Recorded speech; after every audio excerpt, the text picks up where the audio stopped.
Well, back. Let's go. How's your Friday going, Lynn?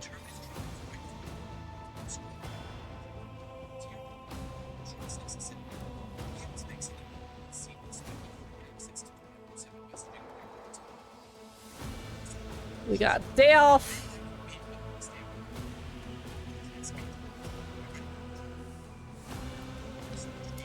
Ah, it's Meaty as well. Hey, Meaty, how's it going? Hope you're feeling better.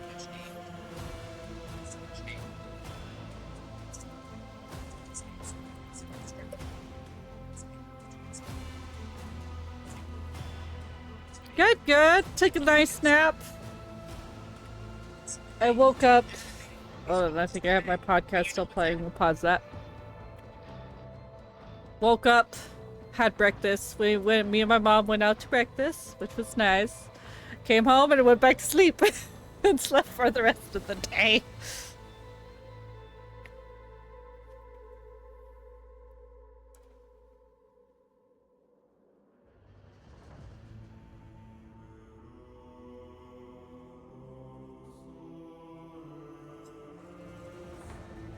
Ready to do a lot of reading.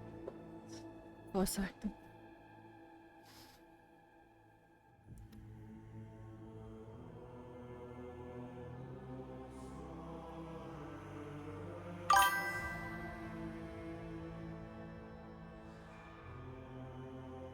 Almost hit new game.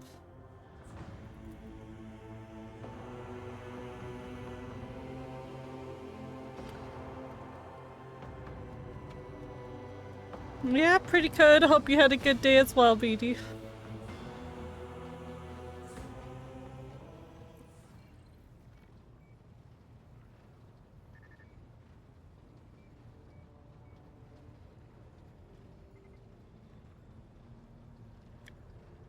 Oh no, I opened that already. I was going to save that for later.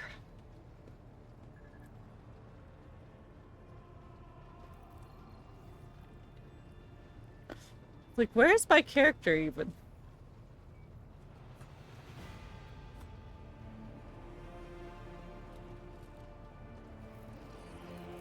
Oh, there she's at.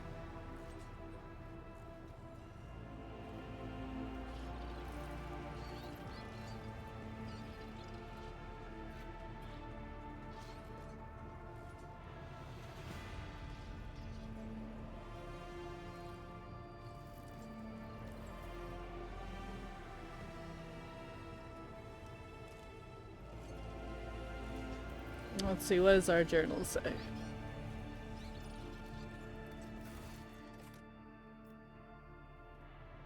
That's the encyclopedia. That's not our...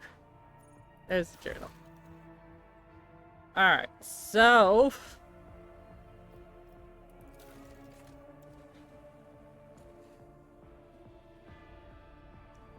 Oh, excuse me. Sorry.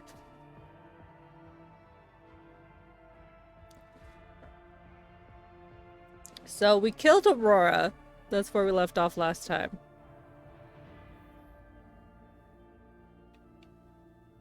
Who was the leader of the cultists.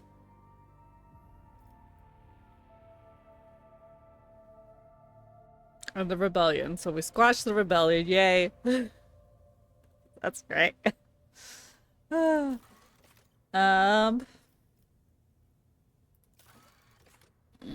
we need to get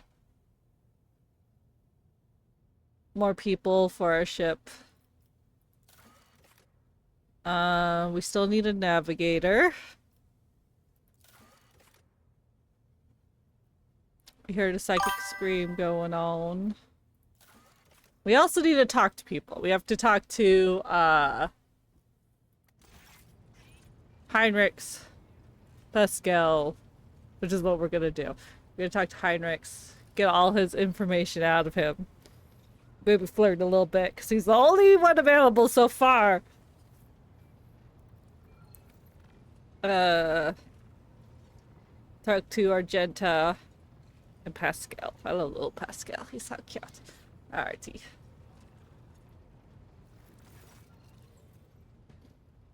Heinrich looks at you intently, his head tilted. Ah. Let's see. Can we get a better view? There we go. I know nothing about yourself, Heinrichs. Can you tell me a little about yourself? Why not? All we know, he's an interrogator. That's great. I'm usually the one interested in the pasts of those around me, not the reverse. I come from a night world, Guizorn III. I belong to a branch of one of the noble houses until my exceptional abilities were discovered. After that, I was sent on a black ship to Holy Terra, where I was trained and I began my service for the glory of the Imperium.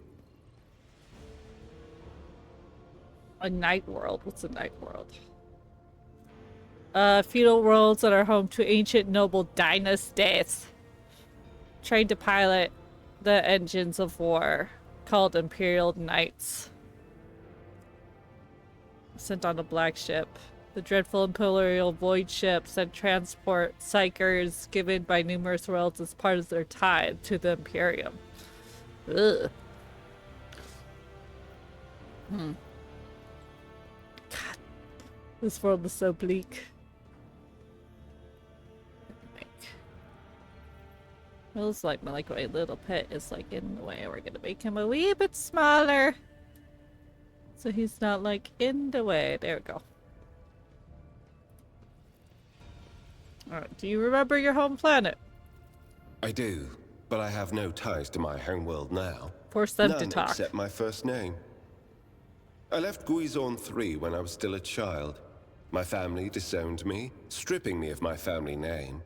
I was given a new one by those who trained me. Even for a noble, being branded a psyker is a mark of eternal shame.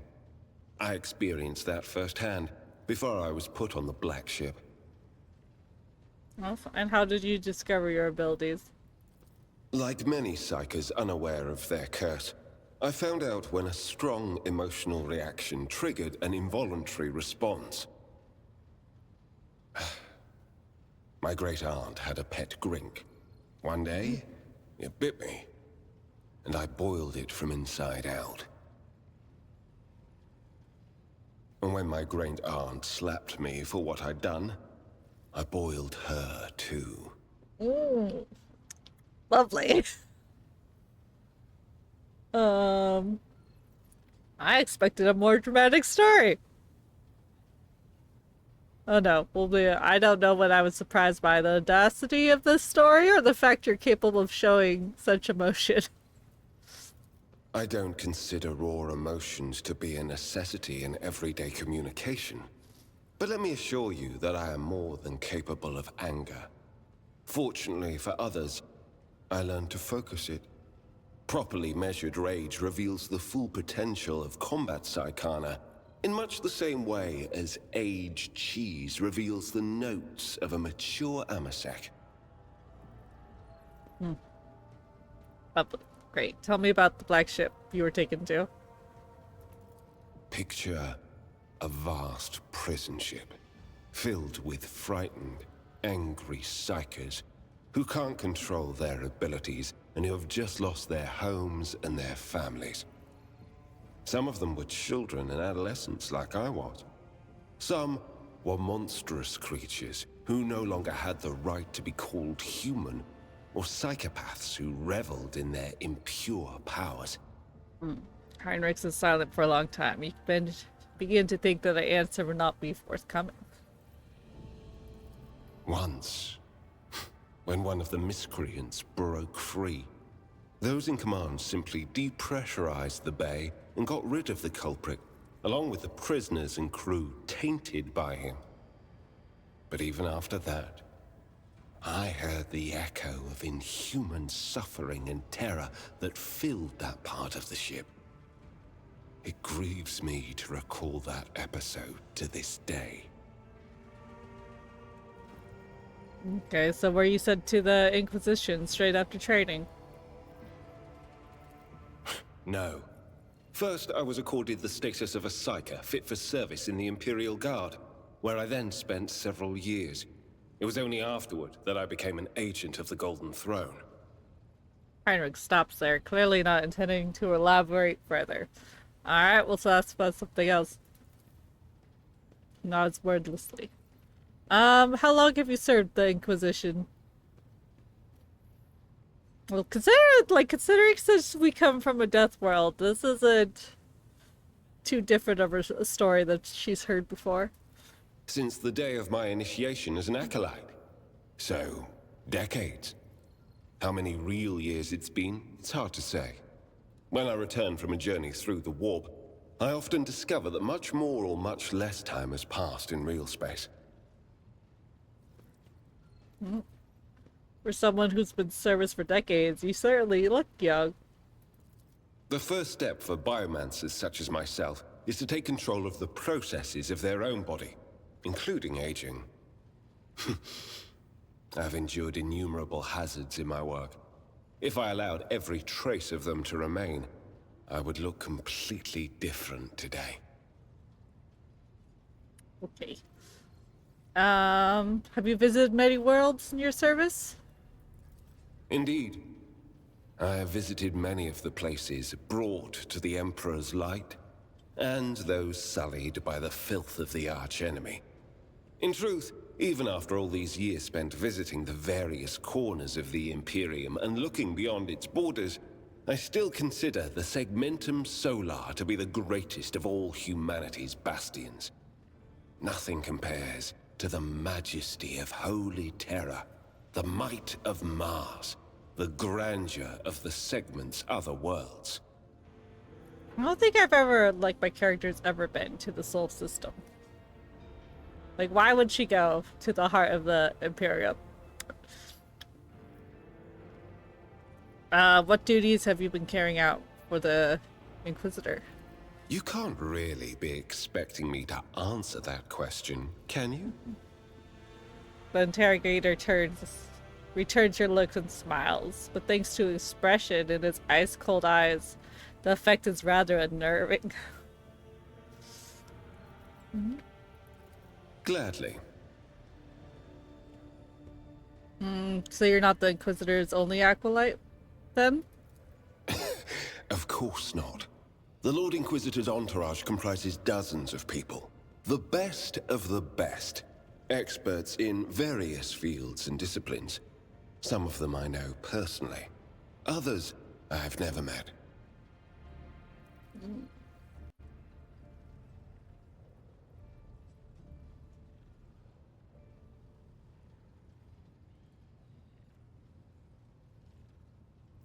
To be honest, I'm not even certain that the people I know are still alive. I used to work with other acolytes of the Lord Inquisitor, but in the Coronis Expanse, I have been working alone.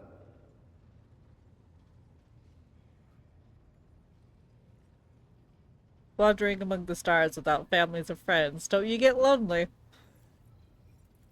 I had never even considered such a thing before you asked. Perhaps I do. Sometimes. Give Heinrichs a lascivious look.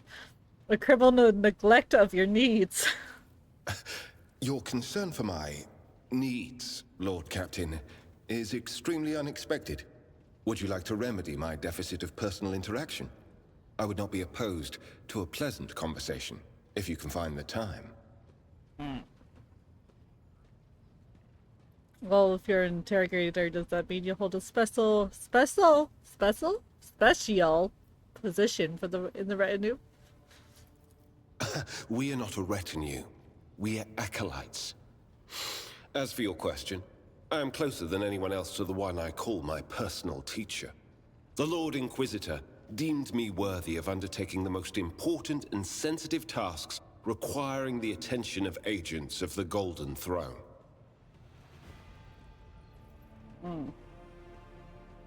So, are there other agents out here in the Kronos Expanse?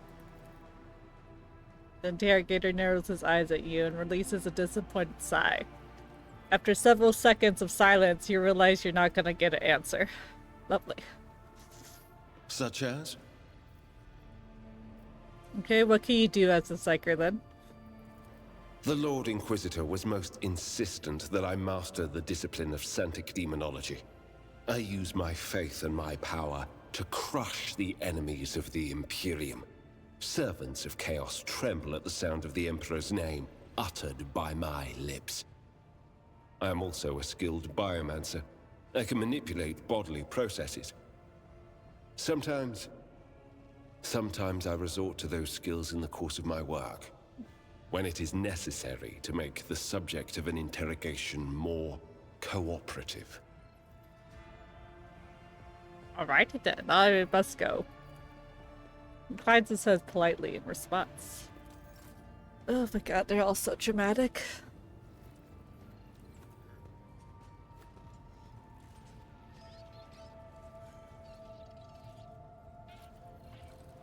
Let's see. Using mouse and keyboard. I put little dots on my movement on my keyboard so I can find it easier. Because I don't remember it. Here you go. Pascal's over here. Is he over here?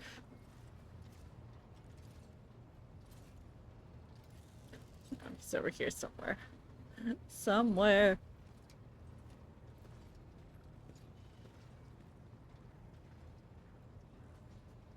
Is he not? He must be on the other side.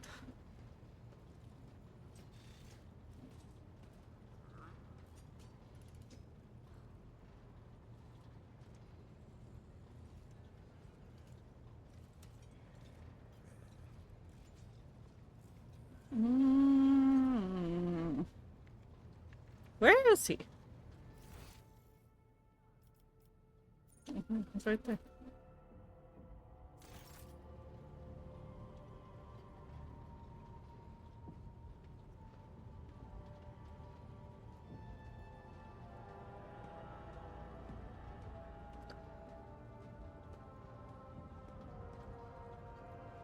Well, it should be there. I don't see him.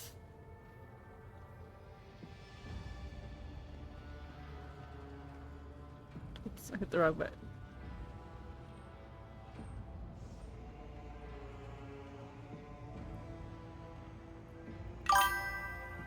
He's hiding from me. I don't know where he's at. Hey, he's usually standing there. I don't know where he's at.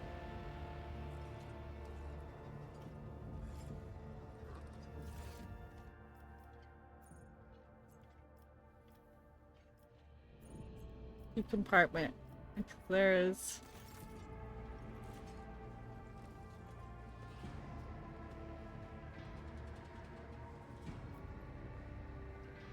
I don't even see her.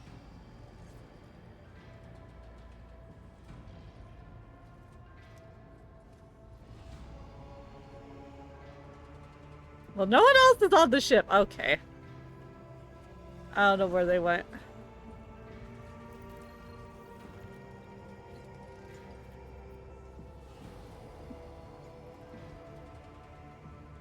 It's like, I'm not crazy. I know I'm not crazy. Huh, Noxie? We're not crazy. Here, we'll go talk to this guy then. Nox, I can't read the screen. You went outside again. He figured out the doggy door. You tell because he's filthy and covered with dirt.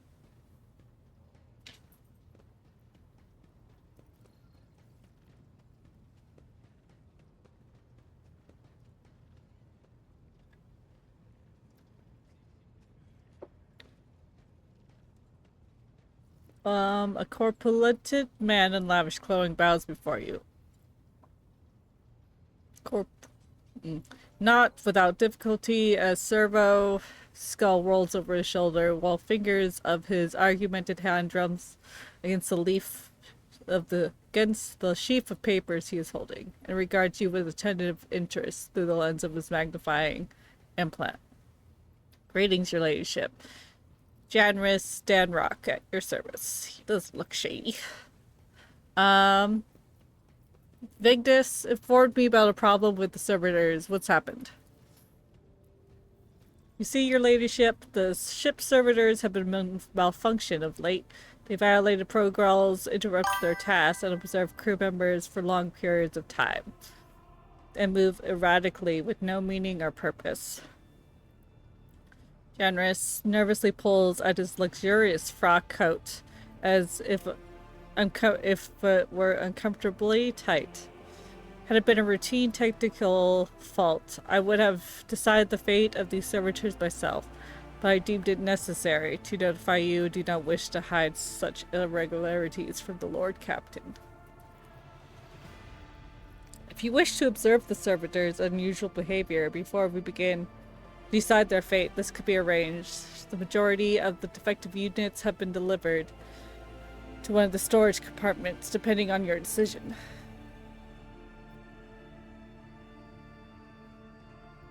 Pascal expressed desire to be present during the inspection, should it be carried out. I suppose the expertise of the esteemed Magos may come in handy. Yeah, let's look at the servitors before deciding their fate. As you wish, your ladyship. Would you like the Enseer Prime to accompany you? Yes, Pascal shall come. We shall come. Then let's go.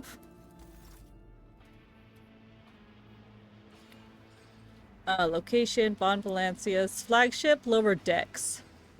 A terrible report of the tech phenomenon that was observed during Lord Captain's visit. When her ladyship arrived at the scene, she found the servitors in the same position that they assumed after being corralled into the bay. All standing in a long, spiraling line and facing the center of their strange formation. The moment her ladyship crossed the threshold of the bay gate, their bodies jerked into motion, as one, as if obeying command. The servitors turned to face the Lord Captain. The technomets, tasked with overseeing the defective units, even reached for their weapons. But then the servitors went still, just as abruptly, staring at the ladyship with vacant eyes. All present held their breath, disturbed by the sight, waiting for the Lord Captain to speak. Her ladyship, Eros von Valencius, gestured for her Enseer Prime to study the servitors. Go ahead, Pascal. That Enseer Prime slowly waded into the motionless ranks of the servitors, peering into their faces and checking the readings. There was no haste in Pascal's actions.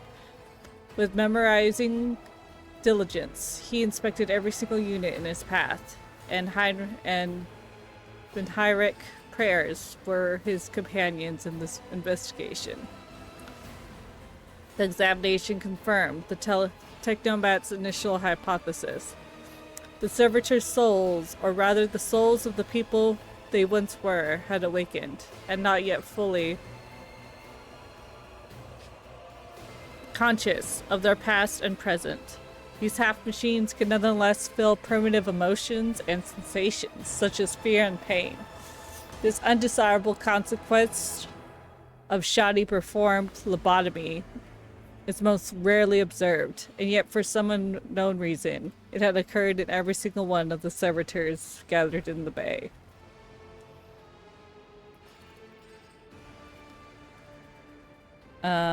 We'll take several steps towards the servitors. Immediately, the servitors, each and every one of them, stepped towards the Lord Captain in perfect unison. They mimicked her movements with frightening precision. The rogue trader halted in place. After a moment's thought, waved her hand, and the servitors, just as synchronously, repeated the gesture as well. When the Lord Captain turned quizzically to the Technomats, so did the servitors, as if mocking her. Whatever the Lord Captain did, be it incline the head, wave a hand, or step to the side, the defected units repeated it without a moment's delay or hesitation, like grotesque marionettes controlled by an unseen puppeteer. Observing this mime unfold in a distressing bafflement for nearly a minute until the servitors finally came to a stop. Not sensing any threat from them, the rogue trader approached with confidence. The Lord Captain examined the servitors.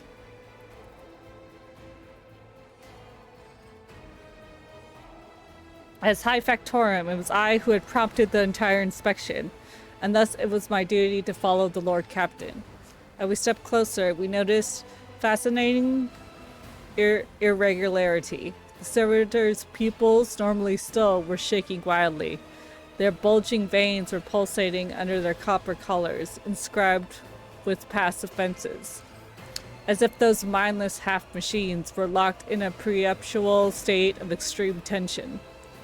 A visibly shaken technomech behind us proposed that the human souls had awakened within the servitor's body. I know, it's creepy. After a long slumber deep within their lobotomized minds, formerly bereft of intelligence, they had attained awareness, feeling, and understanding. See, this is why you don't get caught doing crimes, man. And this empire. After a pause, the technomech added the servitors used to function properly, and no one had been able to explain the change in their behavior. Her gaze is still trained on the mostless but animated half-machines and half-people. The Lord Captain stepped away from the servitors. We're going to demand a report on defective units from the Technomats. The Technomats' long-winded and detailed report could have been summarized in a single key point. Despite the servitors' abnormal behavior, they were still quite capable of carrying out tasks, and therefore the circumstances did not call for their termination.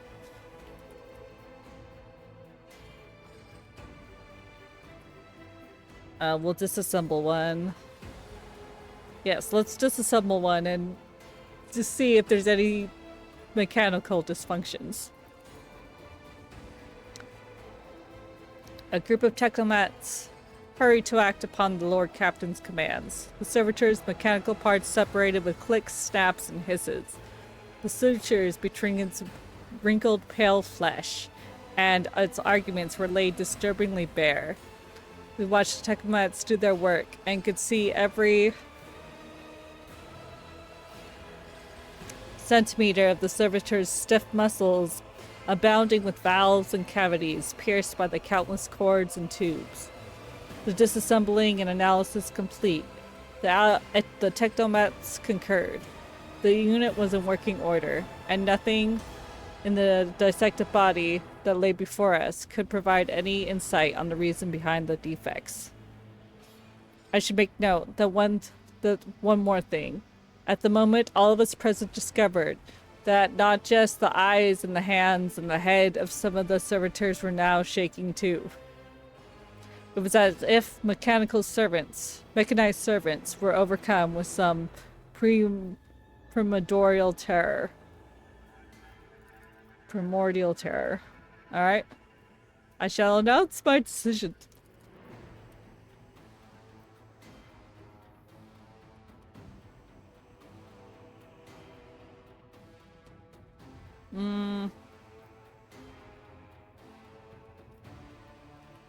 Back to toil since they haven't paid for their crimes. To the work. There's nothing in their behavior that the Lord Captain found alarming. I don't think I would say release from their torment. She doesn't really care about the human souls right now.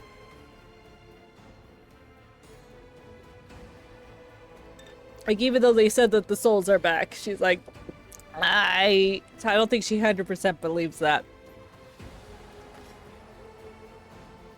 But they are defective. She does not trust defective equipment on her ship. So, yeah, we're gonna destroy them for what is happening to them could spell horrific heresy. Like, even though we are doing iconoclast, like, kind of, it's not out of the kindness of our heart. We're gonna make it interesting. It's out of being a reasonable person, and you need functioning, healthy people in order to run a ship and not cause riots.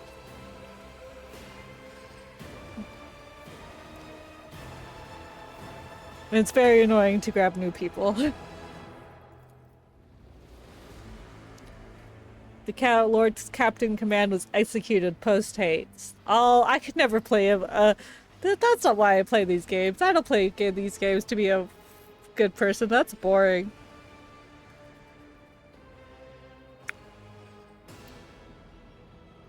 The crew was provided with replacement servitors, and all soon had forgotten about the destroyed unit's particularities. Yet this incident haunts my memories to this day. With fate of the defective servitors decided, nothing could distract the Lord Captain from her mission. Okay. Okay, it looks like they showed up now. On our ship. Kind of. He should be down there, but he's not. Well, she's there. Pascal does not want to show up on my ship. I don't know why. Says he's there. But I don't see him.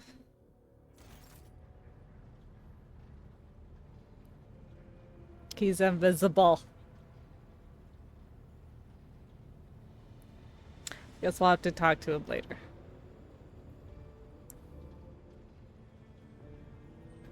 Because she showed up now. Idara's here now. Maybe if I go... I want to talk to Argenta. Is she here? Or is she glitching out? She's usually over here.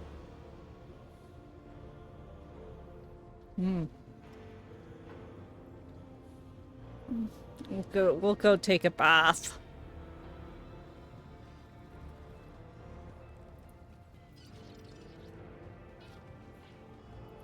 We're going to take a bath. We'll make them up here.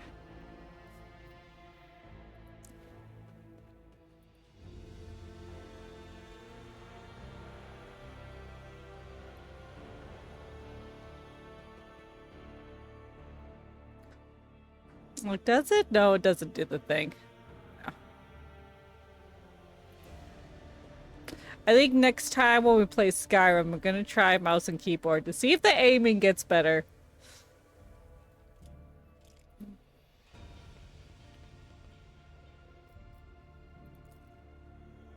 Gonna perform our absolutions.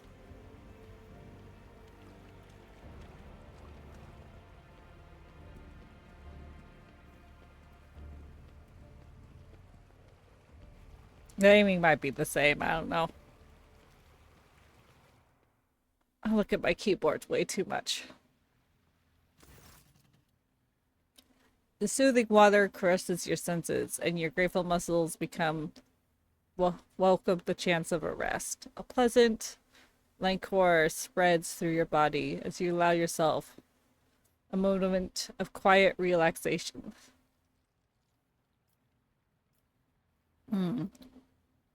Master of Ablutions. I wish to see someone from my retinue.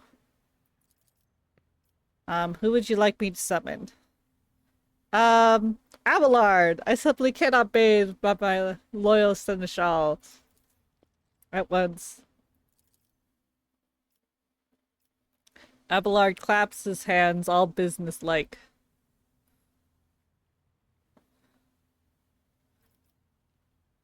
Manner. And there's a ominous glint in his unargumented eye.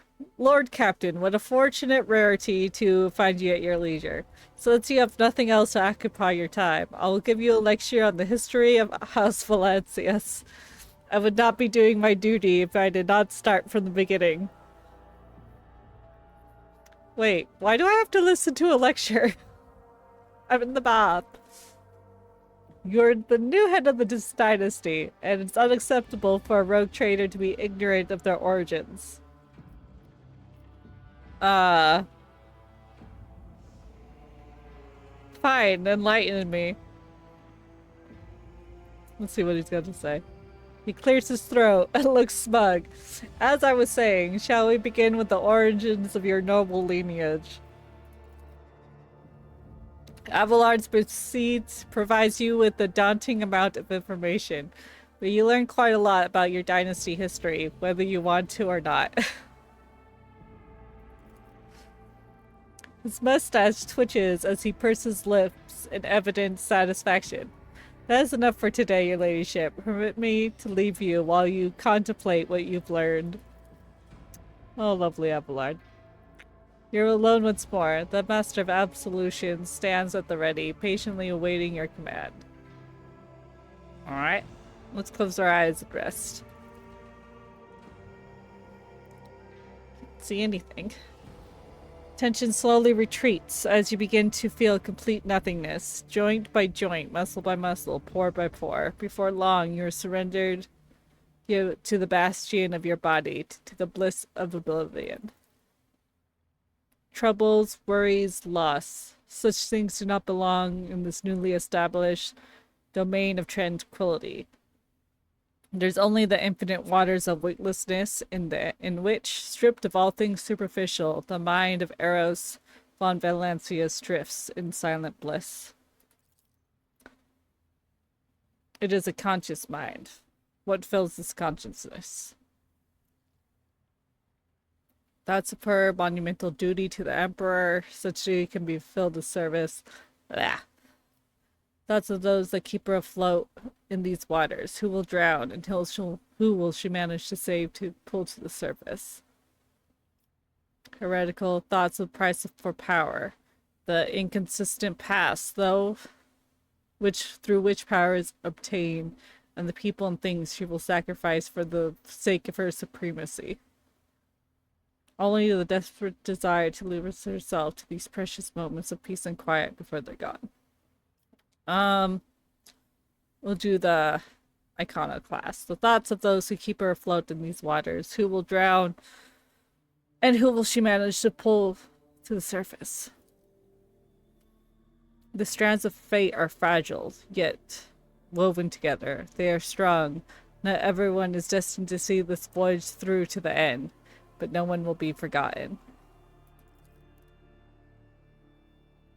This moment of serenity soon fades. The body reclaims the mind, unbinding it once more to the familiar shell of flesh, sinew, and bone. We'll finish our absolutions. You feel revitalized. It's truly experience worthy of a rogue trader. And my hat automatically goes on, which is annoying. I have to take it off and put it back on. Take off. And put it back on. Where'd it go?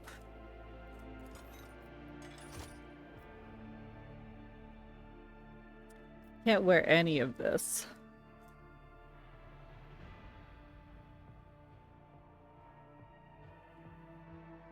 Can wear that. I don't want any dodge penalties on my stuff. Can't wear that.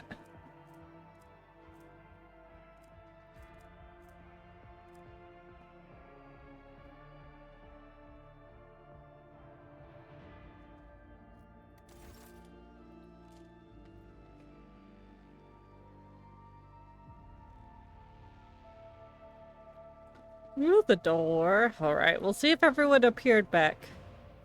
This is a ginormous bed.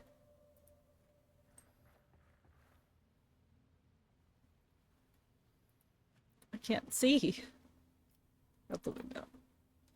Beyond the glass, the distant stars glimmer in the darkness of endless space, filling you with an odd sense of dread. Oh, this is where I changed my appearance. I was wondering where that was.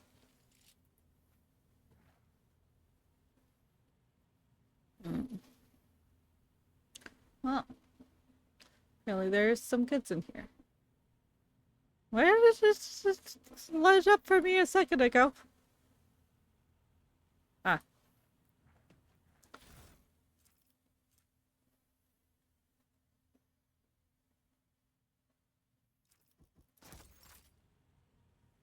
Let's see, what does that say?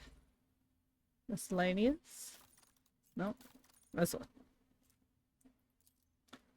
One bunch of computer numbers.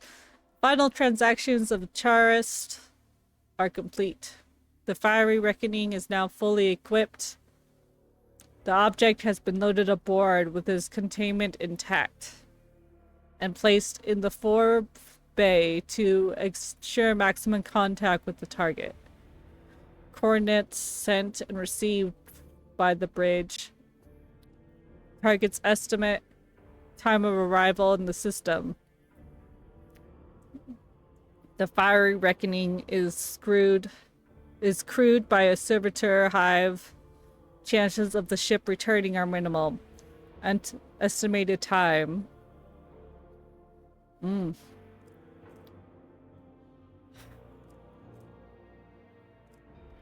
that doesn't sound. Why is this in her study? Talk about shady shit. What was she doing?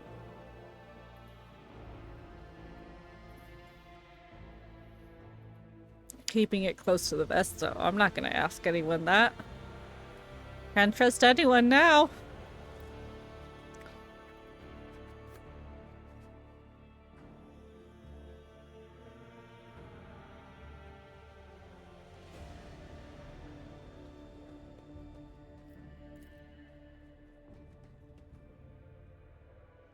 Okay, let's see. Does everyone appear? There's Heinrichs.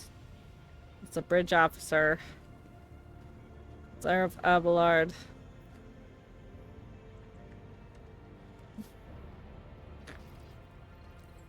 Let's see, did they fix themselves?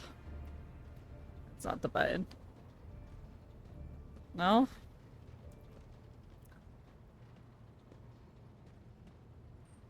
Maybe if I go over here, I'll see him.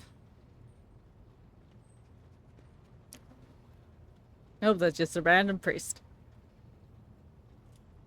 Greetings, Lord Captain, Bridge Tech Priest. Yeah, okay. Little stupid thing. It's like, apparently I had to be closer in order to see him. Okay. I was gonna say, I was like, why is he not appearing? Pascal. The Omnissiah knows all, comprehends all. Pascal, shrouded in his crimson robe, greets you with a soft voice, synthesized by the Vox machine. The Mechadronites growing out of the tech priest's back swivel in your direction, as if examining you with curiosity. Alright, I want to know the truth about you. Why were you actually on this planet? The request is approved. I did conceal certain information. I was a student of Archmagos Amanat, but I committed an act of betrayal after he deviated from sacred dogma. The Machinidites coil around the tech priest's chest and shoulders, as if trying to protect him.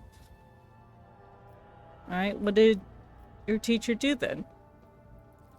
He fell into schism and challenged the sacred boundaries of knowledge. The blessed Amanat claimed the limits of what is permitted must be expanded, because by refusing to explore certain law, we find ourselves in contempt of the seventh universal law. Comprehension is the key to all things. Oh. Nox, you are filthy.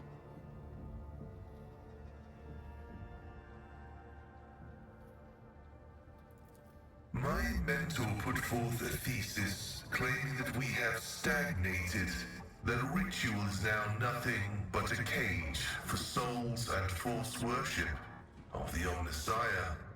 He sought to break the cycle of mindless repetition because he saw the inevitable demise of our faith and all humanity at the end of it.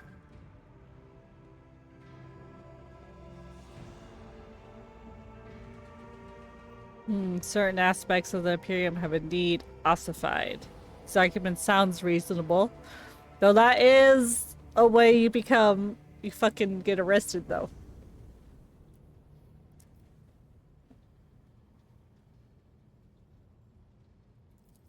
This statement is false. Yeah. My mentor's words sound like heresy. Limits were established because it is dangerous to venture beyond. Each step past them could lead to a bloody slaughter, but the blessed Amanat was not afraid. So did you betray him to the Imperium?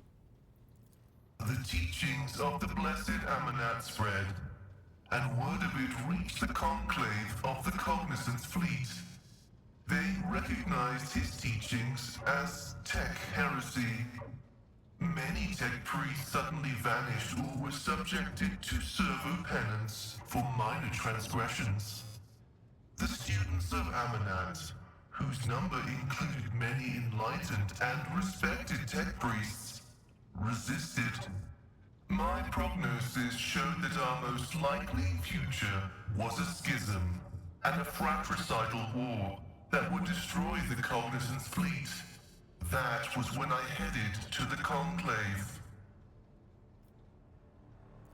I confessed and handed the information about my mentor's research over to the Conclave. Brazen anthematic studies of the Forbidden Law. The Conclave could use that data to summon Archmagos Amanat to stand trial and compel him to repent on pain of excommunicate traitoris. His subsequent fate is unknown to me. Ooh. Since considering we were betrayed ourselves, this is not good for our relationship, Pascal.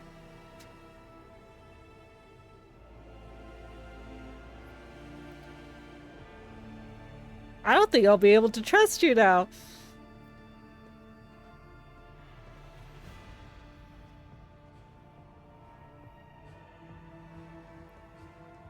Or, nah, I think we're gonna say, damn, yeah, heart of a metal. It's rather callous of you. She doesn't trust him now. We're not gonna let him fully know that.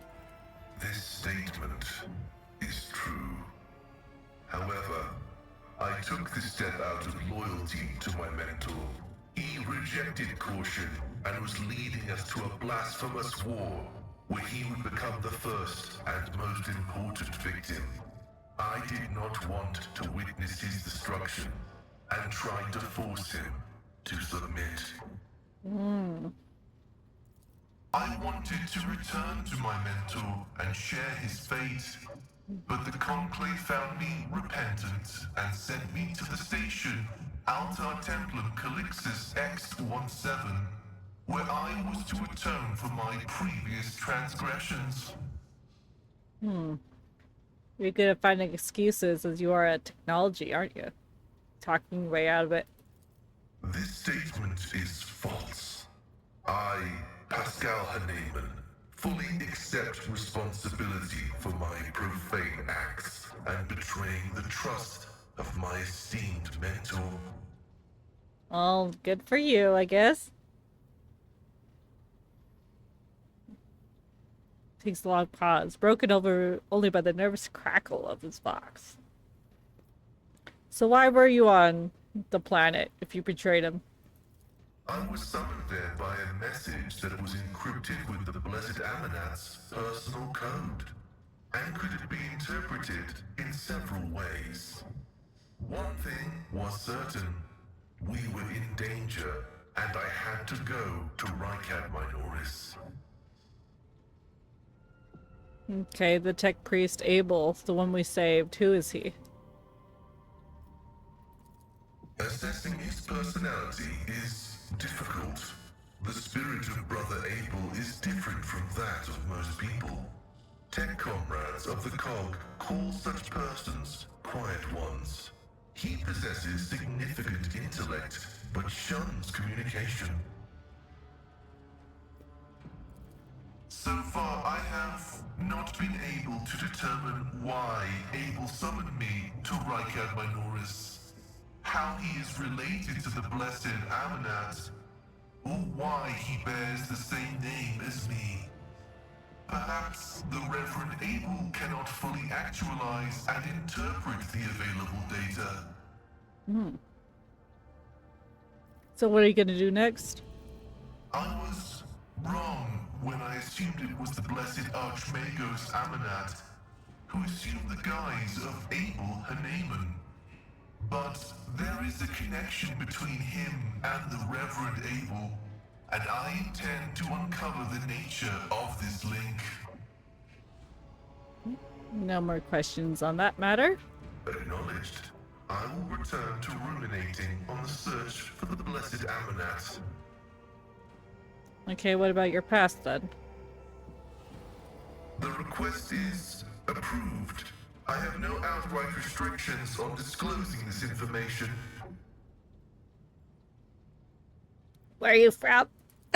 Information about my origins is worthless. I belong to the priesthood of explorators and came to the Coronis Expanse over 200 years ago.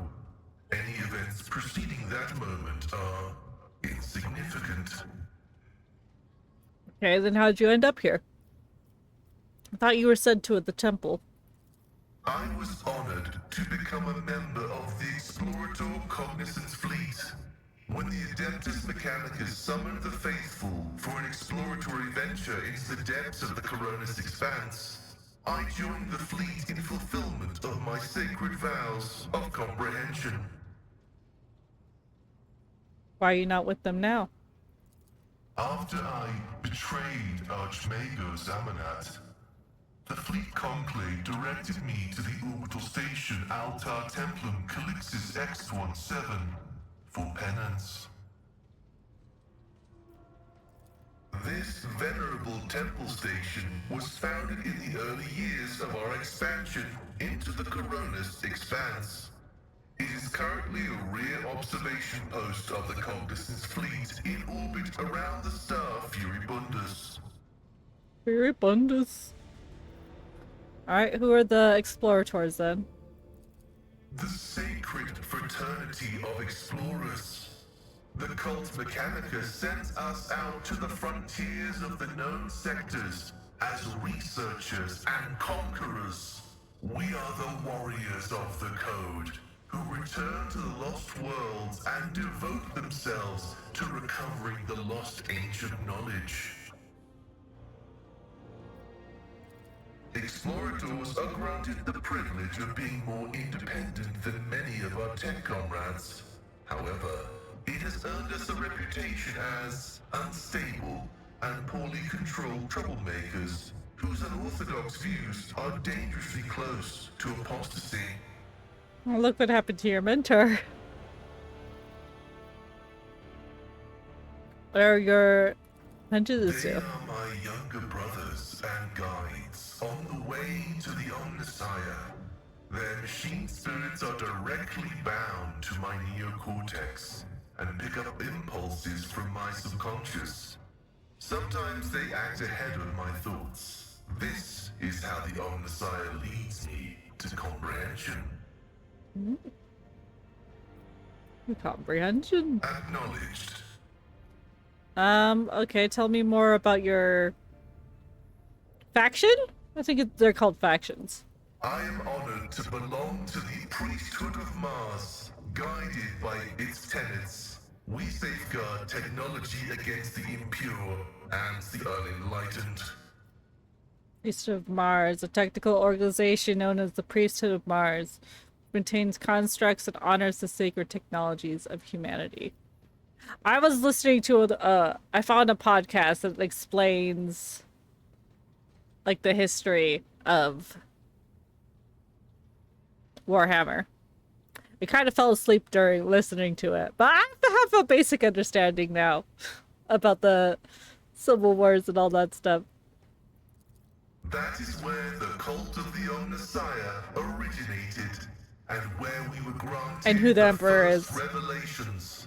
Many millennia ago, we made an the Emperor of Terra and have served the Imperium ever since, paying a tribute of machinery, weapons, and void ships. Everything that bears the blessed seal of machinery comes from our hands, and it is we who make sure the operating rituals are performed as they were meant to. We are everywhere. We are the Mars-forged steel bars that give the Imperium strength. What do you mean you guard it? It's not buried treasure and it's not a secret. It is both a treasure and a secret. Technology is how the divinity of the Omnissiah manifests itself in this world. This is why the uninitiated may only be allowed to touch the most vulgar and mundane of its instances. We, on the other hand, are authorized to use the sacred catechism of maintenance and operation. Although there is another reason to deny lay people the sacrament of knowledge, it can be dangerous. Twisted by renegades, the Omnissiah's wisdom is called heretic, and the exposure to it may corrupt the uninitiated. Another danger is knowledge, strangely interpreted and inscrutably twisted by the minds of Xenos. This bane is called Xenotech.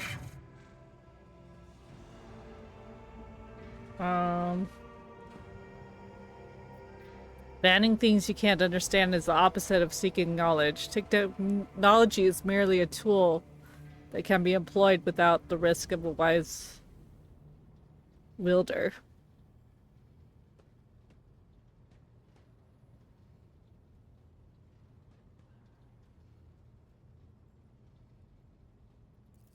That is a bold hypothesis. And yet the Omnissiah teaches us that a dauntless mind can penetrate any knowledge through analysis, where the ignorant see heresy, the enlightened might see truth. You hold a high position in your fraternity?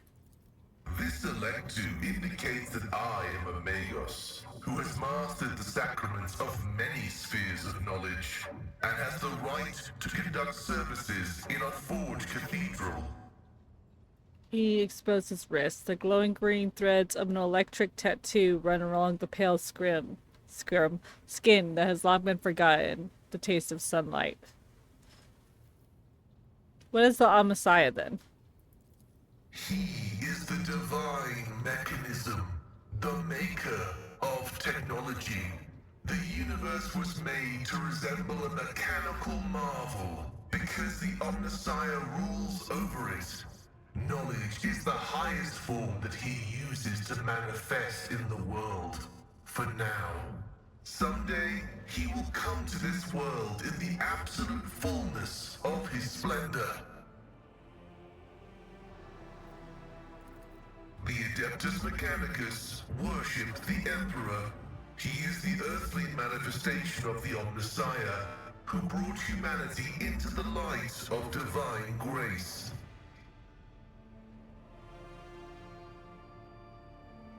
What's behind your fraternity's enthusiasm for replacing flesh with arguments? Why are you mostly machine? Organic tissue is an imperfect replica of the machine, transient and vulnerable. Metal is more stable, more effective, and more durable. Flesh speak is flawed next to binaric language. Meat begets weakness, it softens the mind and undermines discipline. But you can replace metal when it wears down. In addition, a machine is a supreme form of knowledge, and by assuming mechanical form, we become closer to the Omnissiah. However, like all things sacred, our augmentations must not be defiled by the eyes of the ignorant. Which is why we reveal only the crudest of tools, while holier mechanisms remain concealed beneath our crimson robes. Can I see it? Your augmentations? The right to witness the miracle of flesh being fused with holy metal is granted only to those who have ascended to the rank of initiate. However, your lofty status of rogue trader allows me to make a partial exception and reveal my sacred stigmata. The skull reverently parts the sacred folds on his chest. You see emaciated white flesh, gnawed through by metal stunts and flexible wires. Blood runs through transparent pipes, enriched with nutrients required by the pallid flesh. Ugh. Oh, we succeeded. The sight of a body transformed into an appendage to an incredibly complex mechanism built using unfathomable ancient blueprints is memorizing. Every component of this machine serves the dual purpose of preserving life in Pascal's fragile flesh and preventing all threats to his well-being.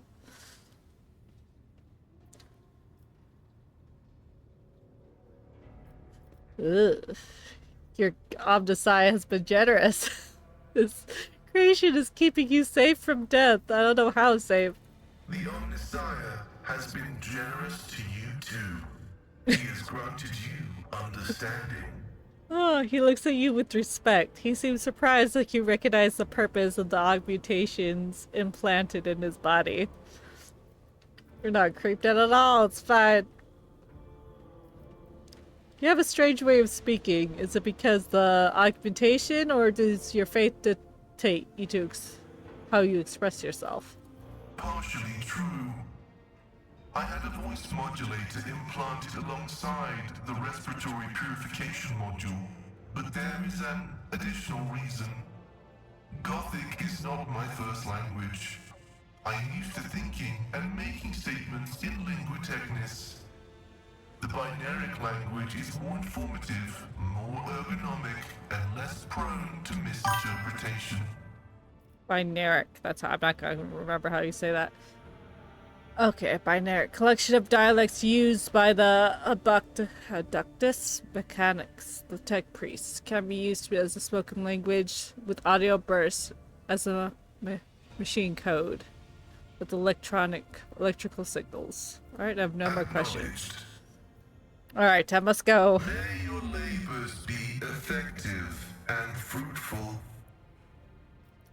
And that dialogue. Sweet. Jesus. I'll be right back. I do need people.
Talking. We're gonna do it in groups.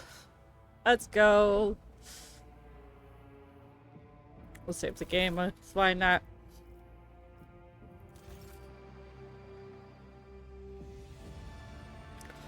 Oh, my hip hurts.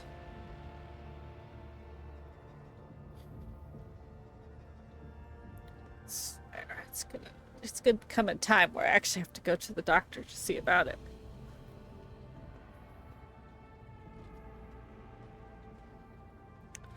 It's no longer like designated to a specific area like the nerve, like it used to be. Now it's all over.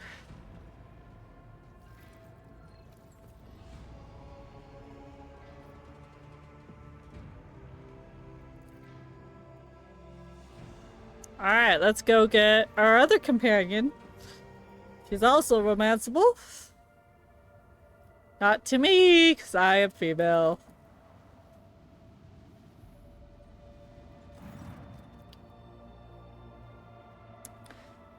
Astropathic station is dead ahead of the void ship. It's motionless. There is lifeless silence across its box frequencies. The lights are out. Even those who have no warp sensitivity can feel the presence of death. It is here, looking in the shadows. All of these makes reading the reports of the ship's astropaths, who claim to have heard a ghostly howl emanating from the station, all more disturbing.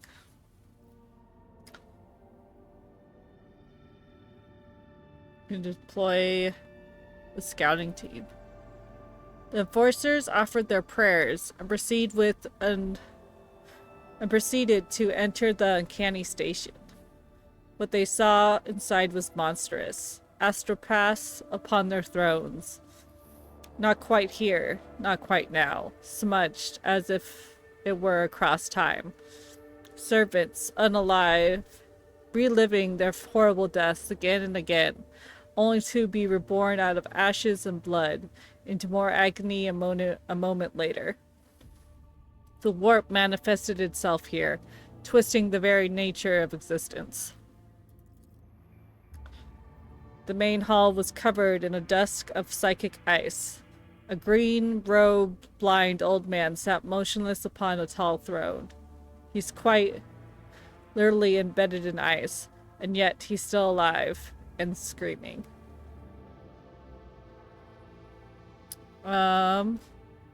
Send Zachary Wise to the station with the squad. Bodyguards.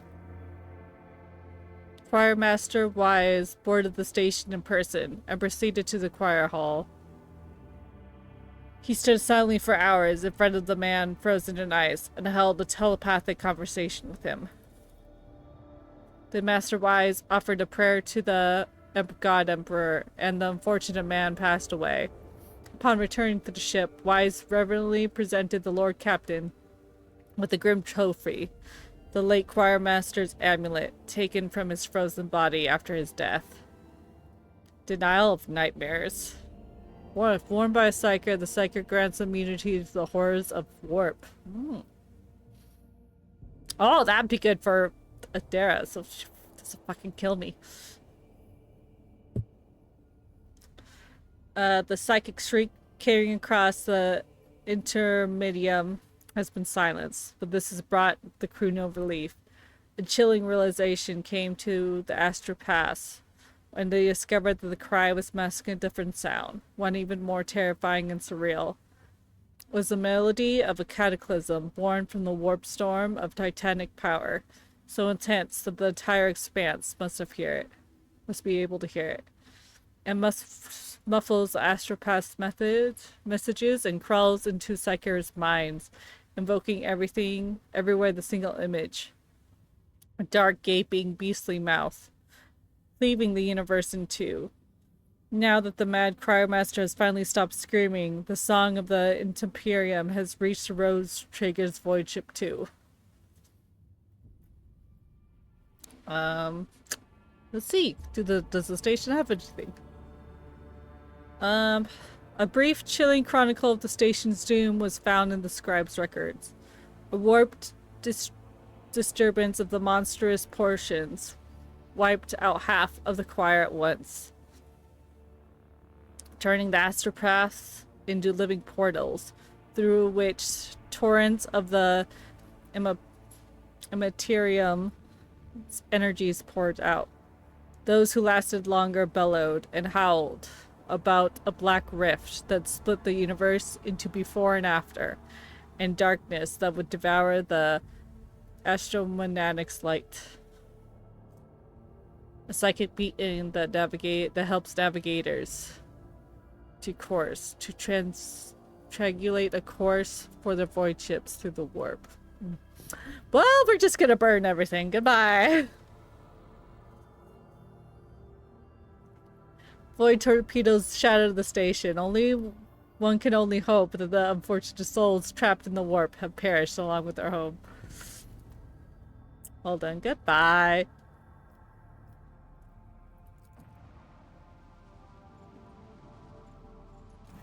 Oh. Lord Captain, sorry to disturb you. Vigdis pauses, as if listening to something. Pandemonium outside the bridge gate. One of the officers seems to be demanding an audience with you in person. I think I hear Master Wearsarian's voice, Abelard. In any case, I want to warn you in advance.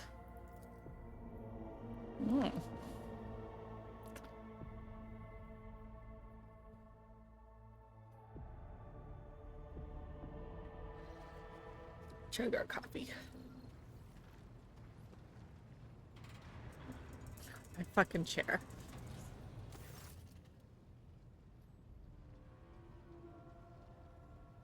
The everyday noises of the bridge are disrupted by voices raised in anger. Abelard's voice is the loudest of them all. This is not the conduct of an officer. These are the antics of a high-born brat on a lark. Explain yourself, Lieutenant. Avrilla Vent. The young woman standing before Abelard stirs with all her might, not to quell under the onslaught of her superior's anger.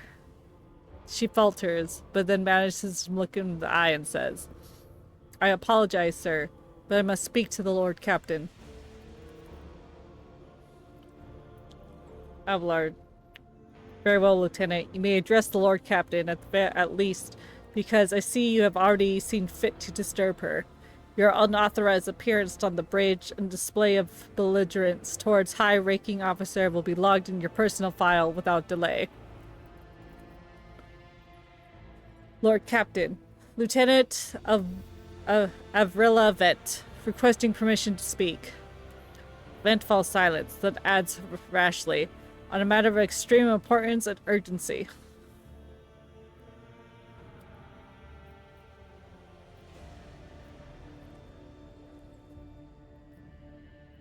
You may speak, but I will hear a report, not a shouting match. Having two officers bicker in full view of the bridge, it's unacceptable.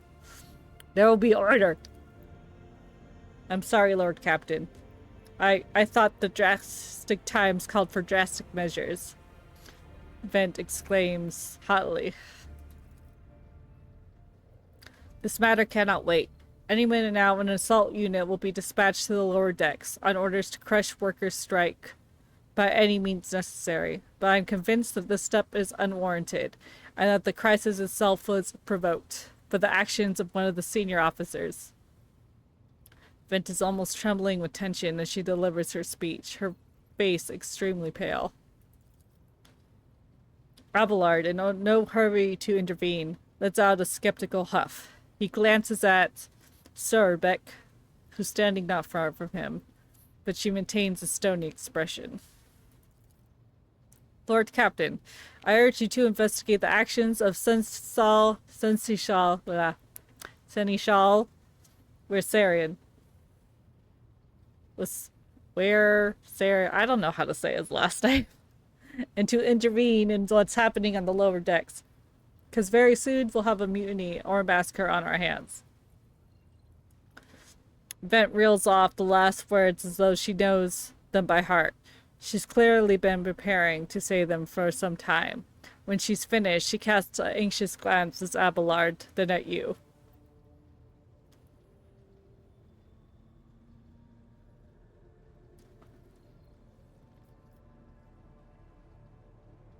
Oh? And when does Abelard come into all this? I shall explain, Abelard intones grimly. I beg you to hurry. Time is running out, says Vent. I will not hurry, since my competence is under scrutiny. I shall speak as long as I see fit.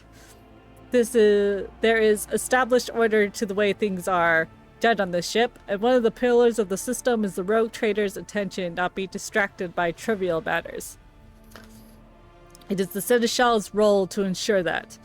I've always handled internal problems myself. So of course, when I received information about cultists hiding in the lower decks, I took the matter in hand. As long as I live, not one of the vermin who murdered Theodora von Valancios will find refuge on her ship. You are far too heavy, Seneschal. Arrest, interrogations, mass punishments for the entire sectors. It has driven people to the brink, Vent says bitterly. Now there's a strike on the lower decks, in Deep 4 to be precise. 3 worker clans are involved, but many more are passively supporting them. The section could deteriorate into an all-out insurrection, but when I reported my concerns, the only response I received was an order to dispatch an assault unit and crush the strike with maximum force. So there's an insurgent in the making aboard my ship, and no one has informed me. I would not deem it properly worthy of the rogue trader's attention. The lower decks, as it happens, are in revolt. 30-some years ago, we even had as it so happens, are in revolt. 30 years ago, we even had a revolutionary leader rise up who dared to establish workers' rules against the entire ship. It took a month to restore order, but even 8 years later, we're still battling rumors that the hero survived his execution and is on the verge of gathering people to fight against tyranny once more. Abelard scoffs. Needless to say, the rumors are baseless. As for the current situation, we have sufficient enforcers to deal with it.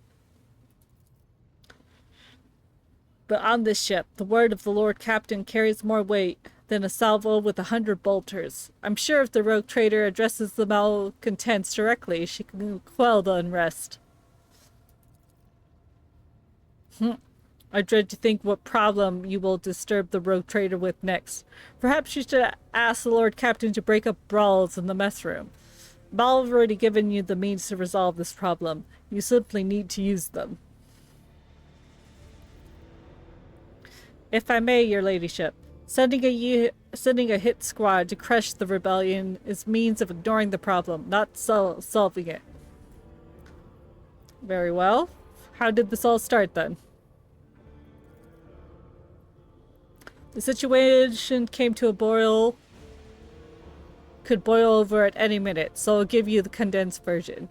It began when the enforcers found a cultist amulet on the body of someone who had been killed in a drunken brawl. We reported it up the main chain immediately, arranged for a cleansing rite to be performed, and opened an investigation. No heretics have been found alive, but the search had brought tensions between enforcers and the workers to a head. What exactly is Depot 4? Depot 4 is one of the poorest sects in the lower decks. It's home to a clan of general laborers. They are not as valuable as the ships, as the families who have served its specialized systems for generations. They are easily replaceable resource, one of which is now, more secure to the cultists and minions of the archenemy. Giving secure to the cultists and minions of the archenemy.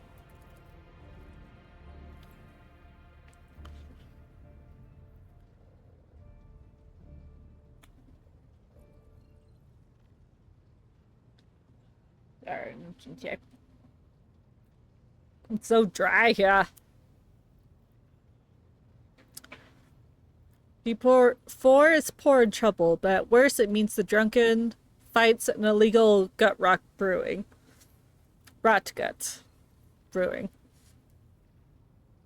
We handled the workers of Depot 4 in the past. We could have done so again if the crackdown on Depot 4 hadn't been so harsh. And another important point to bear in mind, the problem is not limited to the sector. It's located in one of the most populated lower decks, and everything that happens there has a knock-on effect on the neighboring sectors. Very well, Abelard, what do you have to say about this? I see no need to add anything. I acted within the remit of my authority, guided exclusively by the best interest of your protectorate and your personal safety. If you wish to confirm the rectitude of my actions for yourself, I have no objections.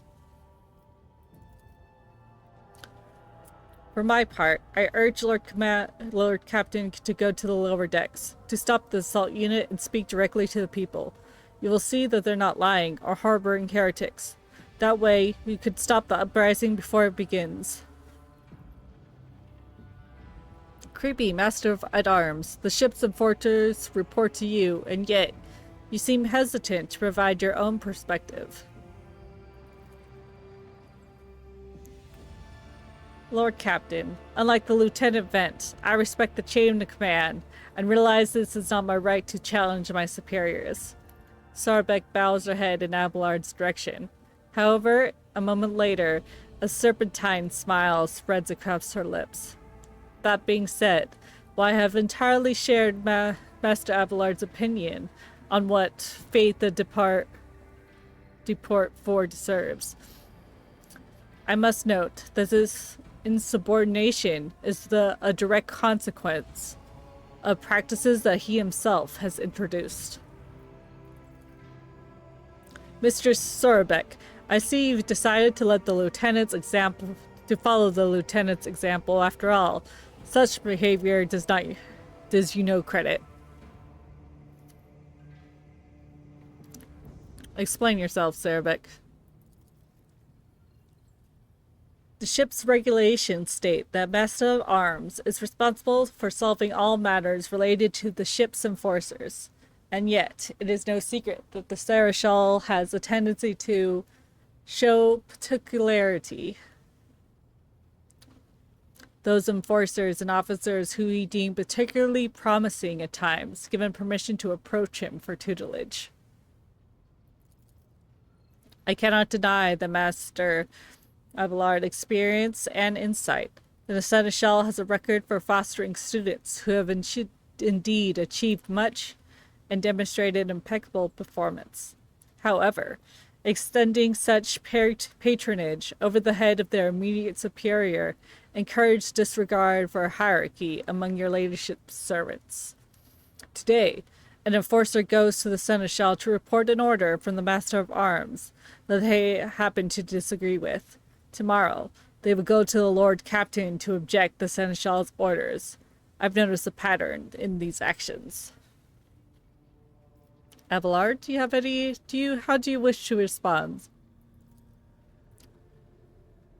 Mistress Sorbek, can you recall an occasion where I would encourage an officer to disobey their superior, or one where I would overrule their order, or to show favoritism to who merited none?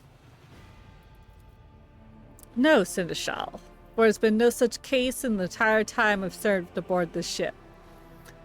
If anyone who were to claim otherwise, I would have them pay for insulting your honor with blood.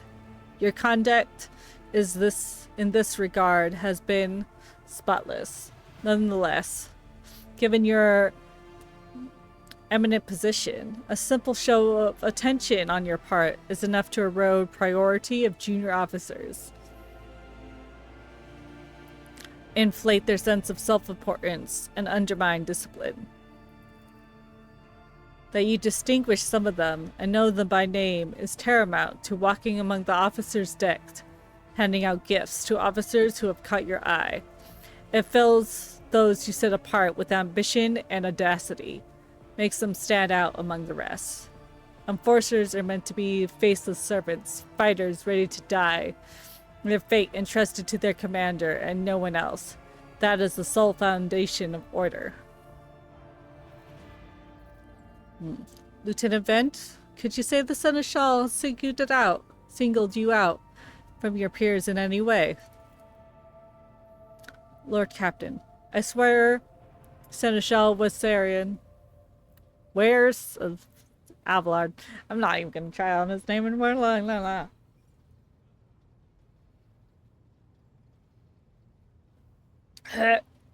It's never granted me any privileges. Never once advocated for me, nor facilitated my promotions, although he's a man who convinced me to become an officer in the first place. He offered me extensive guidance in my service, for which I am grateful for him. And while not all my fellows receive such attention, I know of a few dozen fine officers whom the Seneschal keeps in his sights to ensure they continue to strive.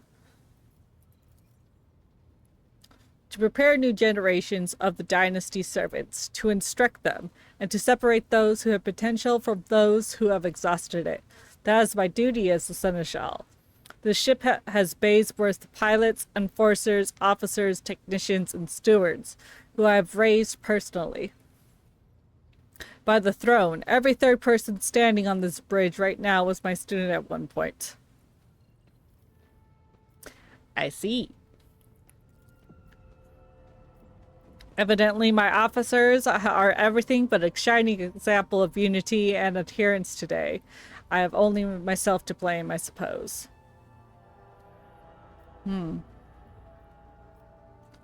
I've heard enough. I will go down to lower decks and deal with this problem personally.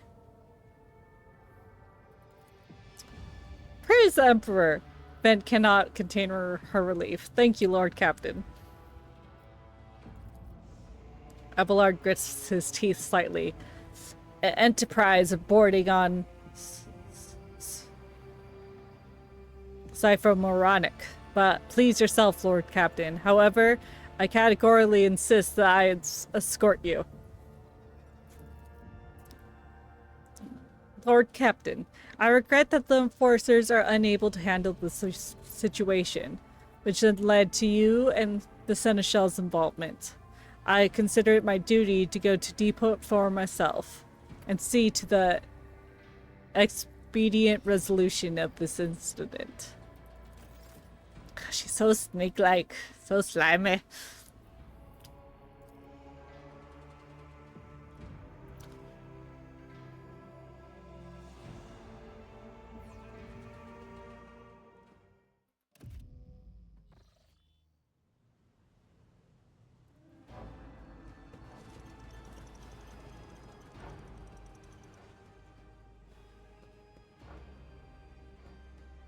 Take that, scum!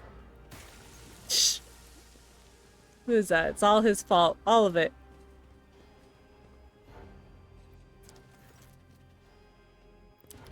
Abelard reflexively wipes the sweat from his brow in a startlingly human gesture, and a telling one. A rare moment where he allows his age and wariness to show through his armor, like veneer of self-assurance. The lower decks are a source of endless problems. Sometimes I dearly regret we cannot replace them all with servitors.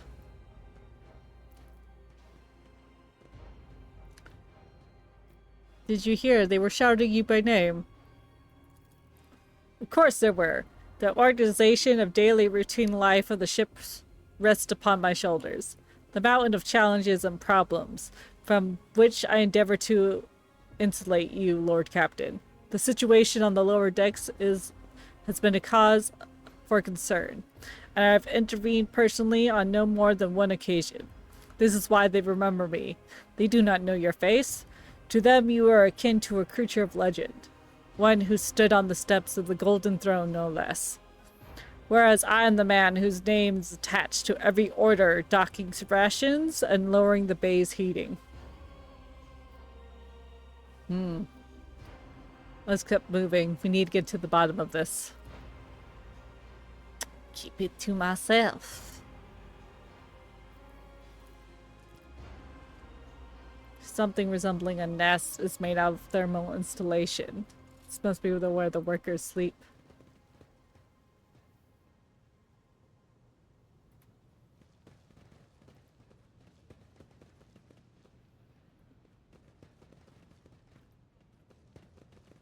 And you are here also, esteemed Master Van Kellogg's. Does the Inquisition never sleep? It is in our collective interest to ensure that the rogue trader does not accidentally meet her demise in the bowels of her own ship. Wouldn't you agree, Seneschal? Oh, they're so angry. Greetings, your graces.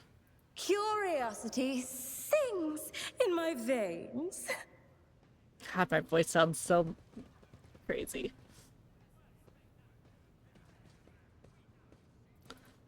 Let's see. Oh.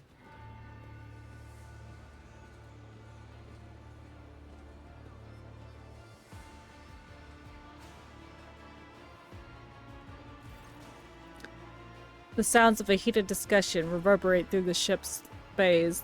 Lieutenant Avarilla Vent of the ship's enforcers is barring the path of his superior, the master of arms, Surbeck, who had arrived clad in armor. Judging by their expressions and tone, the standoff has dragged for some time, although it's now reaching a boiling point. Lieutenant Vent, my patience is wearing thin, and I've given you an order. Get out of my way. I will not comply with that order, ma'am. Vent looks shaken, but there's fire in her eyes. This is my deck and my sector. As long as this area remains under the Lord Captain's special oversight, no action can be taken without my express permission. There are only 3 people who have authorized to make me stand down. The first officer, the rogue trader, and the Emperor himself. Not all my lessons fall on deaf ears. Abelard mutters in a crabby approval. He does not clarify whether he means Vent, Sarbeck looming over her, or both. Your ladyship. Noticing you, the 2 officers snap at attention and salute. Their subordinates follow suit a moment later. Very well, what's the situation? Your ladyship, my people have locked down the bay where the strikers are, including their leaders. We have the situation in control, as far as resources allow. Under control, Lieutenant. I came here to lead an investigation unit, and what do I see? The rabble is on the verge of mutiny. There's nothing to investigate. It simply calls for immediate repression and firing squads. And you, Vent, are a step away from facing charges yourself. We encountered some locals on our way here. Their conduct was outrageous. They even tried to throw things at us.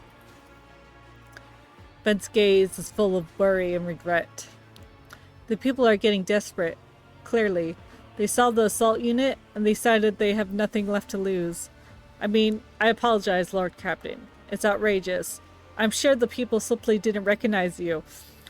It wouldn't have occurred otherwise. We will deal with them once the current situation is resolved. Is that all you have to say? Are you sure you're worthy of an officer's rank, Lord Vent, Lieutenant Vent?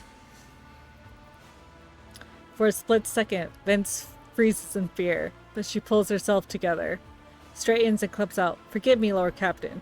I will take steps to ensure that such thing does not happen again. Very well. I will speak to these strikers. He's not happy. Abelard's mouth twists, but he retains himself, saying nothing. Right you are, Lord Captain. Allow me to wish you good luck. Hope gleams in the Lieutenant Vent's eyes.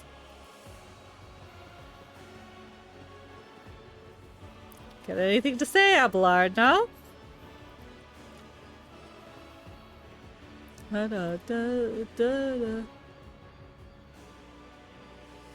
They will see. Oh yes, they all will see.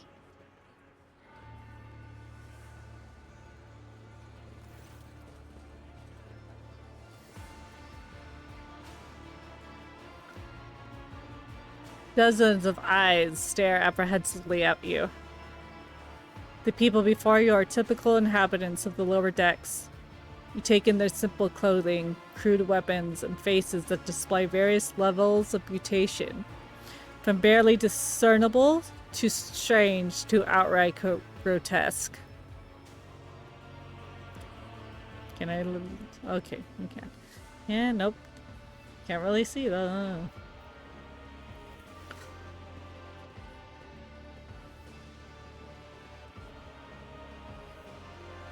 Turn the camera a wee bit. There we go. Zoom in. There you go. Get a better money shot.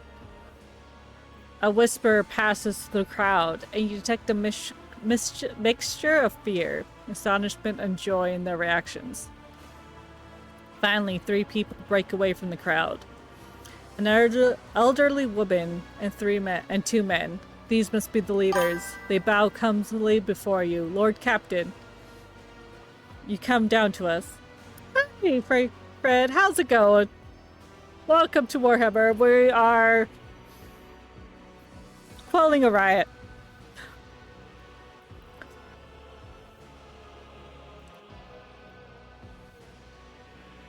We're doing pretty okay. Enjoying our night off. Tell me what's troubling you. Why are you striking? Hey, finally made it! Not at work! It's Tink! Welcome in. We're quelling a riot.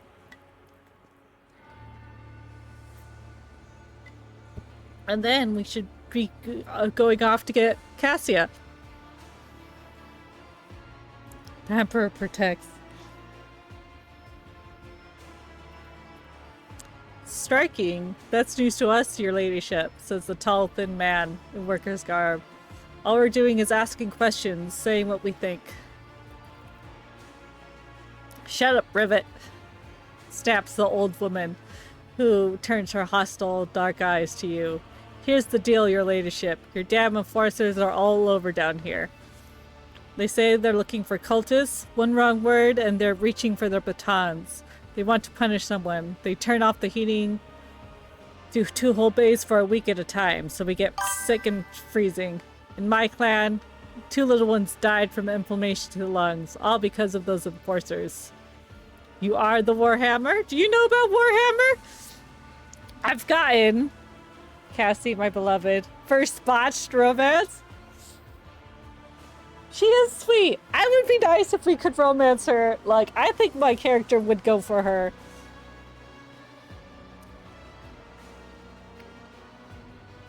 Would romance her. But we're sadly playing a woman. If we could.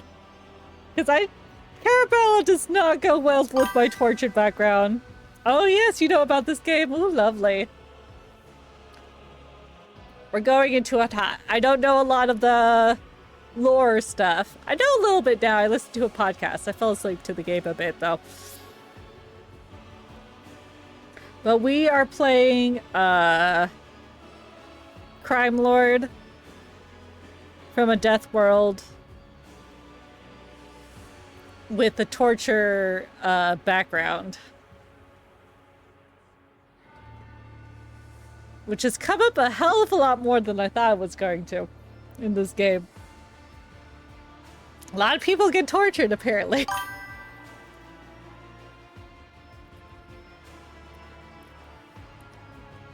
Argenta does not interrupt the workers, but you see the sadness as well in her eyes when the children's deaths are mentioned.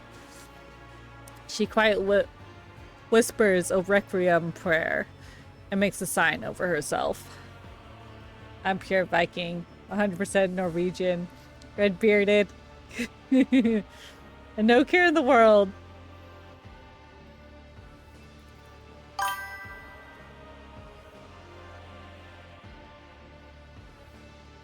It's all true. Vent is the only enforcer officer who stood up for us. It's clear as day. Who had a mother in the lower decks and who grew up amidst ships and had no fellow feeling towards us. The grim man with the scarred face throws his arms up. Your ladyship, we're no villains here. We're honest workers. We're servants. We plotted no disorder. We went on strike openly. And now we got guns pointed at us. All we're doing is asking to be allowed to work in peace without being harassed. Mods work, though. It's not really recommended for the first part. Oh! I usually, like, when I first usually do a game, I usually, like, try to do it modless. Inquisition was only where we put mods our first playthrough. Or that we could see if we could break the game.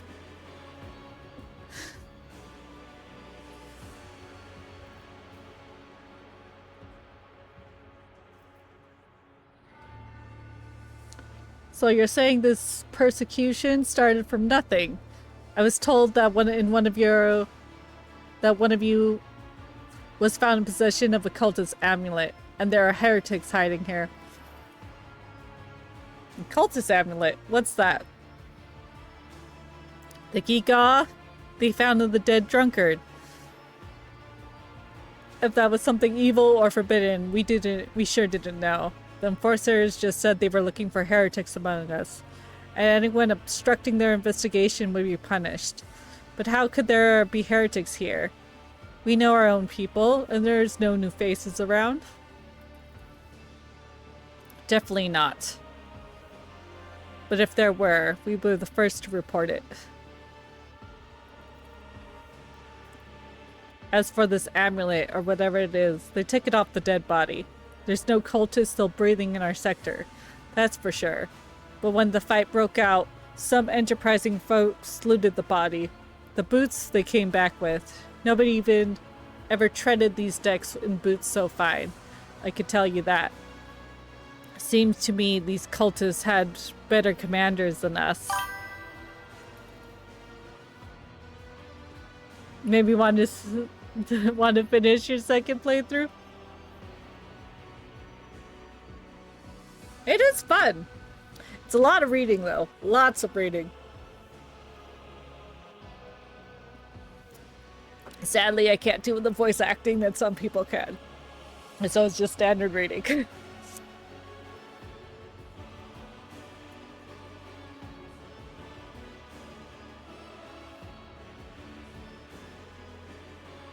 How do I deal with sound notifies?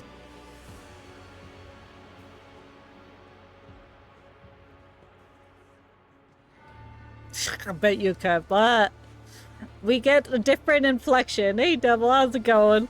Yes, we're playing some Warhammer. We're having fun. Oh, the sound notifies. I don't think I have. I think the only thing I got. Sorry, there's a gnat in my room. Is I think I only got Discord, and I turned off all my Discord notifications. I turned it all off. I was like, nope, this is big annoying. Oh yeah, I bought this game and then they went on sale like a week later. I was so fucking annoyed. This game's like $3 now. I paid full fucking price. I was like, god damn it.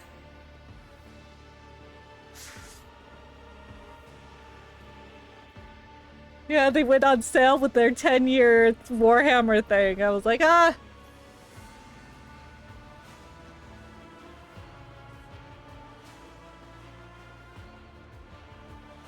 When I was buying all the other games. Yeah, like they started their, Warhammer like started their Steam sale like this week. I was like, god damn it. Yeah, we didn't get we only got one DLC. We didn't get the taxpayer one. Might buy it later, I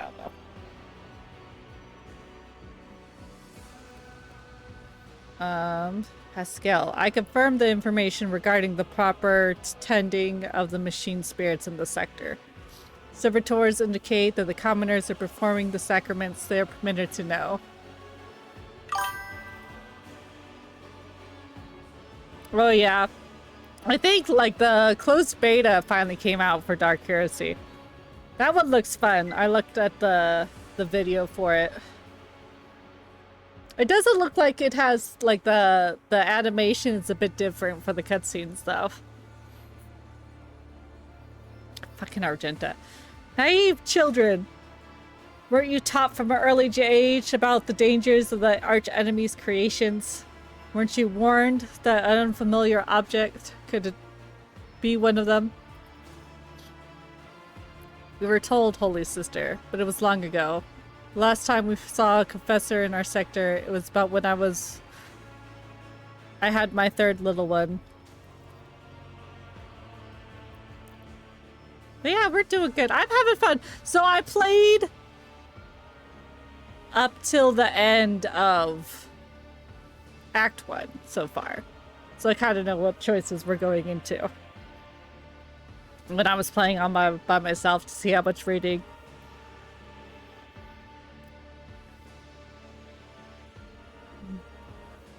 Argenta. That is regrettable.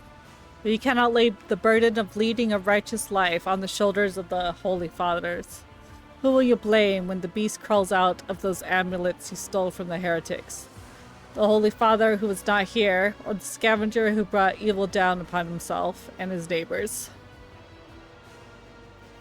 Abelard, do you have anything to add?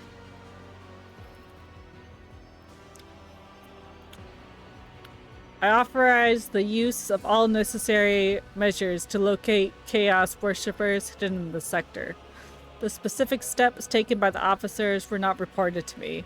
Abelard frowns, clearly disgruntled at having to explain himself in the workers' presence. Nonetheless, I am certain that their actions were justified. Cultists are no drunken servitors. They are the enemy and a threat to the ship. Neutralizing them demands decisive action. Sarabek, is it really necessary to torture these people with the cold?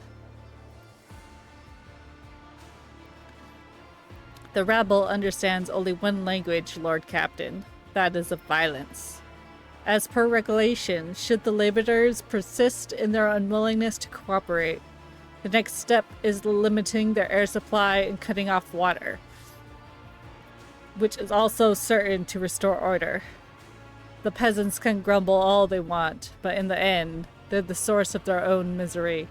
All they have to do is bow their heads and fall in line, and the need for preventive measures will disappear. Oh, she's so creepy. I don't like her.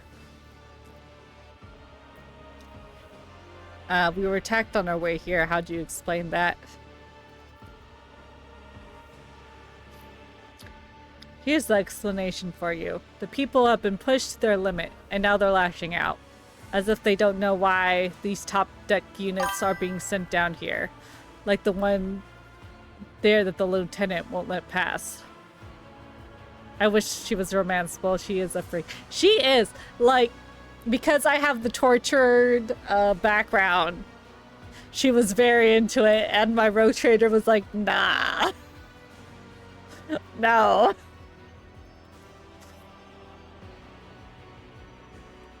Yeah.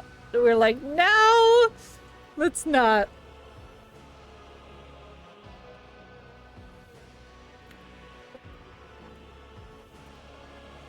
I think Carabella is the same way.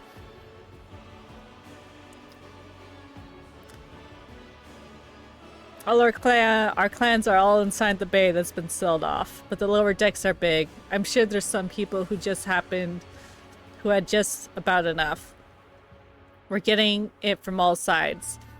The soldiers are encircling the ones who have risen up. A death squad has just arrived. It's no wonder the people are lashing out. The weirdest Tess. These words seem sincere to you.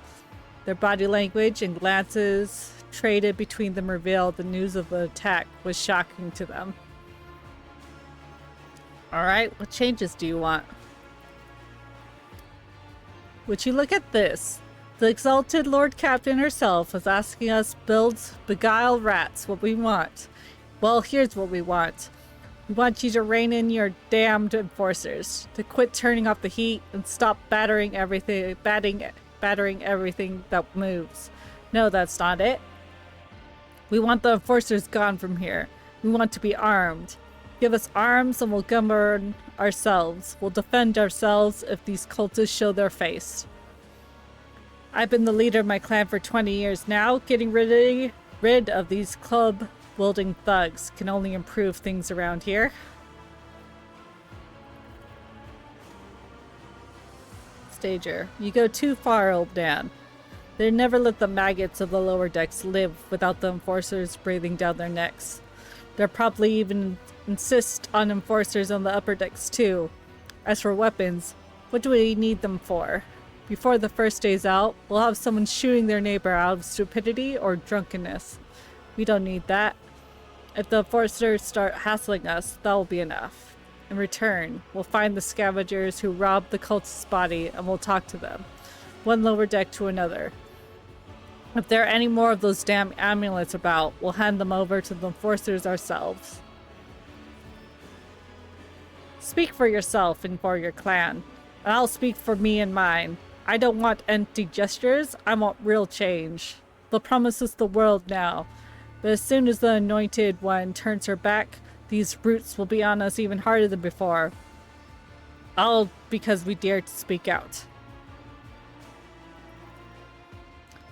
The tall worker's eyes dart between the two arguing leaders. Every few seconds, he opens his mouth as if planning to agree. But every time he falls silent, simply making a few vague noises of approval. Thoughts, Abelard?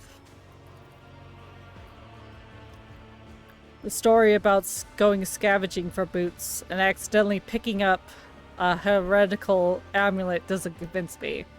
These people were moments away from rebellion and possibly becoming minions of the arch-enemy. They must not give them what they want. Even if they did acquire something innocently, purely out of their own stupidity, does that mean they are not tainted by the corruption? What begins as simple thievery can turn into graver problem. I have seen it before. Abelard's face darkens momentarily. In my second war, there was a sergeant in the Imperial Guard regiment who was stationed nearby. The sergeant looked like an ordinary pocket knife from the body, took an ordinary pocket knife from the body of a heretic, and his whole unit lost their lives for it. When they finally managed to break into the barracks, they found not one single survivor, only the pocket knife, which had grown through all the rows of beds like metal choking vine. So, when it comes to scavengers, malcontents, strikers, or whatever they'll turn into next, my verdict is simple. Give them no quarter.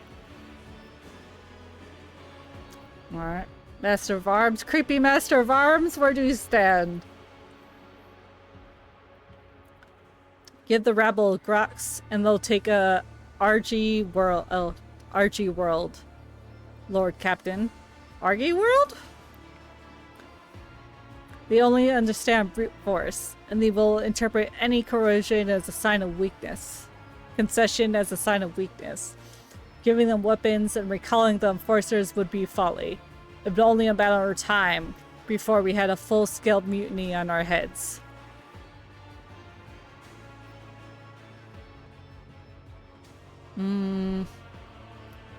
So... unrest, everyone involved will be eliminated. That's a bit too much. What is the point? They're cogs in the machine. We need cogs in the machine. And plus replacing them would be too much work. And yeah, we're not gonna give them weapons. They would fucking kill themselves. So coercion 100%. How would oh, Heinrichs has it. Spreading anarchy on the ship is the first step towards embracing chaos. Putting weapons in untrained hands could be worse. What's more, the forces are needed to maintain oversight and order. Withdraw these demands, and we will consider the rest. Yeah, maintain order. Succeeded. The tall worker they call Rivet shrugs and casts a sidelong look at the old woman. Old man, listen. The Lord Captain herself has come down to us and is offering concessions. I do not know a single person in the whole of Deport 4 who's ever stood next to the road trader, let alone talk to them. Back down. Now's not the time for you to be a stubborn old crone. Listen to us, old man. The 3 clans of Depot 4 ought to act as one. We made up our minds. It's your turn to decide. Don't ask them to disband the enforcers or give us weapons. We don't need any of that. The old woman hisses in dissatisfaction. You two are ganging up on me. Is that it? So brave of you against the old woman. But I will shut up. I will indeed.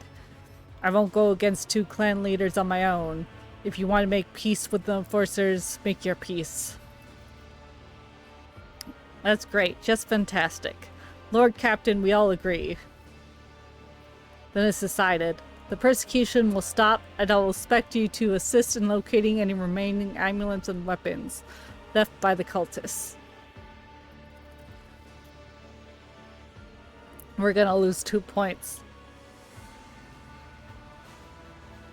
Your ladyship, thank you. You have not abandoned us lower deckers. You came yourself and settled everything. I will tell my grandchildren about this. Remove from cargo, fuel and provisions.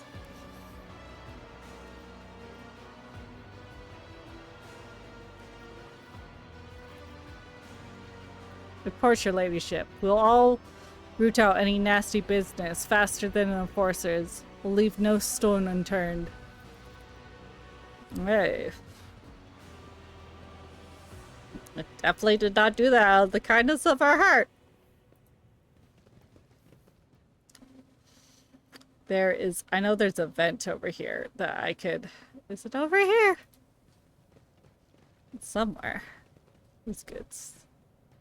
Ooh, we're using a mouse and keyboard, so... Let's look past the struggle. No,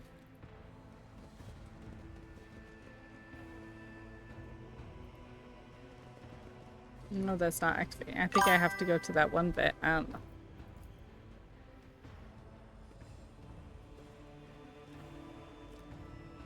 Do I watch any of the Warhammer streams on Steam? I have not. I was like, they actually have a lot of bloody games, Warhammer. I did not realize how much games they have.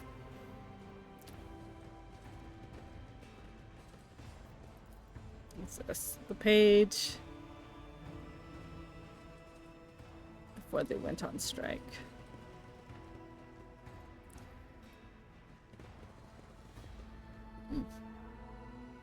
One step at a time, amidst the madness. God, that scared the crap out of me. My own voice.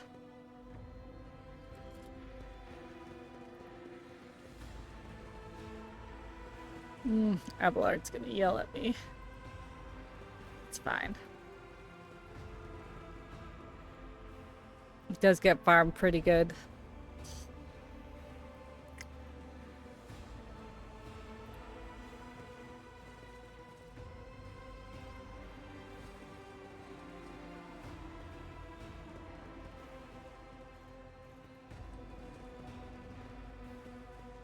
Oh, yeah, there he goes. Abelard stops abruptly.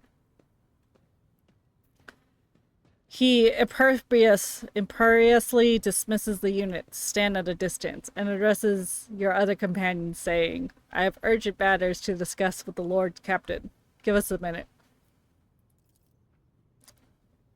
It's just yelling at the little arms. Abelard looks at you, and his last vestiges of restraint vanish. Are you pleased with your investigation, Lord Captain? You kowtowed to the disloyal rabble.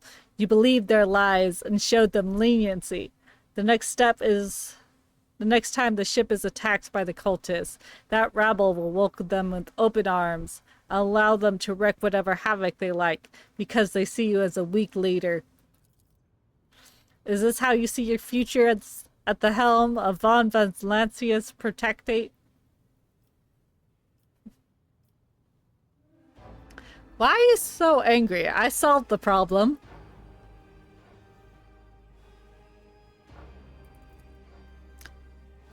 But why did you have to be the one to do it? Did you consider what it might cost you? I would have handled the situation myself, have you not decided to intervene, Abelard says irascibly. Remember, Lord Captain, Theodora, do you think she ever set one slippered foot in the lower decks? No, she did not.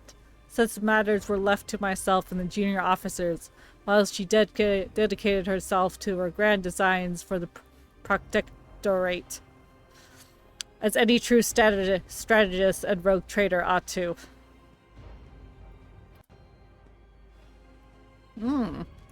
Maybe if Theodora had spent more time on trifling matters, she would have not wound up dead.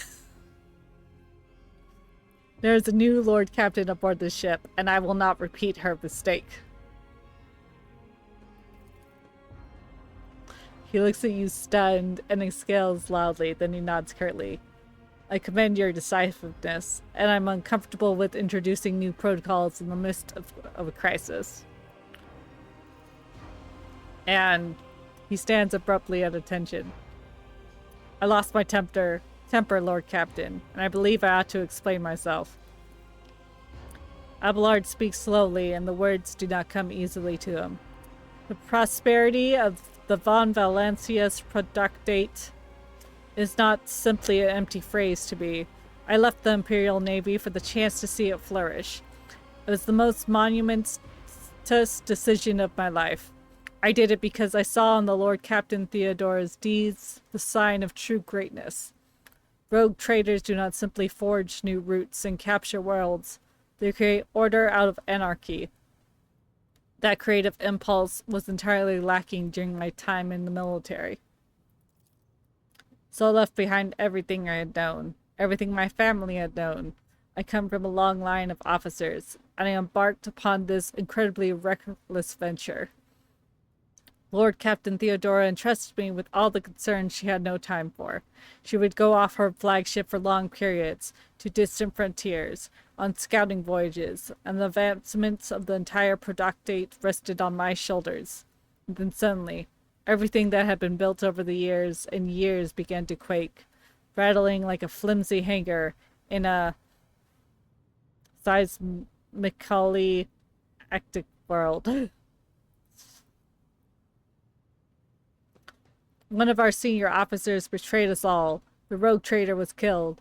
And who knows what's happening on the planets. I tell you this honestly and without fear for appearing weak.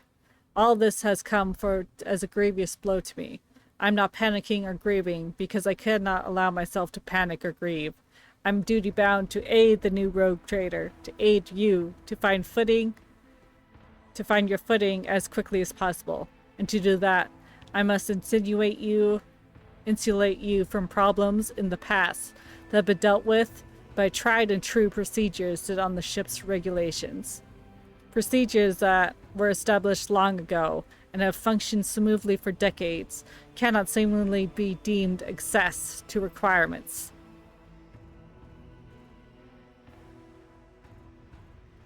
I think he was in love with Theodora. I'm not gonna lie. He didn't do anything about it. He wouldn't go around the chain of command, but...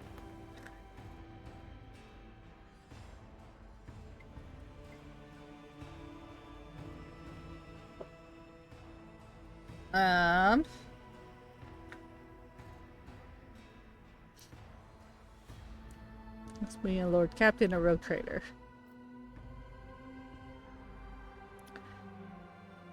The prosperity of Valancius is important to me. You're the only person who can comprehend the knowledge.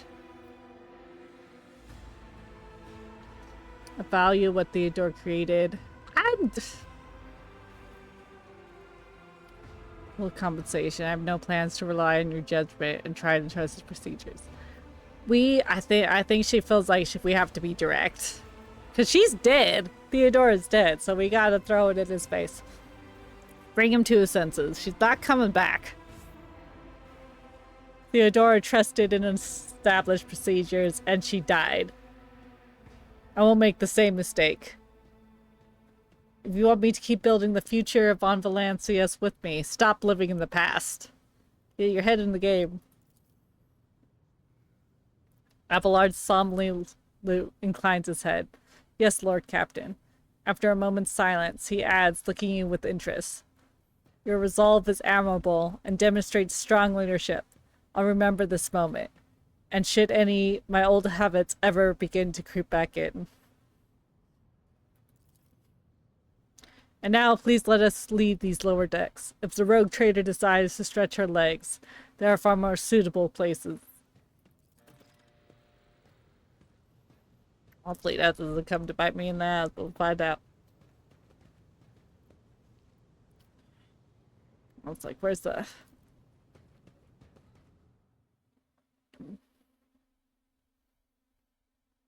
Y'all are gonna get hit with the ad, probably. Like, I kind of want to try the Space Marine game. That is definitely more shooty, bang, bang. Space Marine 2. Alright. Keep moving forward.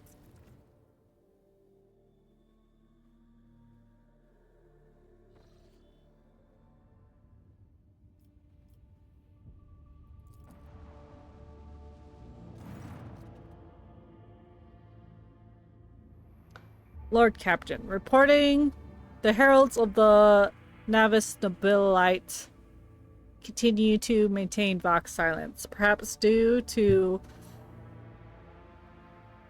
Aerorac 5 being off limits to visitors. We intercepted signals from the beacons drifting in the station's orbit. The demands are clear. We are told to turn the ship around immediately. We've also detected an accumulation of ship debris near the station's docks. Presumably, it is to maintain interplanetary shuttles, perhaps in the steamed Navis Nobilite house. Requires aid, and therefore cannot respond to our Vox transmissions.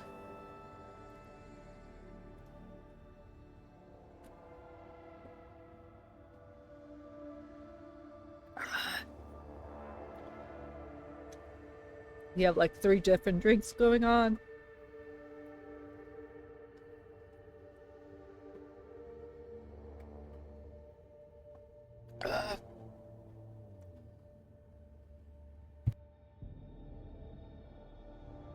Sorry about that.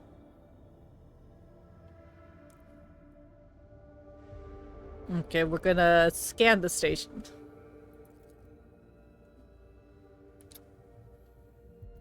Yes, Lord Captain. The Vox remains silent for a while, but you hear static in Victus's measured voice. The officers from the Argyr crew performed a full scan of the station. The information is imprecise. They note wave distortions of unclear genesis that are throwing off most of the readings. We were able to ascertain that the reactor core of the station is still alive. Many of the compartments are unpowered, and some fully depressurized. The signs of biological activity are largely present in the central module, which means the station has not been abandoned. So the question remains, why is this esteemed navigator's heralds ignoring us?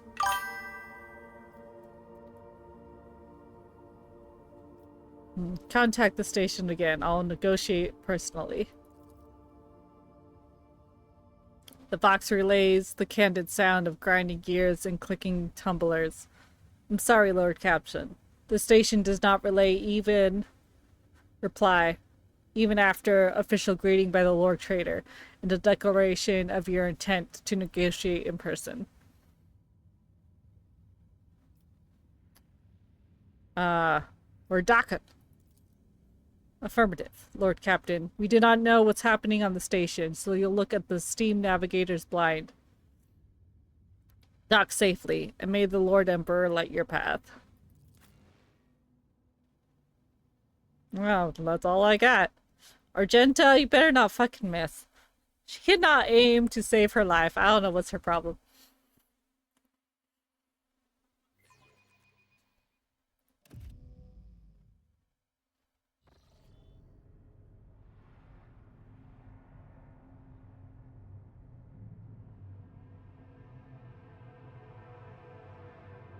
Pathetic worm. That scared me. You dare to argue with your master? It was not you whom I swore to serve within these walls. My lips are sealed. Confess. What was the old man's last command? What are you planning? Give up, Keeper. You have lost this battle. Again. We're getting nowhere with these ones, sir. Permission to execute them.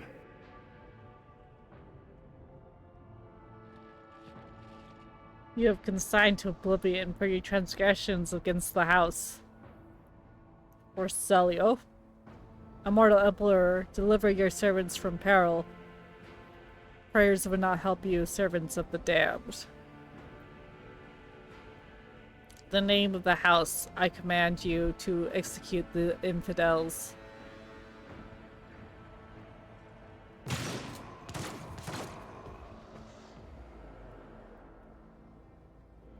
No step. Master, we have some strange guests in the station.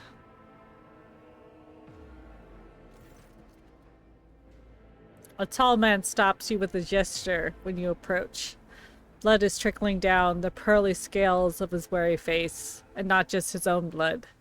Two jet-black, unblinking eyes are watching you, your every move, and the third one, not marked by the navigator's fate, is menacingly pulsing behind the lowered lid of the middle of his forehead. Ooh. Step back, or I'll unleash the horrors of the Sea of Souls upon you. Emperor, be my witness. An alternate dimension? Oh, it's the warp. Abelard, if you would be so kind and introduce me. This is literally her favorite thing. The Seneschal takes a deep breath. Before you stands her ladyship, the rogue trader Eros von Valencia, heir to the great protectorate in the Kronos expanse, and bearer of the sacred warrant of trade. Allow me to point out, the Nobulite custom requires the old Lord Navigator to introduce himself first. But given the unusual circumstance of the station, her ladyship, the rogue trader, is willing to turn a blind eye to your hostility, just this once. Bellic or Celio? In that case, I shall turn a blind eye to your unceremonious invasion, but just this once. There's a dangerous glint in the man's dark-shrouded eyes. Very well, allow me to introduce myself. Before you stands Felix Christopher August, keeper of this place. So, you did not arrive to offer support to the traders. This is good news. Having said that, you must understand that the station is holy sanctum of House Orcelio, and the path it is only revealed to a select few. It pains me to say you are not on the guest list. The navigator looks at his guards and winces. The soldiers are quivering as if their tormented flesh were being flayed, yet they keep clutching their weapons.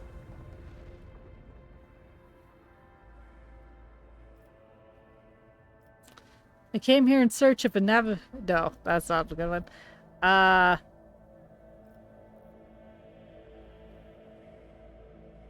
Why would a keeper of the station command vile mutants condemned by the Emperor?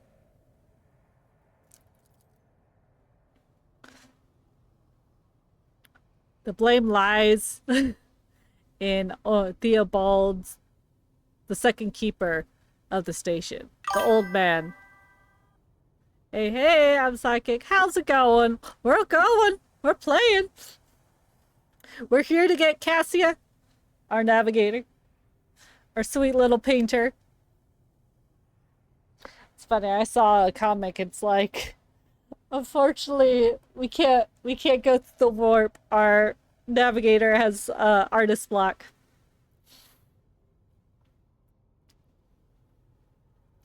The old man was a great navigator, but he can no longer control his powers. I begged him to retire, but he's too obsessed with our mistress, Lady Cassia. His madness and the stubbornness spelled doom for the entire station, for he turned his third eye in a fit of rage, and unleashed horrors of the warp on those who displeased him. The Theobald I knew would never have used his powers in such a reckless manner. This will be difficult to explain to the uninitiated, but I'm going to try. Like, they say she hasn't come of age, so how old is she? Is she like 18? Or what is their coming of age for navigators?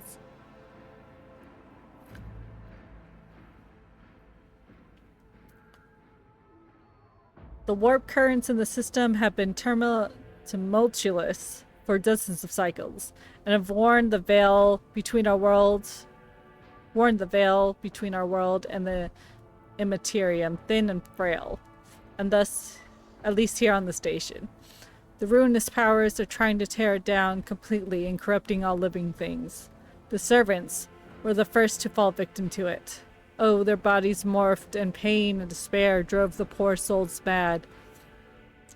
The lunatics took my mistress prisoner and almost destroyed the station, but I rallied the few who followed the light of the Golden Throne to set things right.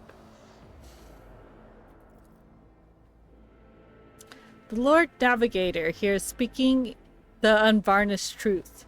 I bet the station is full of voices and whispers, all trying to break through from the other side, waiting for you to reach out and swing the door wide open. Ironrix. The suffocating grip of the Immaterium can be felt across the entire system. This is not surprising. The veil grew thin here of all places. The Navis Nobilites can command the warp currents, but the use of their abilities wears down the barrier between the two worlds. I always forget he's a psyker. I don't know why. I sincerely hope the influence of the Immaterium has not yet affected your body and soul. With all due respect, I advise you not to remain on the station. Return to your void ship. I need to save Lady Cassia. If you're not willing to help, or indeed risk your life, you must leave now. Well, what kind of help are you talking about? I would never ask you for such a favor under different circumstances, and yet... Felix takes his hand away from his rib cage, notices blood, and winces in pain. And yet, Lady Cassia's well-being is above all. I haven't got many people left, and my wounds are too deep to act with precision and swiftness, but you may actually succeed. In order to ascend to the Mistress Chambers, you will need to remake a holy relic sanctioned with the blood of the lady herself. This is a control rod for the elevator machine spirit. I have one part, and the other was lost during the mutiny. But even this relic will be no use unless the elevator mechanism is powered. And why should I help you? You came to the station for a reason. The house will not be able to help you until the current crisis is resolved. And if you aid us now, I promise we will reach an agreement you will find satisfying, be it riches, influence, or the power of our navigators. Very well. How do I make the control rod? I have a phylactery containing the mistress's blood. It needs to be taken to the laboratory, which is located behind one of the reliquary doors. The most ancient of sacred mechanisms will help rebuild the rod. tech priests ceaselessly perform the rites of appeasement, so the machine spirit will serve the house in its time of need. The fateful hour is upon us. Pascal excitedly reaches for the data slate, requesting access to the unit object's data crypt. The Davis Nobilites use independent modifications for standard sanguinary technologies to the uniqueness of the genetic code inherent to the lineage of each house. Calm down, Pascal. Felix looks exhausted, but arrogant resolve bolsters his voice. And these technologies were made secret for a reason. I must respectfully decline your request, esteemed observant of the Omnissiah. You have your sacraments, and we have ours. Alright, so how am I supposed to power this elevator? The station's main cognator is situated in the guard room. Just enter the correct command sequence and the sacred mechanism will do the rest. Well, if it's so simple, why don't you just do it yourself? I never said the feat would be easy to accomplish. The path to the laboratory and the guard room is blocked by the very same madmen who took over the station. They will not negotiate, and are not afraid of displeasing the Navis Nobilite or incurring the Emperor's wrath. They bow only to brute strength, and something which I currently happen to lack. It's a bit suspicious that he's saying for the Emperor, and he's not willing to sacrifice himself for it. So what have you decided, descendant of the von Valancius line?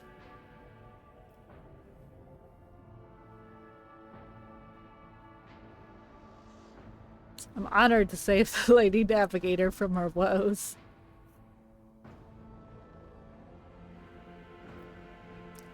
In return, I require...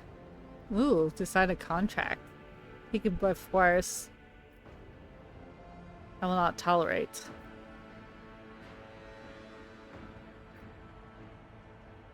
So it's the balance of power in the galaxy. I will help you, not for the sake of profit, for the good of Imperium. I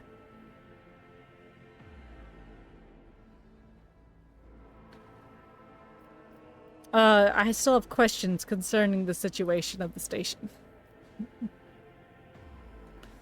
Your idle chatter will not save Lady Cassia. But if you need to be sure of something before you can help, so be it.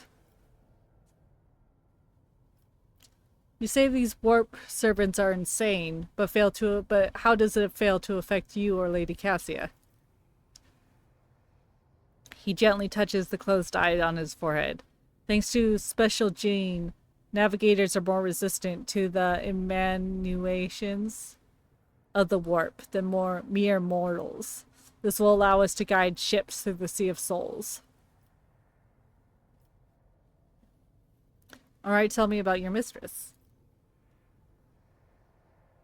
Regrettably, I'm not allowed to discuss my mistress, whether with original or outsiders. She will tell you about herself personally if she feels like it.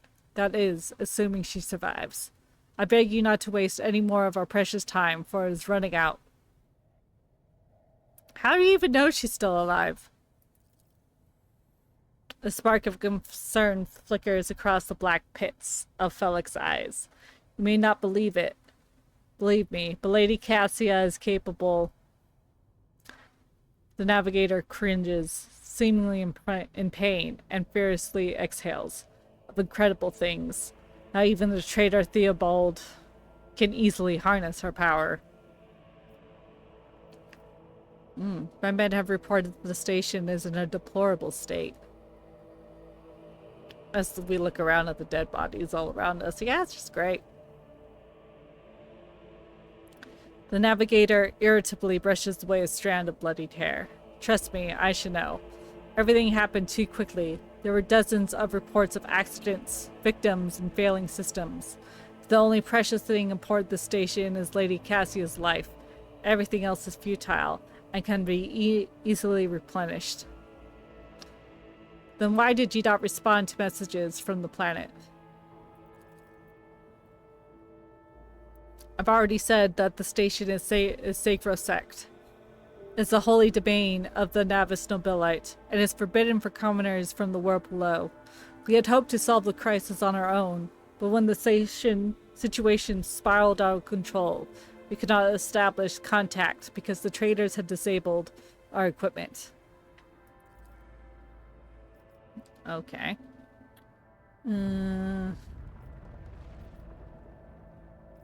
Alright, I'll rescue your mistress then, but return and require that the house sign a contract with my protectorate. Felix replies, sound curt and tired. So be it. Hurry, the mistress's safety is all that matters. But should you fail, our arrangement is finished. Don't be suspicious, don't be suspicious. There is something. Some loot? Where are we? Over here? It was over here somewhere. Somewhere.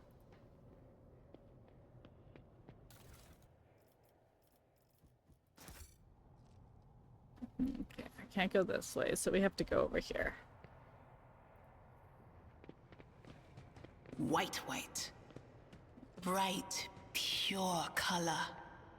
And it's all riddled with horrible veins that carry the poison of fear and pain throughout its body. Who are you? Why are you crying? If the witch is talking about the enemies of humanity who set upon this abode of noble navigators, then our weapons will soon dispel their wicked misery. I don't know, it sounds like she's talking about Cassia.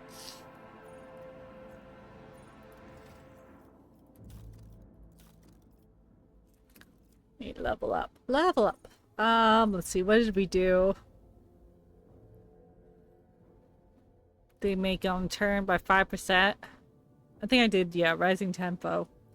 Including Blade Dance. Only counts as a single attack.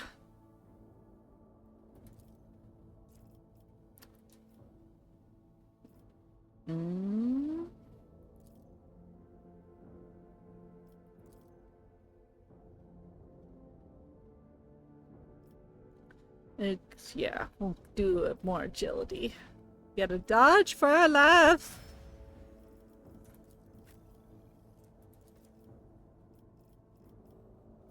I still need to get a shield. I had a shield for him last time. I did not have it.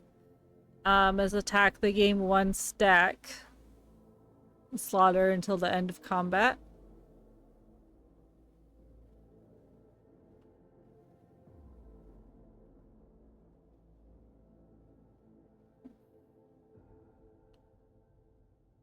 Can I see 6?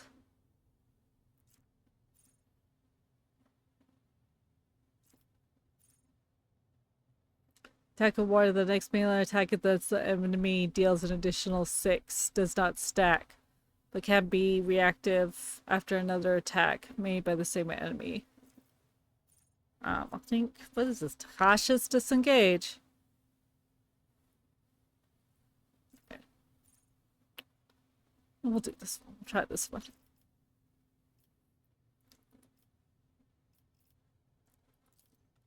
I'm just going what the game tells me. I don't know if any of these are good builds. Find out.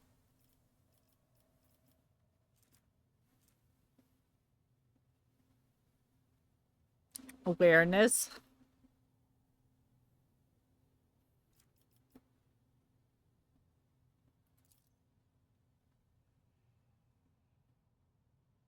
I don't think anyone, yeah. I'm already giving Pascal tech use, so we'll give her some warp.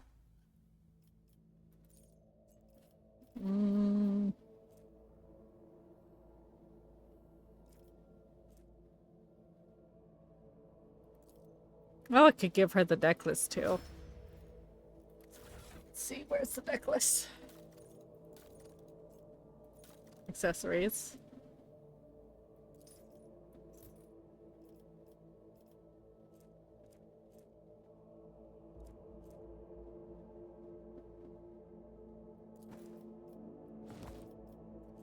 Tech use? That could be for... I think Pascal already has a thing, though.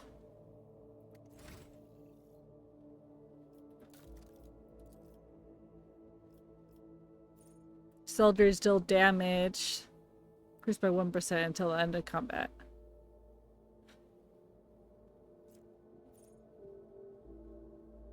Increased by 10% for full cover and 20% for partial cover. Yeah, we could do that one. Oh, I can't give her more ballistic.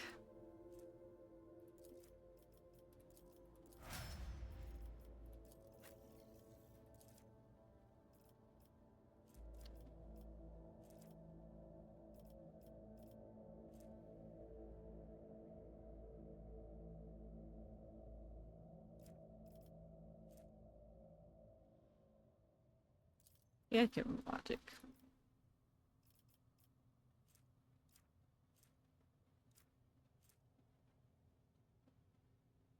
Against a character's thing. Yeah. Hi, Rick.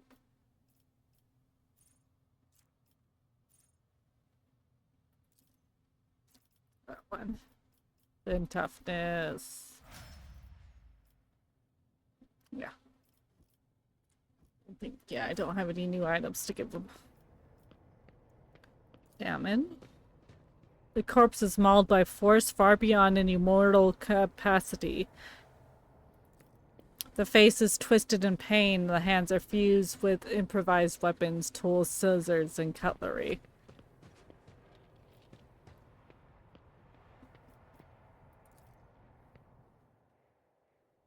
I imagine with those athletic skills, Avalar just carries me over. It's like, just carry me.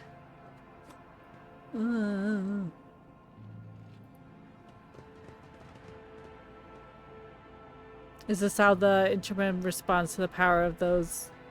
I missed it. Those who domination over the warp.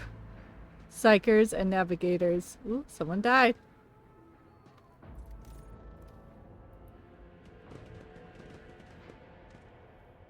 Patience? My nerves are frayed. Ugh, why am I all the way in the back? Protect the child.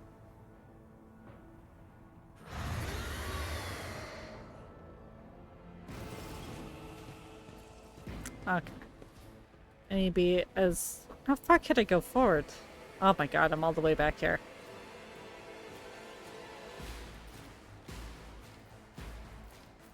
Avalar, go leaf it forward. I know there's a guy over here. There's a couple of people over here we need to kill, so we'll keep them back.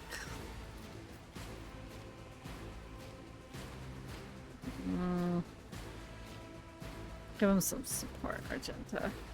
Pascal. Pascal could be fine there. Heinrich. A little bit forward.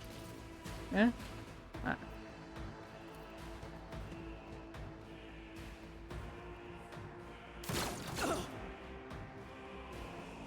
Weather the storm.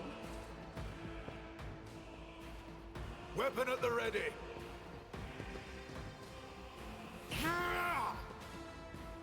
Stay vigilant.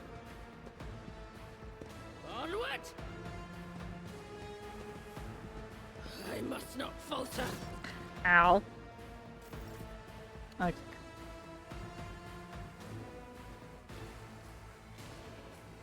I need to swap out my weapon. I stopped my gun for some reason.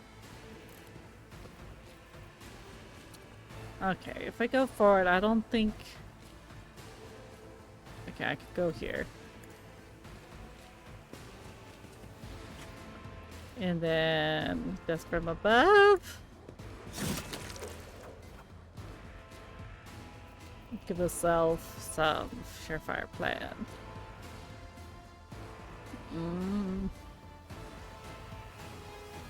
Then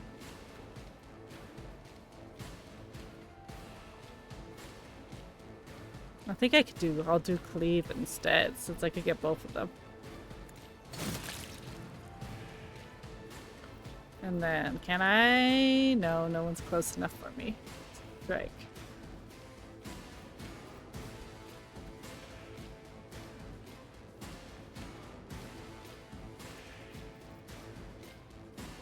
Just chill then. Follow my lead.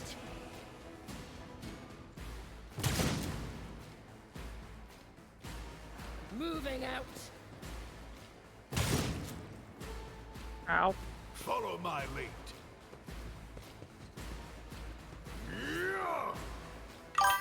Follow my lead. How you doing, Mixing? Are you just waking up? Ow. Cat Argenta. Storm. Onward.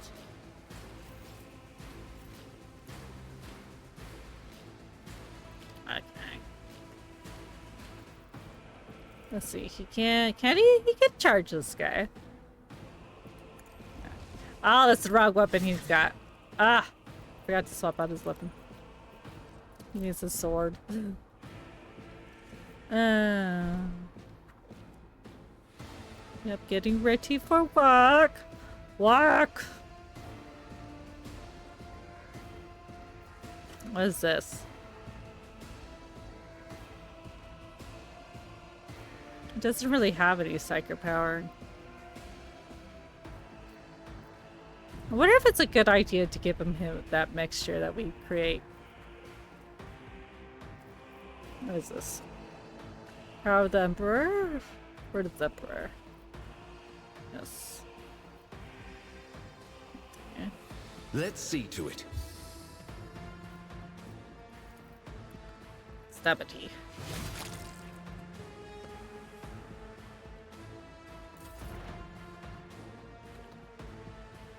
Go.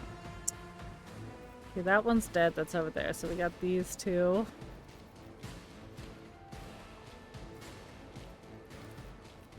Let's use this. Hopefully we can kill him with one shot and not get hit.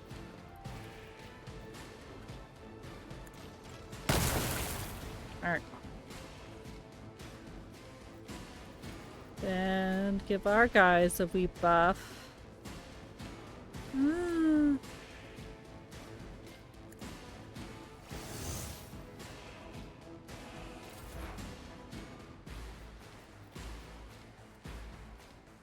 Is this thing that causes her to go crazy and hurt herself? Oh, that's gonna hurt herself. Let's not do that.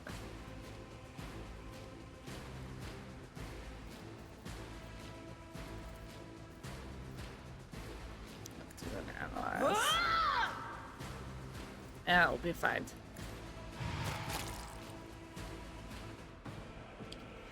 Okay, who's pretty hurt? Han. Give that to Alballard.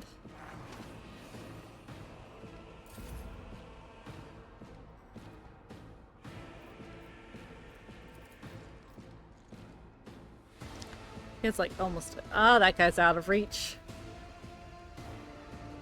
Oh, that takes all his movement though. Let's see.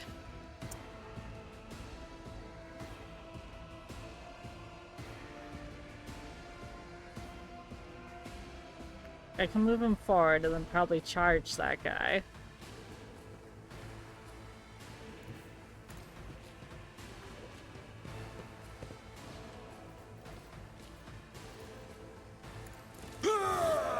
Ah, this fucker parried. Fine. Oh, I can't charge him. He's too close. Oh, son of a bitch. Oh, find that. Give yourself some temporary wounds.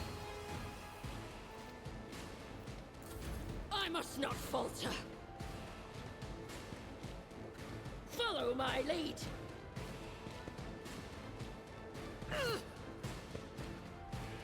Moving out. Have some fun with the RPG. Ow.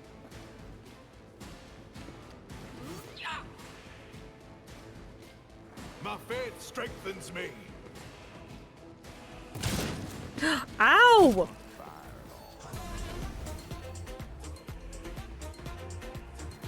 Da.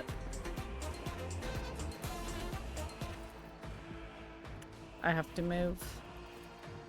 Well, at least he killed his own man.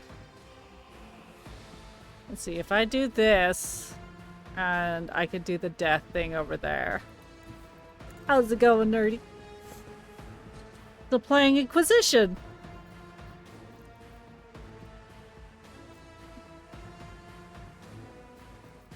I think I could do a cleave on all these guys.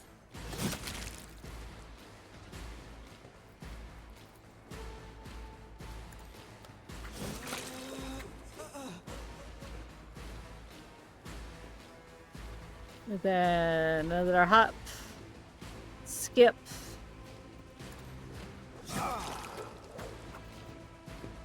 And then another one. I have to say Blade Dancer is great. Ah! You got my boy. Oh. Oh, did you choose the mages then? I'll do this one. A genius at work.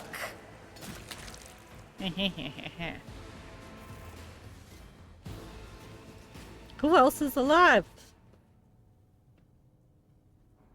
Oh no, I killed the last one. Haha. Oh, you haven't chosen yet. Swear, Blade Dancer makes this game feel easier, I think. Let's see. Oh, what lies beyond? That's good.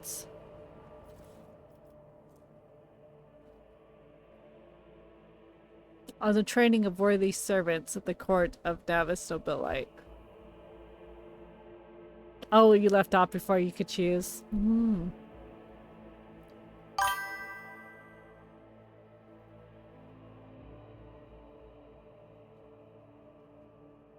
I was like, but then again, my boy is the mages.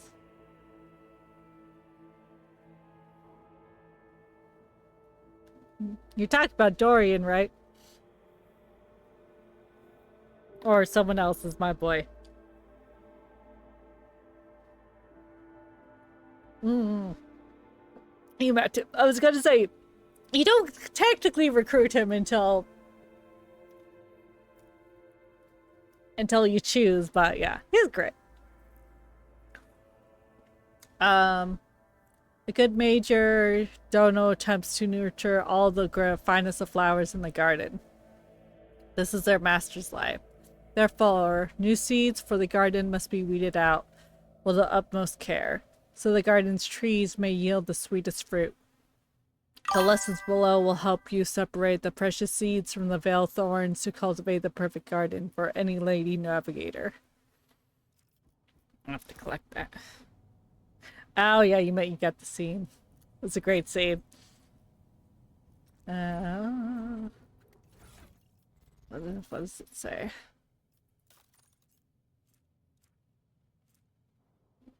Oh, I forgot. I was like, what is that? It's the phylactery that we need. No, where is it? I took it. I picked it up.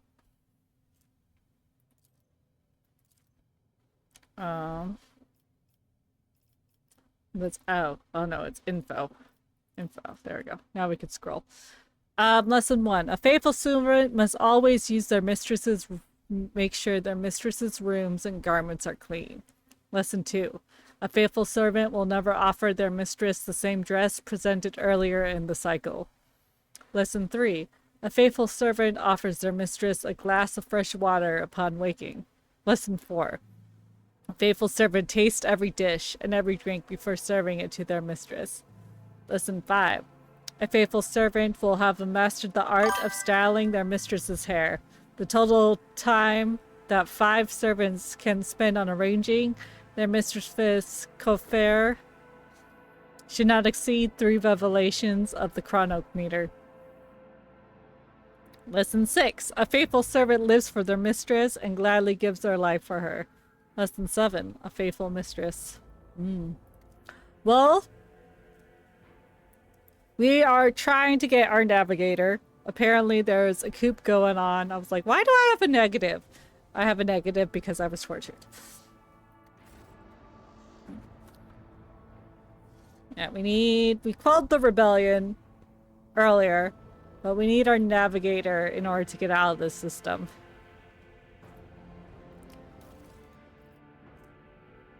The data crypt carries the inscription to case using casting H40KO. But it looks like there's also a revolt going on this station as well.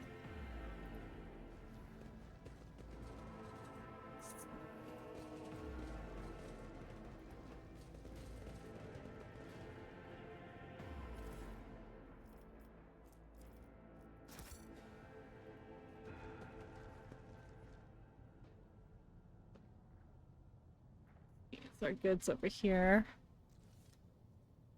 Over here. Yeah, nope, that's a servant. Ah, I saw a light up. Goods. Meteorite chunk. Still cold with icy breath of the void.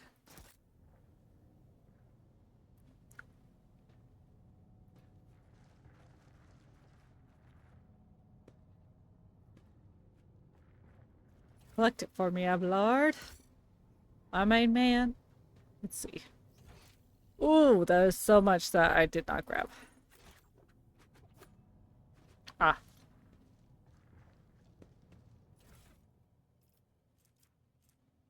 Ripper pistol. I don't really need that one.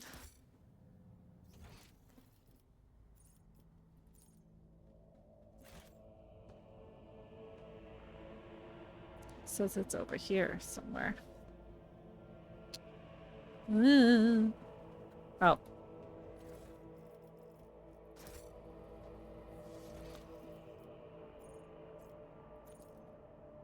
this one's over here as well. Ah! Don't mean to do that.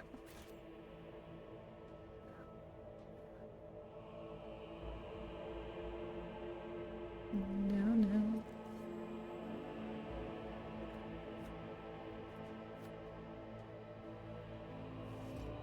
Is there a search? If only there was a search thing that I could actually look at, but no, that's Heinrich's. So it's over here somewhere.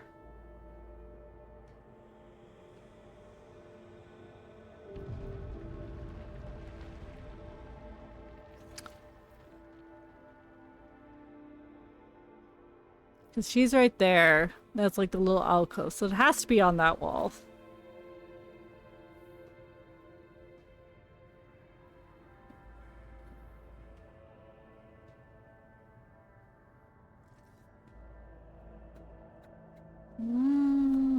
Because that's the little alcove that Heinrich's is right up at.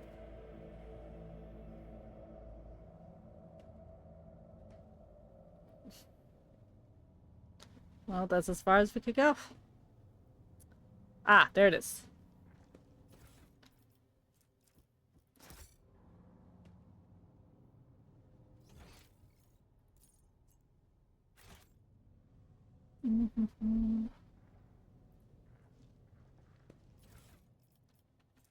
Mutated flesh sample. Lovely. Okay, that's all on this wall.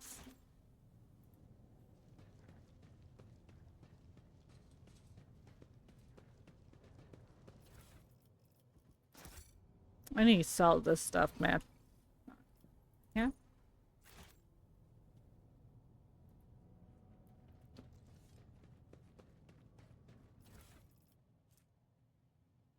Intercepted conversation between security officers.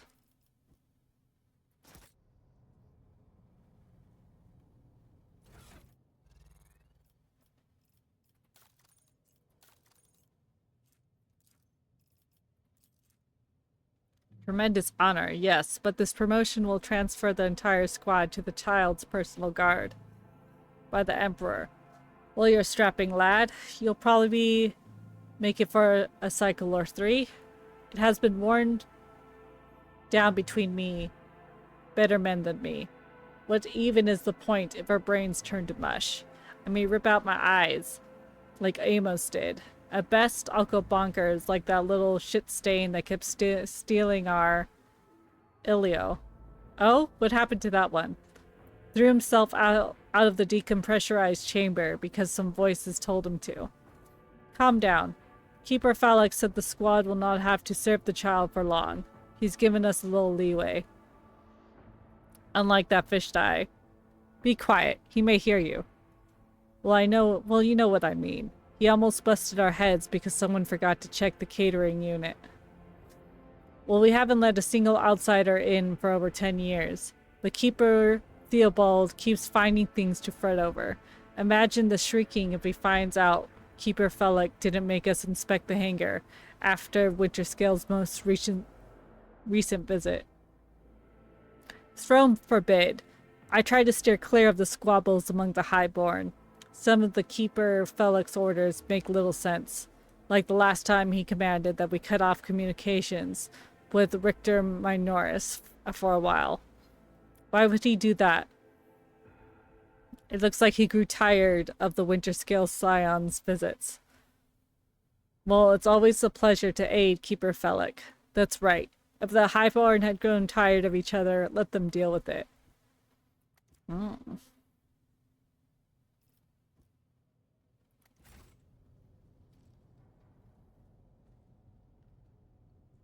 Suspicious. Is that down the hallway? I think that's down the hallway. Yeah, that's down the hallway. We need to go.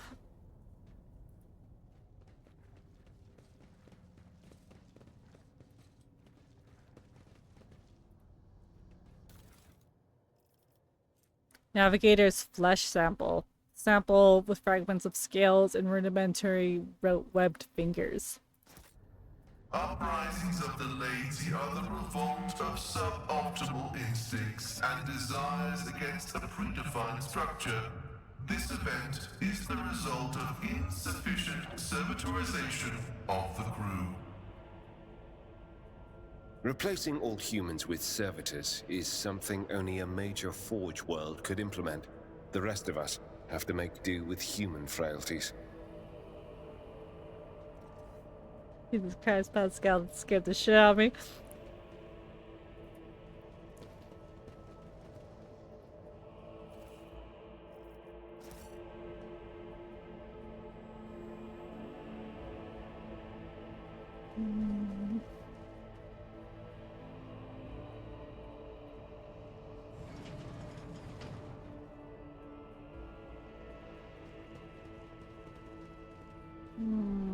Nothing.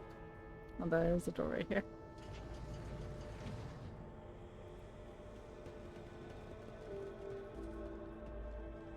Protect the child.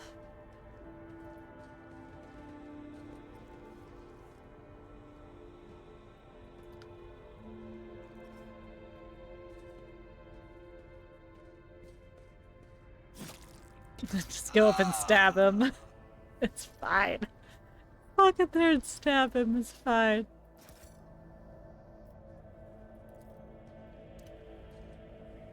Deep cut extends across the mutant's throat, and the holy Aguila has been carved into their foreheads. Traitors are often executed in this way.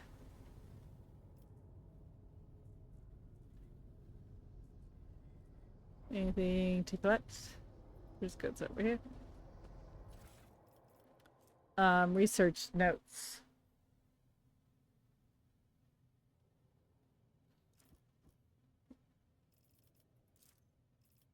Info. Keeper Theobald graciously agrees to provide samples of his skin growths so we could study the influence of the rebellious immaterium on the flesh of the Navis Nobilite. As just we thought, navigators are positively resistant to the restless currents of the warp.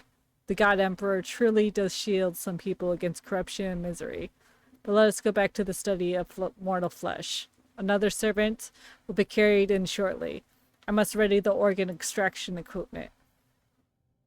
Ardamentite dust and black water. This is the worst idea that's ever entered my mind. The Lord Emperor prays. I'm lucky I still have my head on my shoulders.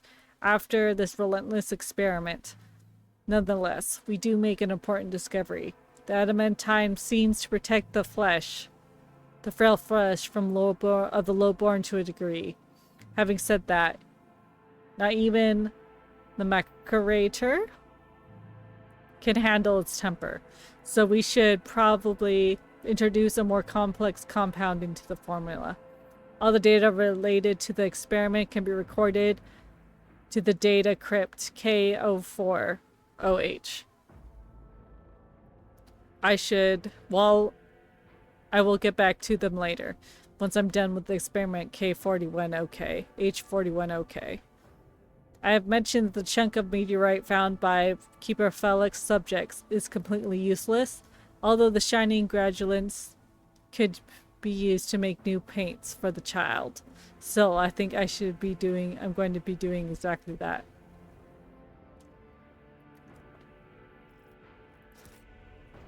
Because I'm not going to remember that. I had to look up the experimenter thing. I did not remember. See any goods? No. Alright. Awaken the cognator. Yeah, let me check the furry.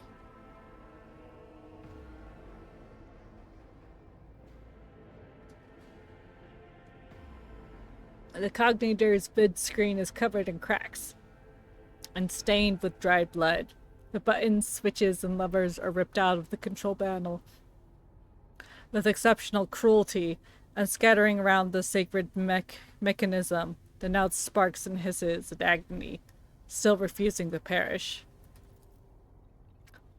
The tech priest's Vox systems emit a binaric trill, and his mechadorites start furiously lashing at the air. I'm recording blasphemy. The person found guilty of such cruelty to the noble mechanism must be sentenced to immediate destruction. Waken the cognator. You turn a few of the remaining dials and activate the lever. The cracked vid screen of the sacred machine flickers. The cognator's insides emit creaks and groans, and the lumens oscillate at random. It takes a while, but eventually the machine spirits do grant you access to the cognator systems. Request data from the station's navigators.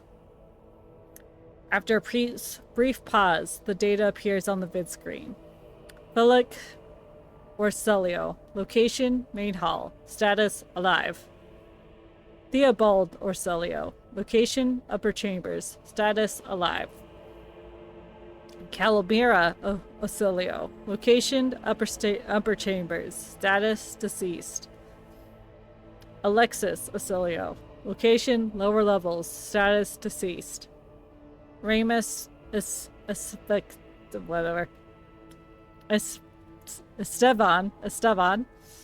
Location unknown. Status deceased. The child. Location upper chambers. Biometric perimeters. Rapid heartbeat. Elevated body temperature. Stress levels exceeds the permissible limit. Status unknown error. Attention. The calming procedure advised. Attention. Upper chambers inaccessible. Error. The control rod is not present. If the rod has been misplaced, the immediate contact a station keeper or the Navis Laboratorium custodian. Examine the log. The archive data stored in the cognator's local data crypt is partially corrupted, but you still manage to access the residual logs for examination. View report 12AH890. The Vox recording hisses for some time before you hear a voice. This is Officer A282. Do you copy? Several generators overheated in lower levels. Chambers A to D are underpowered. The Tech Priest crew sent to investigate the problem is not responding. Request back. The officer's speech is interrupted by shouting, and the recording abruptly ends. Officer H123 speaking. 200 servants have perished due to explosive decompression of the living quarters. We've located traces of mechanical interference. The preliminary cause is officer sabotage. Crews 5, 6, 9 are cut off from the main compartment. We have enough oxygen for 20 minutes. May the Emperor save our souls. Senior officer stations. This is the captain speaking. We attempt to contact the Winterscale Scion for help, but something is jamming the signal. We've never received a reply, and cannot be sure it was even sent in the first place. A rescue team is not coming. We're on our own, so remain vigilant. Anyone could be a traitor, do you hear me? Anyone. If you are in doubt, shoot to kill. The following Vox recordings are too badly distorted to make out a single word. Okay, examine recent entries in the log. Report X880. Originator classified. Date classified. The servants close to the child have started butchering one another again. An order came from above to have their remains repossessed. Report 886. Originator classified. Date classified. The negotiations with Winterscales were a success.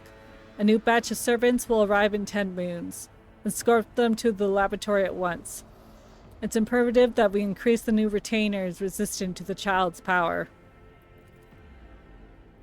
Report X891. Date classified. Data purged. Examine the station's docking log. The log is almost completely corrupted, but you managed to recover the latest entry. Identity confirmed. Regent Artanio Ocelio. Date of visit, classified. Reason for visit, classified. Date of departure, classified. That's not helpful. Examine the security of life. Security and life support logs. Yellow lights above the control panel flicker to life, and a singular repeating message streams down from the vidscreen. Warning. Damage to technical compartments A12, B3, D8, and H24 detected. Warning. Living compartments L10, L16, L28 depressurized. Warning. Unable to access the station docking system. Warning. Energy regulation system. Error unknown. The station will transfer over to emergency power. Immediate evacuation of the facility is advised. Warning. Pascal casts a brief glance at the vid screen and speaks dryly. The imminent demise of this void station is affirmed. The damage to its core infrastructure has reached critical mass, at which point further degradation has commenced in a cascading configuration. Oh, the station's gonna die. View the encrypted data.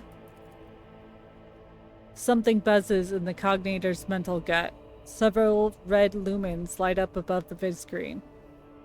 Recard access level. Security captain or above. Current access level. Security captain. Senior security officer. Break through the Machine Guardian's defenses. You easily bypass the restrictions imposed upon the sacred machine. The cognator's overload processors roll unhappily. Most of the encrypted data have been wiped. You find traces of purge protocol. Recovery is impossible, but a list of the most recent commands, having been embedded in the machine's spirit's consciousness, now flit across the screen in a single creeping line. Child, delete, pick, flow, disable, access code, and all station controls delete.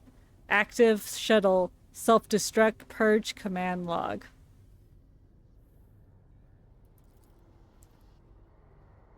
Exploring the archives a while longer yields a surprising excerpt from the guard captain's report, mentioning that the security system had recently been reconfigured without his knowledge. His comments read, "Only the keepers of the station have access to life support systems, but Keeper Theobald is not the child's side, had not left the child's side, and neither have I.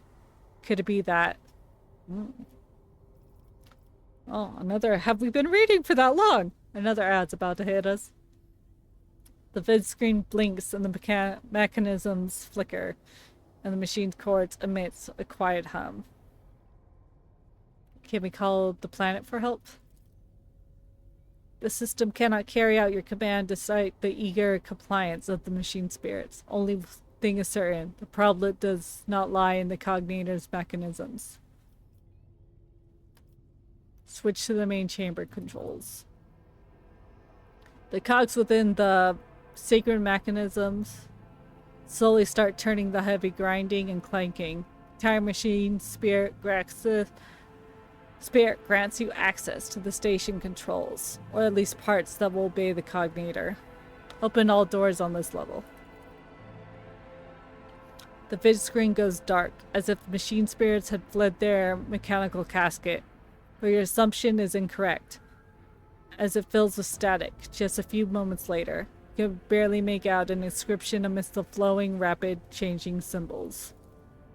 Warning, data corruption. Processing error. A lot of ones and zeros is required. Pascal's Vox systems emits a binaric trill. The spirit of the sacred machine requires a special purification rituals in order to restore utilization of the lingua most familiar to the citizens of the Imperium.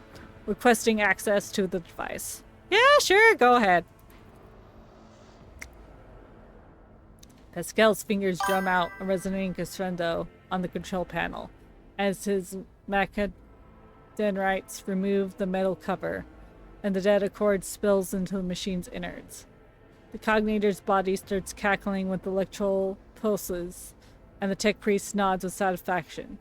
A few minutes later, Pascal raises his hands from the machine, chants a brief litany only he could understand, and pushes the surviving stump of one of the levers. My humble prayers have satisfied this machine's requirements. Okay. That's a lot. All right. Be bathroom break.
Alrighty. Back. Refresh.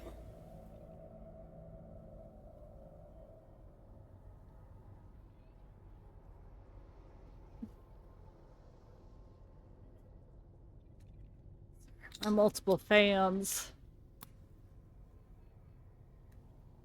So what I'm getting at is that someone purposely set this station on fire.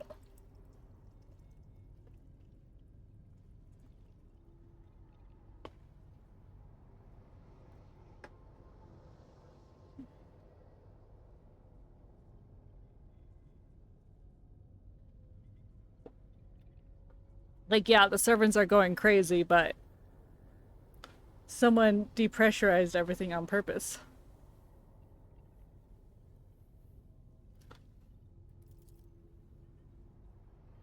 The door is already open. Library.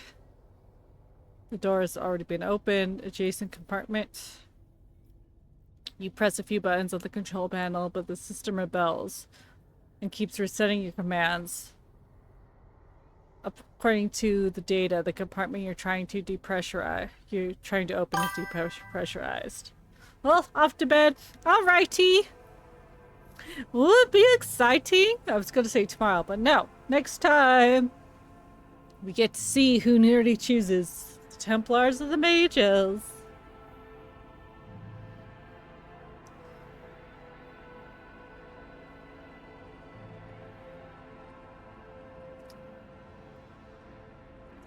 Should be fun. Yeah, I'll be back with with Morgan's Skyrim tomorrow.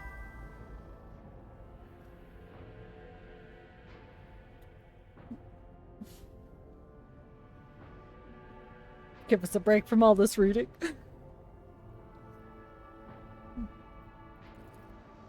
Yes. Technical areas. The protocol has been executed and the passage is open. Guard room. Door is already open. Laboratory.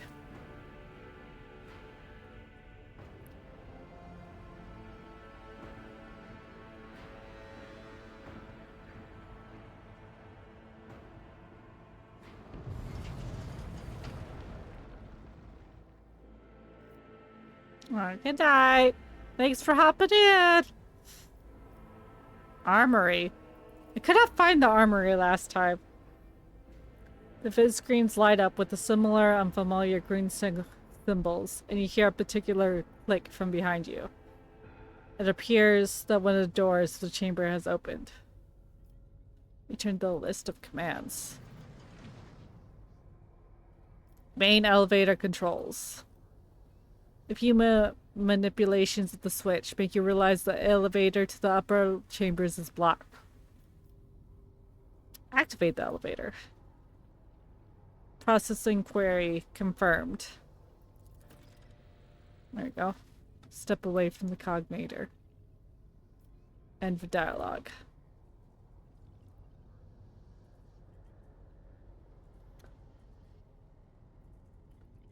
Okay. There's nothing in here, I don't think. No. This away. Oh no, there is something.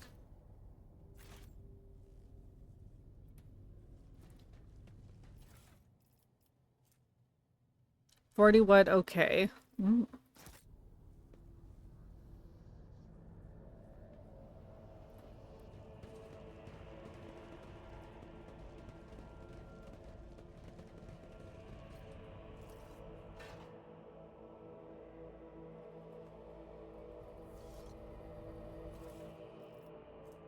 Gloves. Ooh, a 5 bonus to persuasion. Ooh, a new sword for me.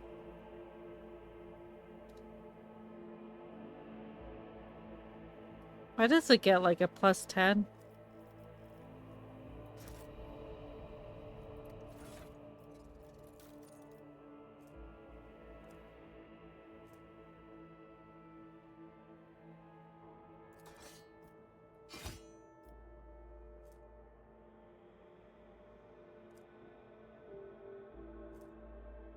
It's Abelard's old sword. This is a sniper.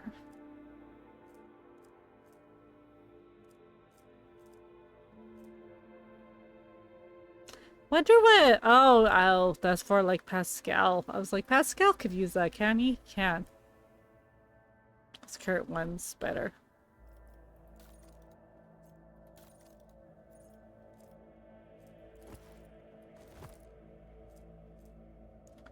Persuasion.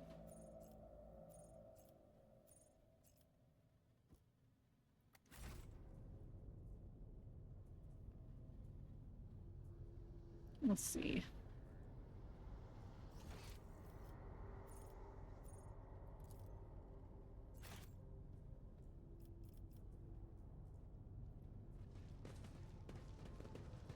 Oh, there he is. Ooh. Some goggles. Okay. Let's see if we can figure out.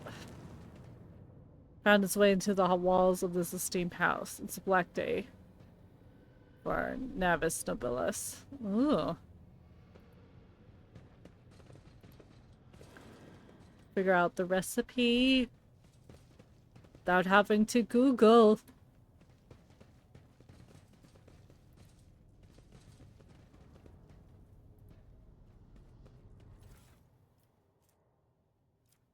Black water. A biogel. I don't think I think the black water is useless. That's what it said. Somebody wanted to destroy the laboratory or find something. K004.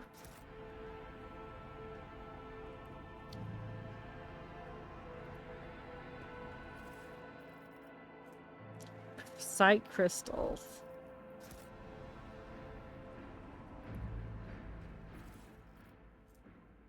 Flesh sample.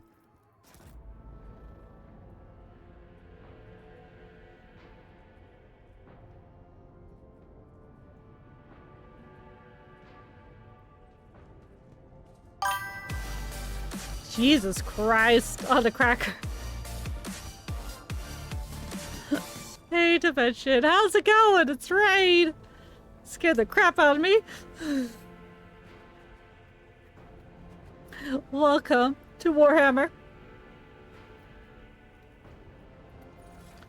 Like, you know, when you're so focused on the game. How was Divinity? Did you finish?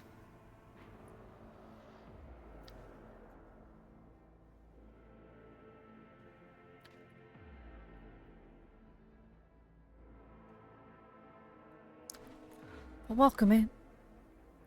We do, I'm Ripley Sage, or Marlon. We do some RPGs here, mostly now. Haven't done a lot of horror. We're dipping our toe into Warhammer with their RPG. Sadly, we bought it before it went on sale, but it was all good. Finished up the main story and went straight into the DLC. Ah, that's how you have to do it.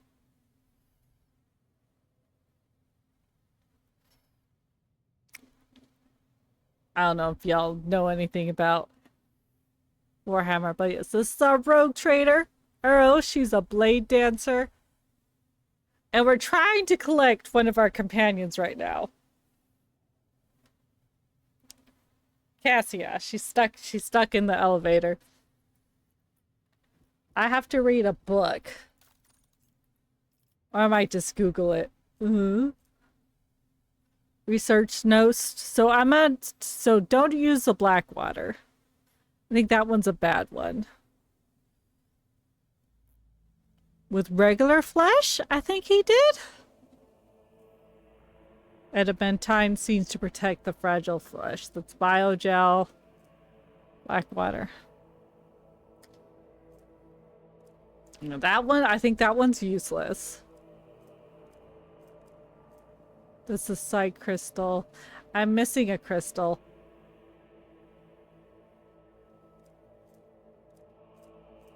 I think.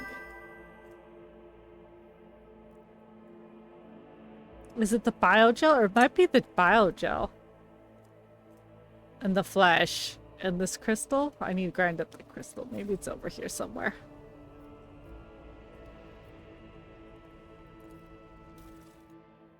Oh, there's the meteorite. Okay, I ground it. Oh, Vermintide and a little Darktide, but I've only seen other people play this. Yeah, it's pretty fun. I'm enjoying it.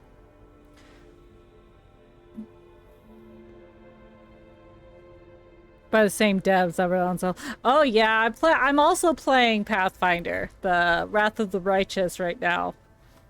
I think I'm in Act 3 in that one. That one's really fun. I have to say, Owlcat does great with their story-driven.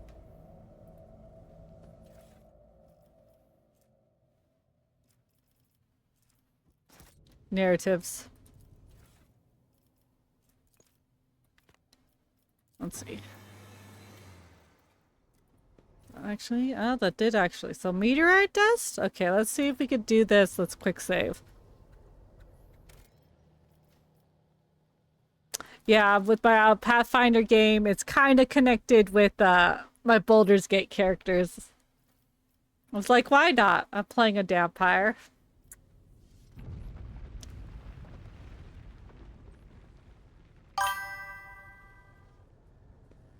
Oh yeah, more ME style.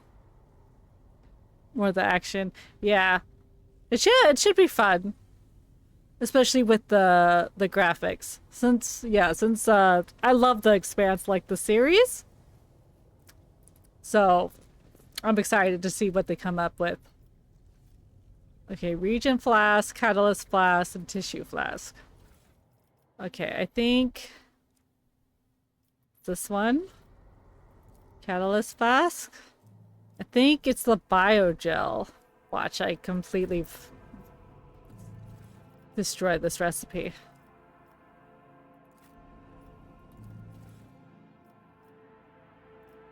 Ooh! Oh, I don't know which one it is.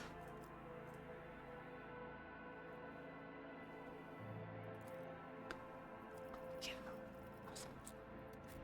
I have to look at that. What does it say? All data related to the experiments recorded in, okay, OH. So it should be OH.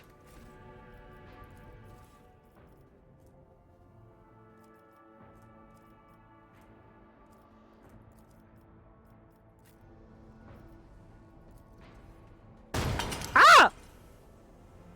Okay, that didn't work. I did the wrong thing, bugger. It's okay, we'll reload. Before we destroyed it.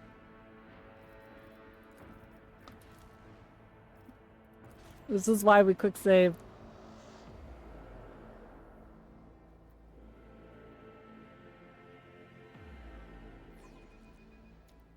It's so funny how like people are like, The Expanse is taking all. It's like they don't know that The Expanse already took heavy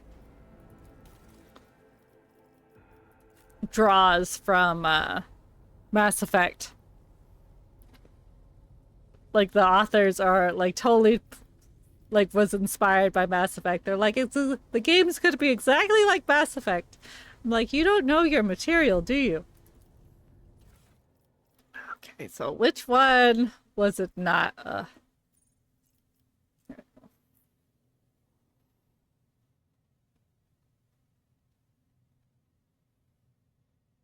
The adamantine protected the lowborn. It's crystal dust. I don't think I grabbed adamantine. The books are great. I have multiple copies of the books. Like, if you saw the show and thought the show was good, the books are... I love the book series.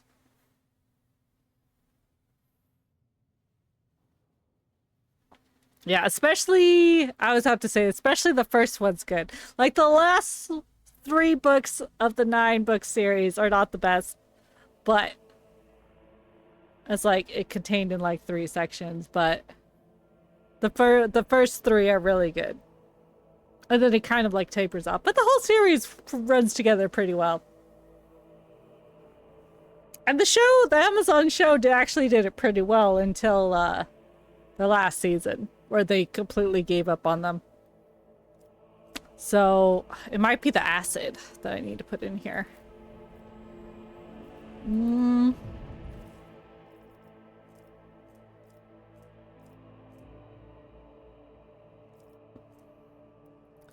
Thank you.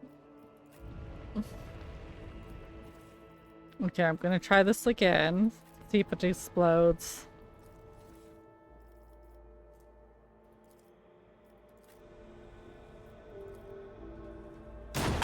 Nope, that was wrong as well.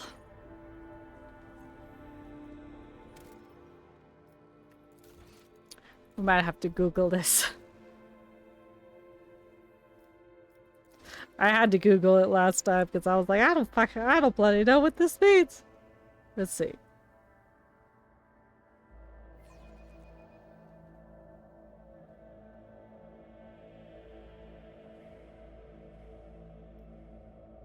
Here we go, laboratory recipes. Where is it? La la la.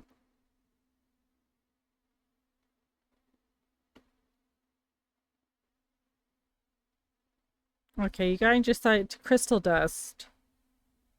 Okay, play it by placing on materials. So tissue flat. Okay, so. Okay.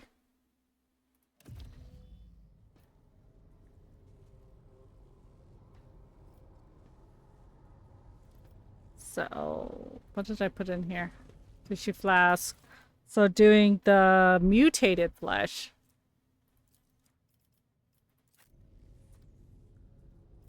And then the catalyst was the biogel. And this one, the Regency, was the crystal dust. It's okay. Google everything. And 41. God, I had this completely wrong, man.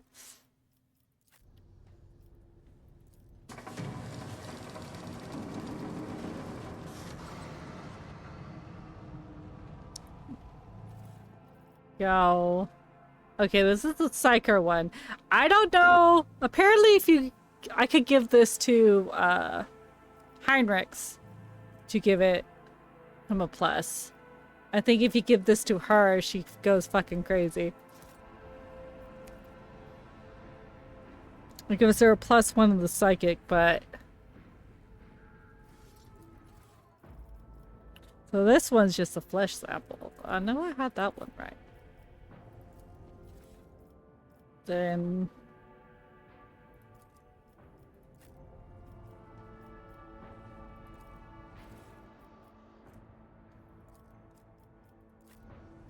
Yeah, because it like ups her psyker and she could go to warp. Like her possibility of hurting us in the warp is... Oh, motherfucker. Did I put the wrong one?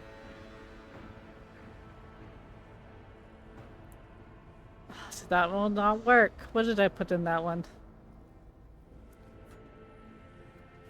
Oh, that's the one I need! Well, we're really loading the game. Okay.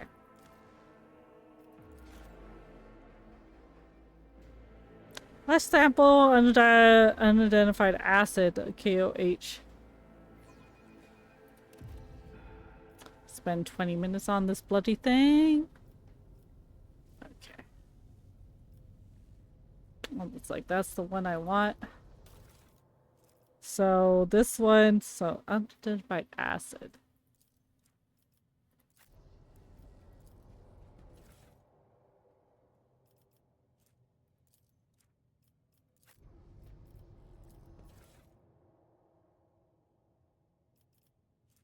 No, that's, oh, I didn't grab, I don't have the antimantine dust.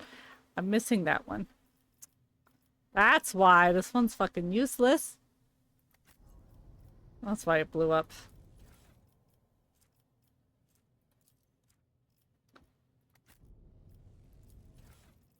Mutated one, I have to find.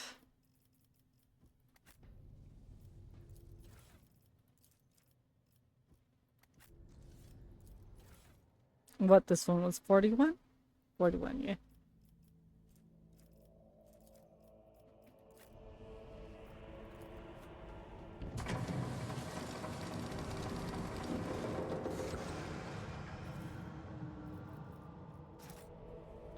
Okay, let's see.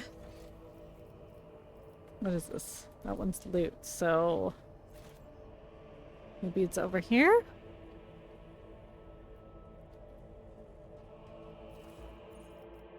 Ah, there it is.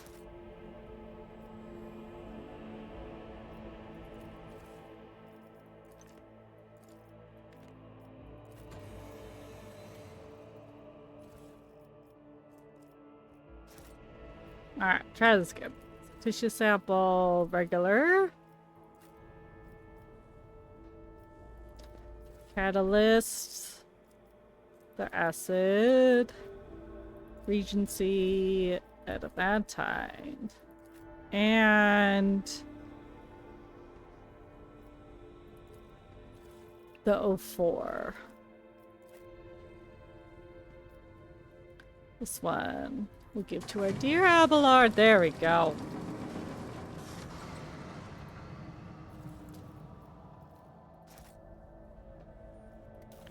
Abelard. That's not one day vantage. Where is it? Where is it? There it is. Not that one. Deflection.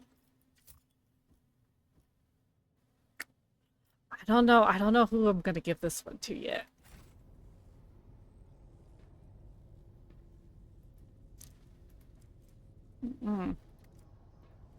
What if I just use Lord? How do I use? No, that's take off.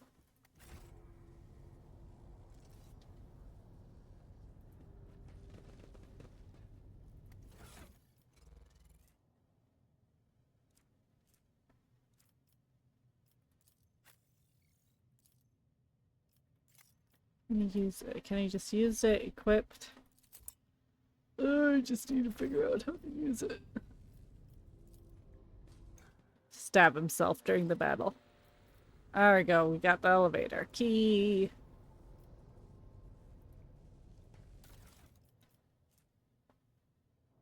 Oh, there's the other book I guess we needed.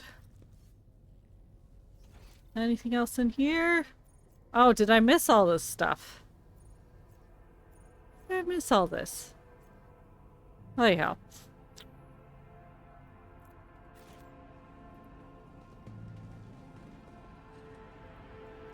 Onward. In this tapestry of a world, I am the rogue thread. Sound crazy at all, it's fine. That's not the way.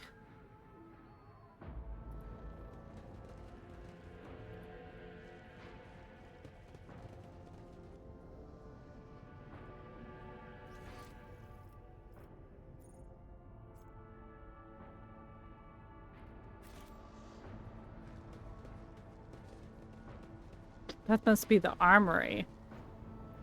Ah.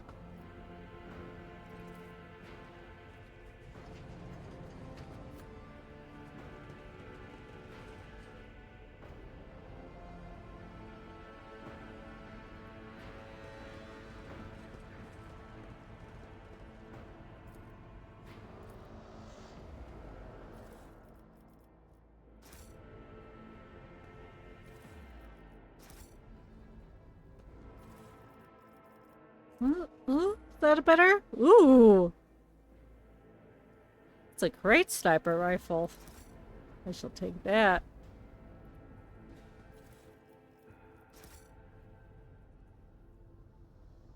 Let's see, inventory.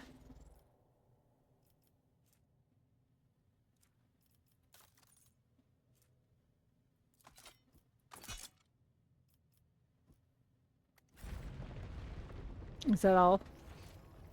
Yeah, that's all right. There will be no peace in my wake. I don't think they'll have that in their new game, but I surely hope they don't. The character makes comments every time you move. But then again, Baldur's Gate kind of has that. I forget that it does. But I don't think it won't be turn-based. I'm excited for it.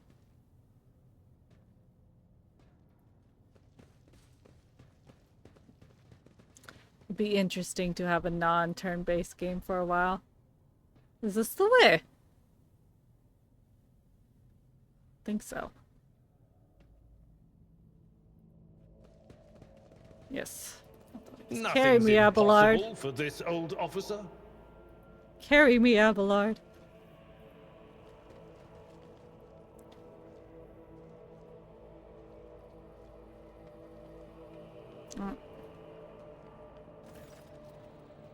Felix looks a little bit better. His tail hair is now neatly braided, his wounds are tightly bandaged, and there's a healthy color under the scales of his cheeks.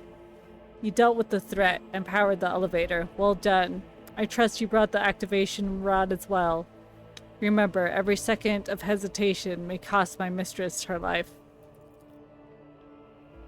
Iridara suddenly cocks her head and drives her nail deep into her shoulder, and she starts mumbling.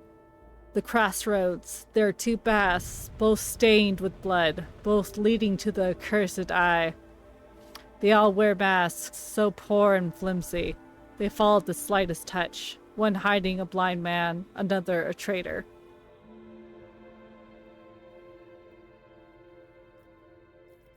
Pass? What pass? I cannot say. One is paved with blind faith, the other with hatred and treachery. Both lead to tragedy. You simply have to decide what kind of tragedy you like the most. Who is who? Who do you see behind the masks? My whisperers are giggling nastily. They do not speak, the naughty little things. They say that tearing off the masks is your concern. Well, thank you. Everything is clear now.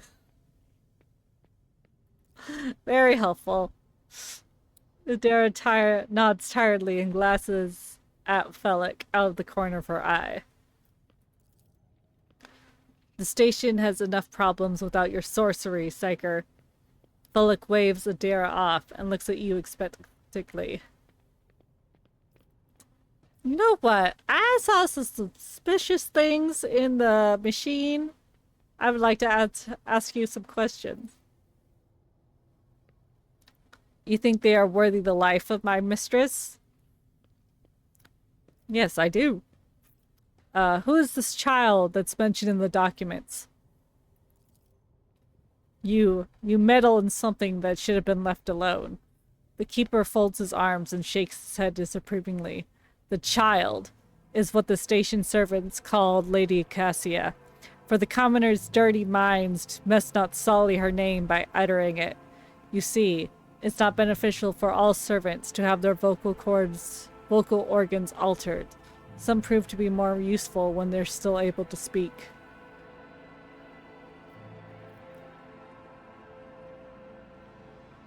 The madmen we fought were convinced we were the traitors. Felix gives an indifferent shrug. That's why they're insane. Will you really heed the ramblings of retainers who dare raise their hand against the scions of a noble bloodline?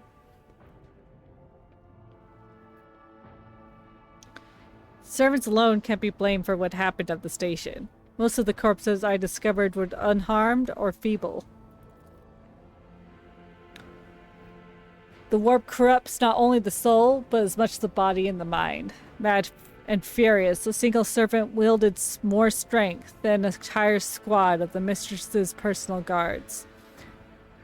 The bodyguards had their minds fogged as well, but their honed will let them hold out just long enough to destroy those who rushed in to assault them with bare hands. While destroying the shuttles, cutting off the power, and disabling the security systems. Too many things require special access. Access only available to the keeper of the station. As I'm sure you're aware, there are two keepers of the station. Your guess is absolutely correct. Theobald, the demented old man obsessed with Lady Cassian and her power. and also the one to blame for the woes that has befallen the station and our noble line. Well, I just happened to listen to a recording of a private conversation between the station officers. You were very lenient towards them, purposely neglecting security protocols. I was lenient, that is true. In the end, I paid a steep price for it. Just look at the destruction around us. The insurgents has left almost nothing in my home. The Keeper spits out the last words with a particular bitterness. I also saw the security captain's report. Only the Keepers have access to the station systems, but Theobald stayed at his side the entire time and couldn't have initiated the self-destruct protocols. Which means he did not report. He did it before the report was filed, or maybe after, or... Felix's stern face is twisted in disgust. You dare suspect me of what has happened? I'm the one going out of his way to preserve what little is there still left. By the God Emperor, you will keep these slanderous accusations to yourself.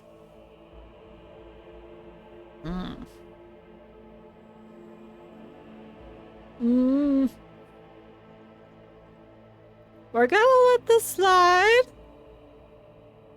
For now, I want to hear the other side of the conversation. Very well. I'll go rescue your mistress.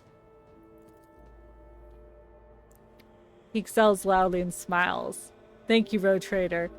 I don't even know what to say. Status and honor prevented me from admitting it before, but you have awoken hope in me. Hope that I might actually leave the station together with the mistress. Which is why I'm about to ask you one last favor. Ow. The lowly insurgents got their hands on a weapon that suppresses my navigator powers. Their absence make me a living target.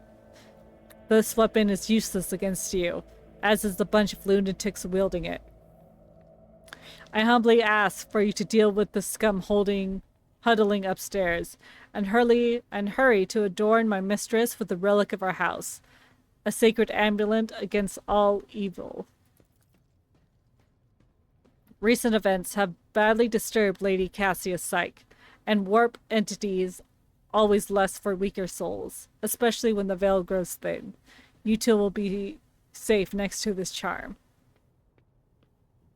Oh, and what will I get in return?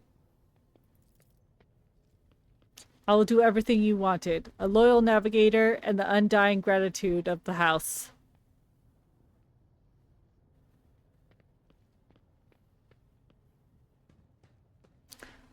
Very well. If you turn out to be a lousy navigator after all this effort, I will feed you to avoid Kraken, just so we're clear. Felix smiles softly and appears relaxed and almost calm. If everything goes as planned, we'll not have to worry about such things. You're going to need this charm. He hands you a precious stone without a setting. Its luminous surface remains cold to the touch, no matter how long you hold it in your hand. And may the God Emperor's light be with you. Glowing stone. A rough precious stone lacking a setting. It's always cold to the touch.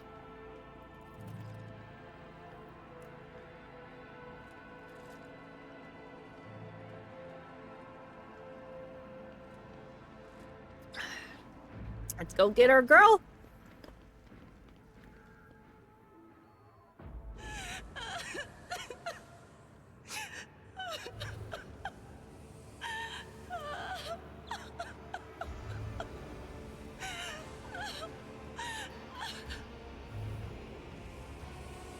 She's an artist, so she's a bit dramatic.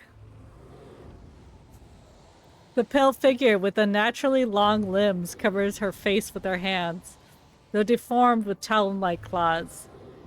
Her deathly pale face is coated with blood that continually stream down her scarlet, misted eyes. Her spiny gills, slightly hidden under her disheveled hair, twitches nervously as you approach.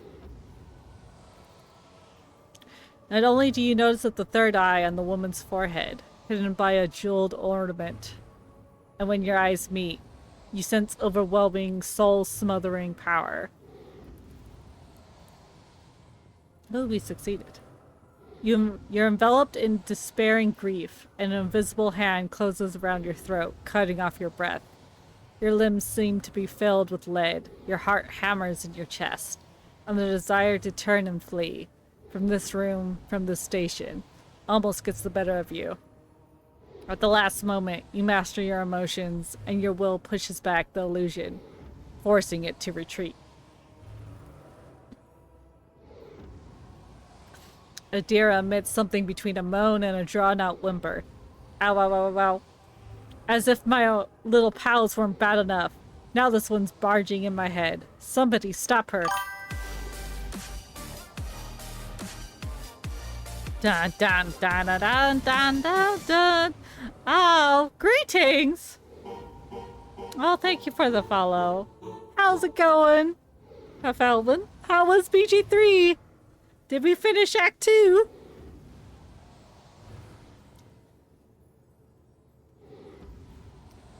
Did we get our seed? I don't think so. You guys had a lot. Oh yeah, we did finish Act 2. Oh, lovely. So you defeated Catherine. Oh, I wasn't already following you. I know. I did follow you back. Let me see. Welcome in. We're doing some Warhammer.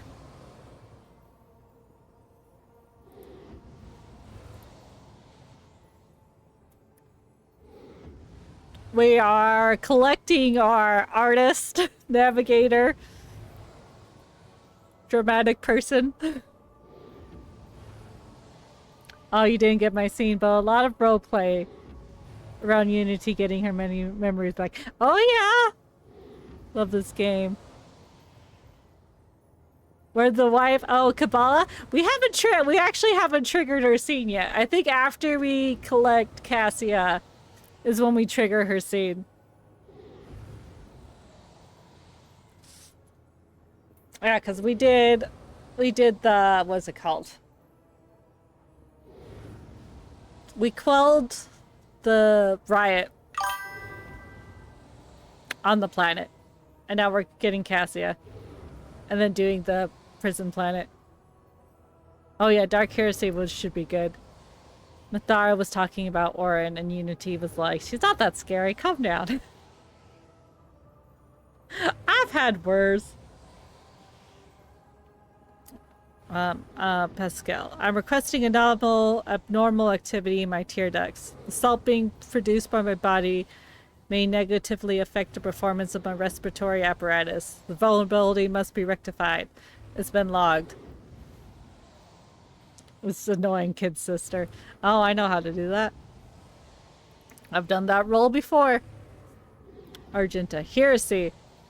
She looks at the tall figure with a strange mixture of anger and sadness. Then she lowers her head, and white hair fills her face.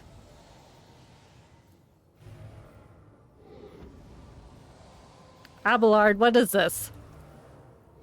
Lady Cassia, I presume. The seneschal stares at the Lady Navigator's direction with a faraway look, then turns sharply away and awkwardly wipes tears from his eye.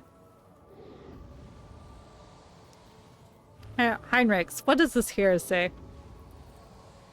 The muscle on Heinrichs' jaw twitches as he struggles to maintain sense of control.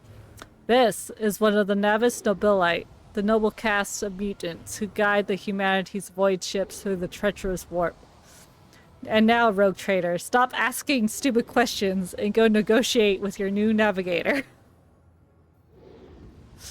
Thank you, Heinrichs, for the push. Argenta is painfully slow with reaching for her weapon, and the next moment her head drops to her chest. I cannot. The face of the sister twists in anger, but her cheeks are glistening with tears.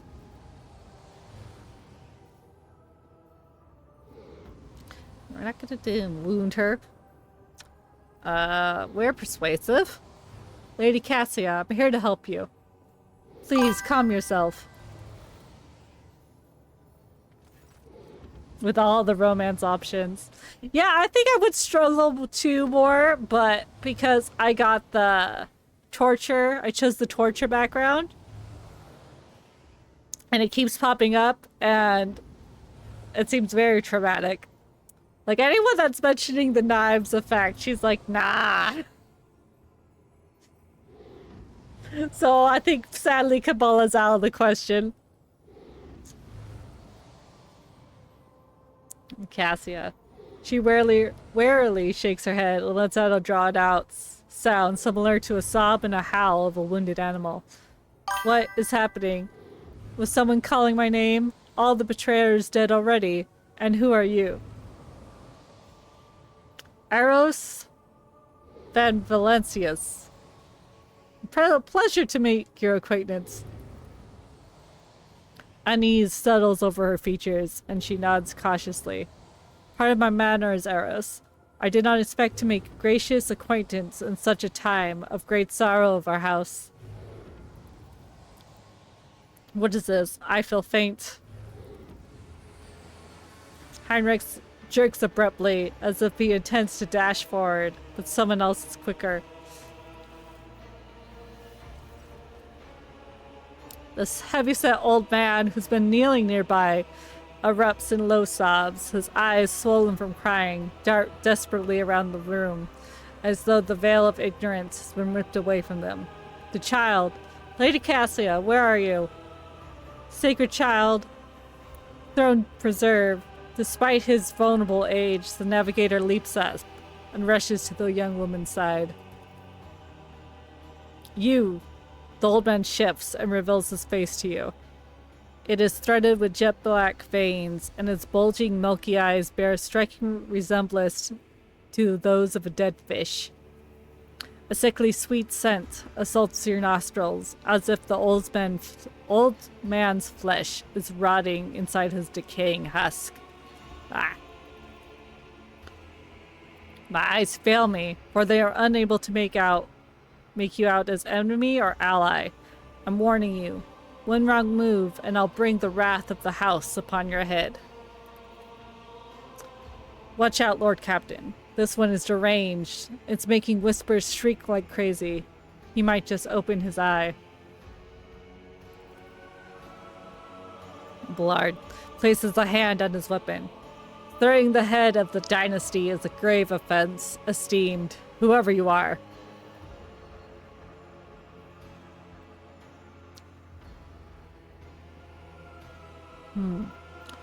I mean you no harm.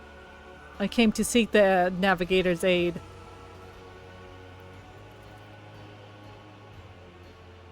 Thus seated. I grant that you do not look like pirates who have come coveting the riches of the wrecked station, or like the scoundrels in Felix's service. So who are you? Abelard, introduce me! Her ladyship, Lord Rogue Trader Eros von Valencius, heir to the greatest protectorate of the Kronos Expanse, and bearer of the sacred warrant of the trade, extends her greetings.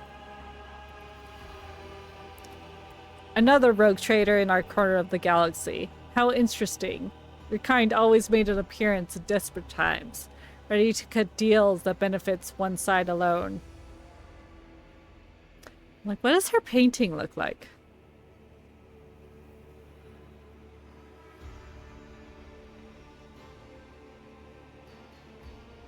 Looks like a ship, like a seaport.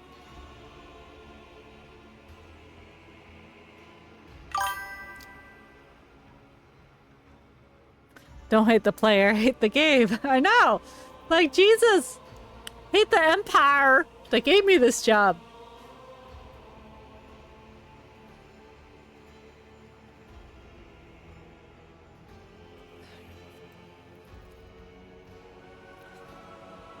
Given that you're not so far drawn your weapons, your intentions are probably peaceful.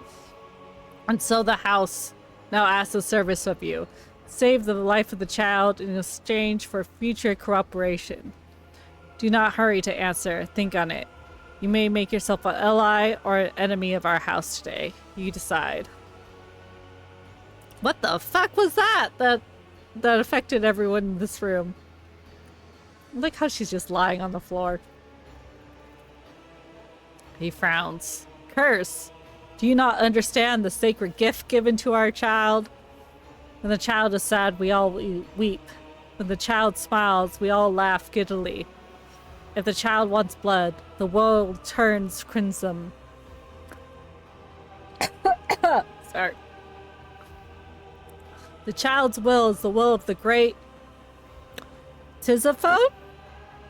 For she is the heir of the heir of the house. And they call me dangerous with my witchcraft, Adora mutters under her breath. You look frightening.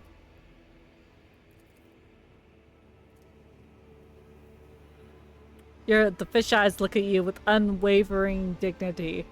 You are not supposed to see me, or Felix, or the sacred child. Navigators are highly paid for their loyal service to the Imperium according to his will. No one would dare to judge the guides of humanity, the chosen of the galactic sovereign himself. Alright. What happened between you and Felix? Felix is my wayward student. He came to the station as a callow youth. I was personally mentored him, and entrusted him with the care of the child.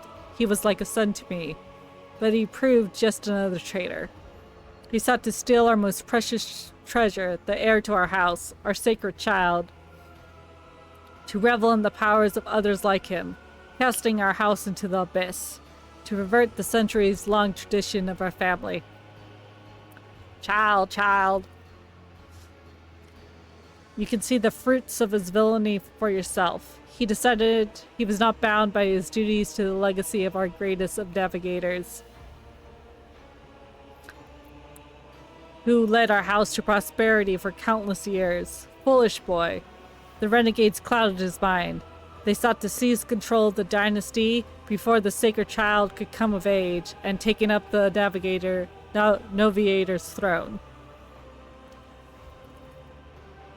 So choose whose side you're on, murderous traitor, or the lawful scorn of a noble house. He speaks these words softly, looking at the unconscious young woman with reverence. The interrogator looks from the unconscious Cassia to Theobald. I presume this is Navis Nobilite House has reason for treating the child other than for treasuring the child other than uncontrolled outbursts of warp sorcery. What might those be, I wonder? A young, immature navigator who likely hasn't yet completed her training. Theobald interrupts him with indignant shouts. Enough. I will not have you questioning myself or my charges within the domain of our house.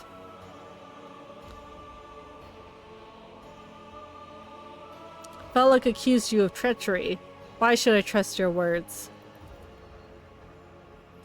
Defending myself before strangers, never I thought would fall so low. The old man looks at the unmoving Cassia and shakes his head in resignation. If the child's life were not at stake, very well, I have no choice or proof of my innocence. I could give you my word as the member of this house. If the honest word of an honorable man counts for anything with you. I guarded the station against calamity and insertions from without to the best of my ability. I forced the wardens to strictly observe security protocols. I personally selected every servant. I faithfully protected the child during the coup. Well, how did you lose control of your own station then? Do not thrust my arrows in my face. I am twice your age, and twice as wise. Take my advice. Trust no one but yourself and the Emperor. Even those closest to you will betray you for gold, power, or a far-fetched idea of a bright future.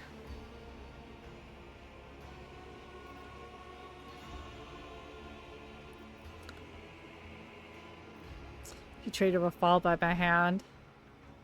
Okay, what service are you asking me then? Everyone's asking me of something on this thing. Hope glimmers in the navigator's milky eyes. Save the sacred child. Take her away from this station. I fear I have not long left.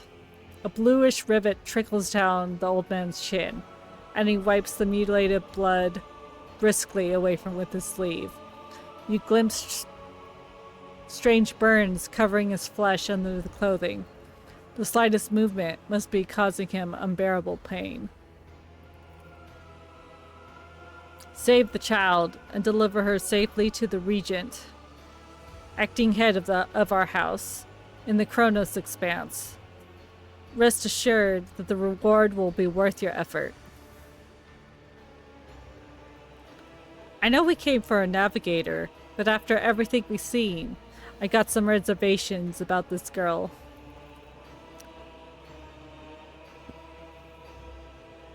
Argenta looks at Cassia, and a painful furrow appears on her brow. Such a fragile thing with such a heavy burden upon her shoulders. You're talking as though you expect to die down here.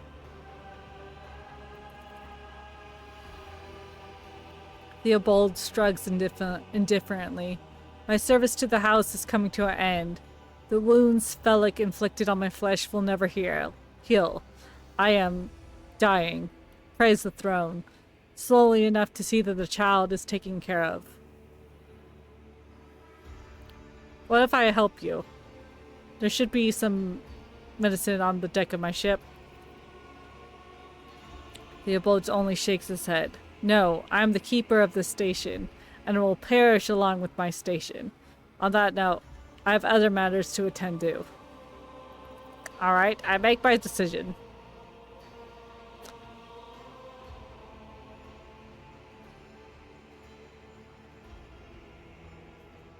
Like, I have no real reason to fucking believe him, but we're going to anyway. Because I googled it. Since it's easier.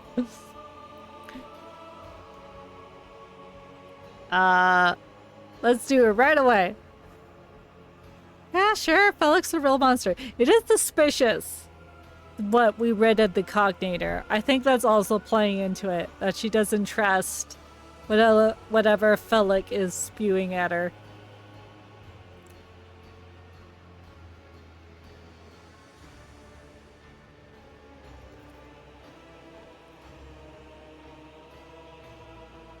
Theobald dips his head in favor of the proposition. Allies are always welcome, even temporary ones. I will revive the child. Do not be alarmed. The power of the house's heir will help us destroy our enemies and shield us from Felix Navigator forces. But you, rest for a time before the battle. Felix. Yee. Is there anything in here? There is. I can't see it.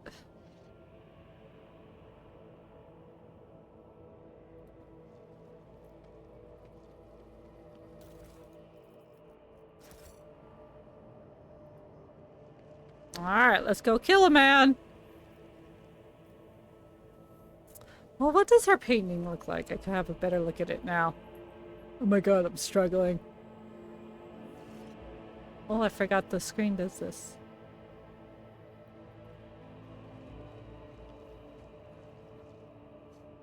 It kind of looks like a port that she was drawing.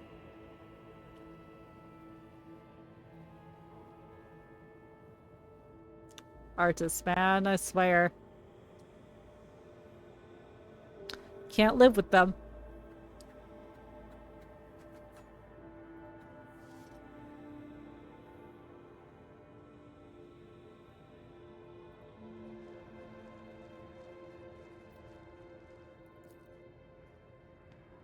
It's about time we repay those who betrayed our house.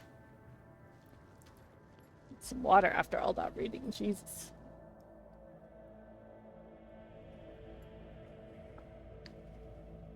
I should have killed you. That's enough, boy. You betrayed the child. Our house. And Tisiphone herself. I'm probably saying that wrong. I'm the savior of our house. I'm prepared to pay the ultimate price. Kill them.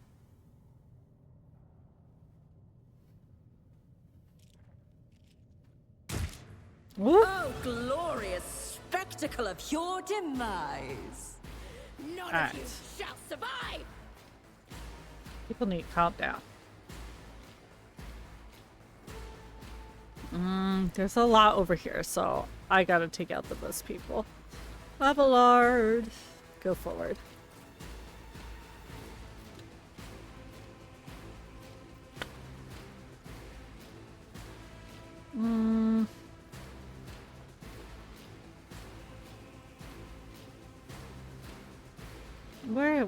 Where is she on the map?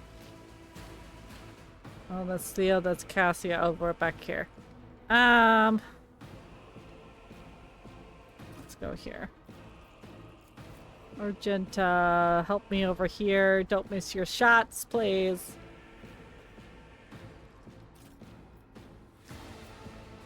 Pascal. You should be fine. Heinrich. Get as close as possible. Where are you going, man? Step aside. The navigator is coming.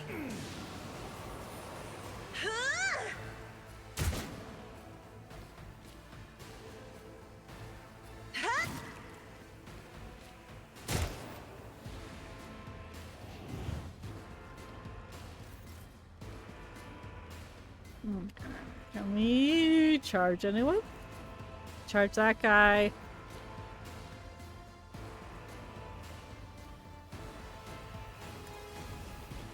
Your reckoning is due. Oh, and then we could go over here. I don't think we might be able to cleave. Yeah.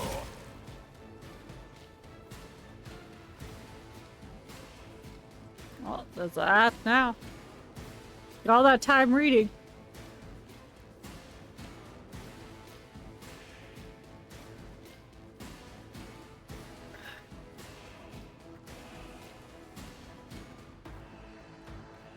What's that?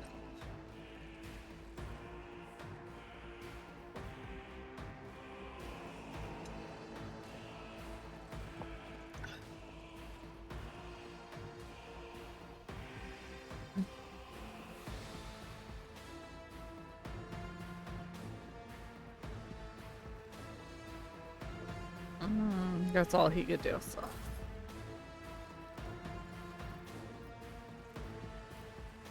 I don't think she even did anything last time we fought.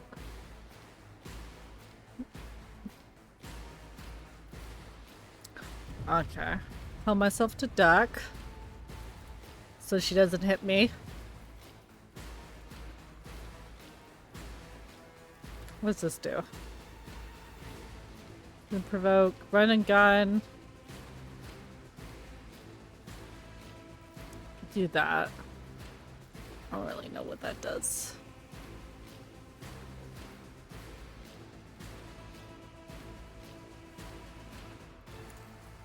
None can escape the Emperor's judgment.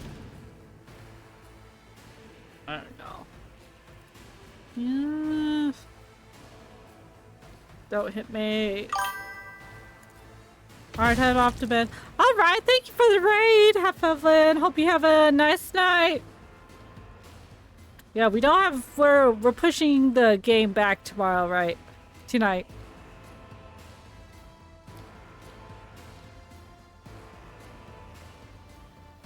So, yeah, see you next week. Break them all! Well, she killed most of the people here. I'm fucking useless now.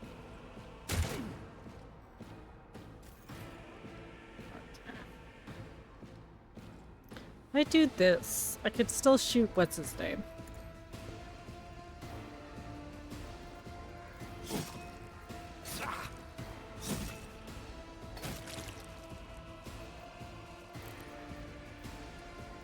Swap out.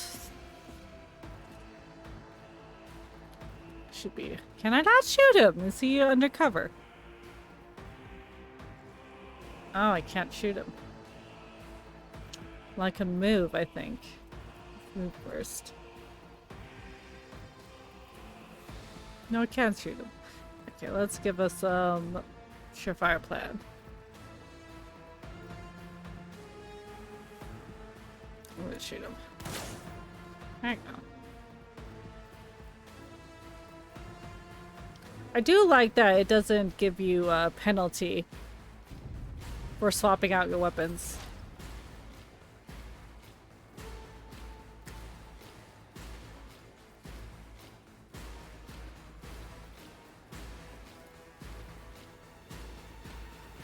Everyone's almost dead. No can do. Okay, I'm gonna go for this guy then. Hello. Oh, I hurt the people around me. Follow my lead. Weather the storm. There we go. Easy peasy.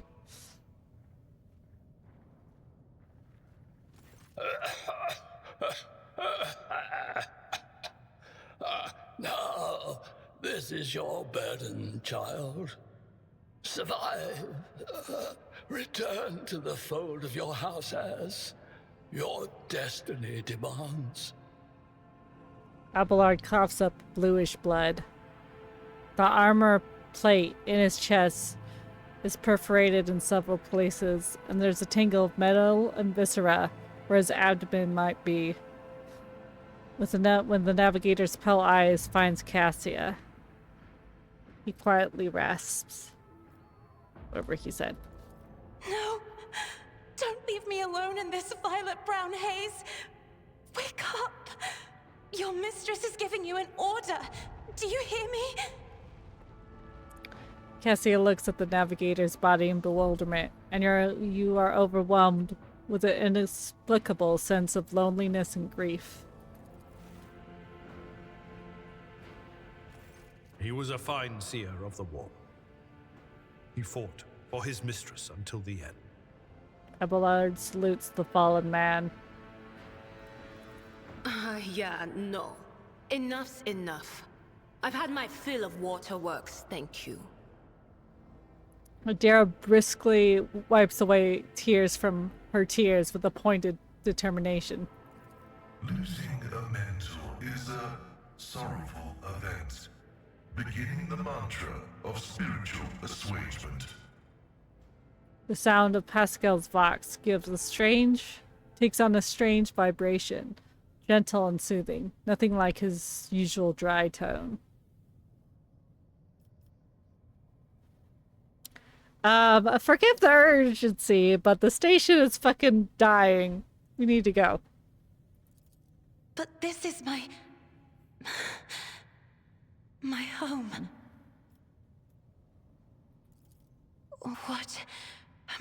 What are you going to do to me?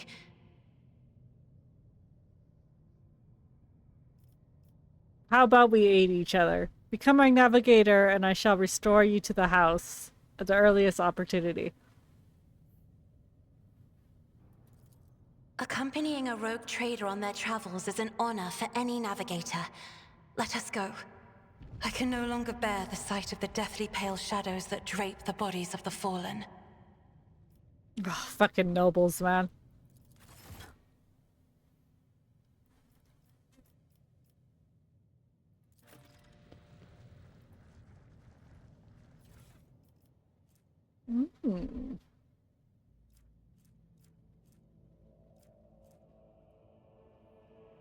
A navigator? She already has this.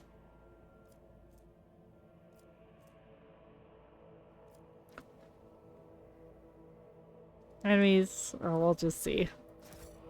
Nah, I could always add it to cargo. There's a lot.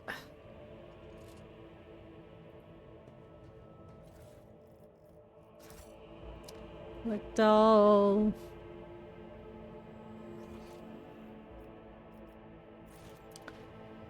This side.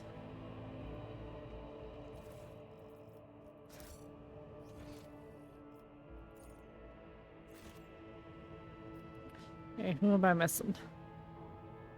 Spellix bodyguard. Ah.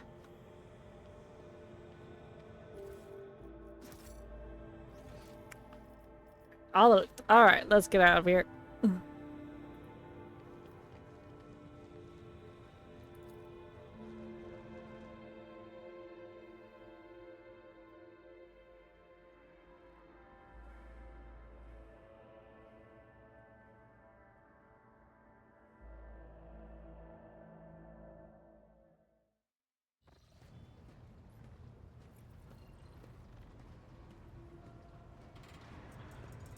This fucking chair. Stupid. Lord Captain, Lady Navigator, welcome aboard. The Sanctum Navis have been prepared for the communion ritual, but if the Lady Navigator wishes to rest in her quarters first. Your heart starts beating furiously. Your breaths come short and choppy, and your fingertips tingle unpleasantly. You notice that Victus is shivering slightly, and the crew is glancing around in puzzlement, searching for the source of sudden wave of unease. You decided not to make use of the charm. Oh, so we wouldn't. So if I actually used the charm on her, the shit wouldn't be happening, right? Without even looking at the Voxmaster, Cassia waves her away. First, I wish to speak with the rogue trader. Leave us. Of course. When you're ready for the ritual, please let me know.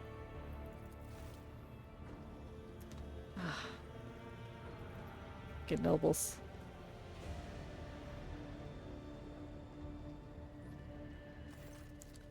Cassia sweeps her pensive gaze over Victus, then, lowering her lashes, turns to you slightly. Alright. What do you want to speak about?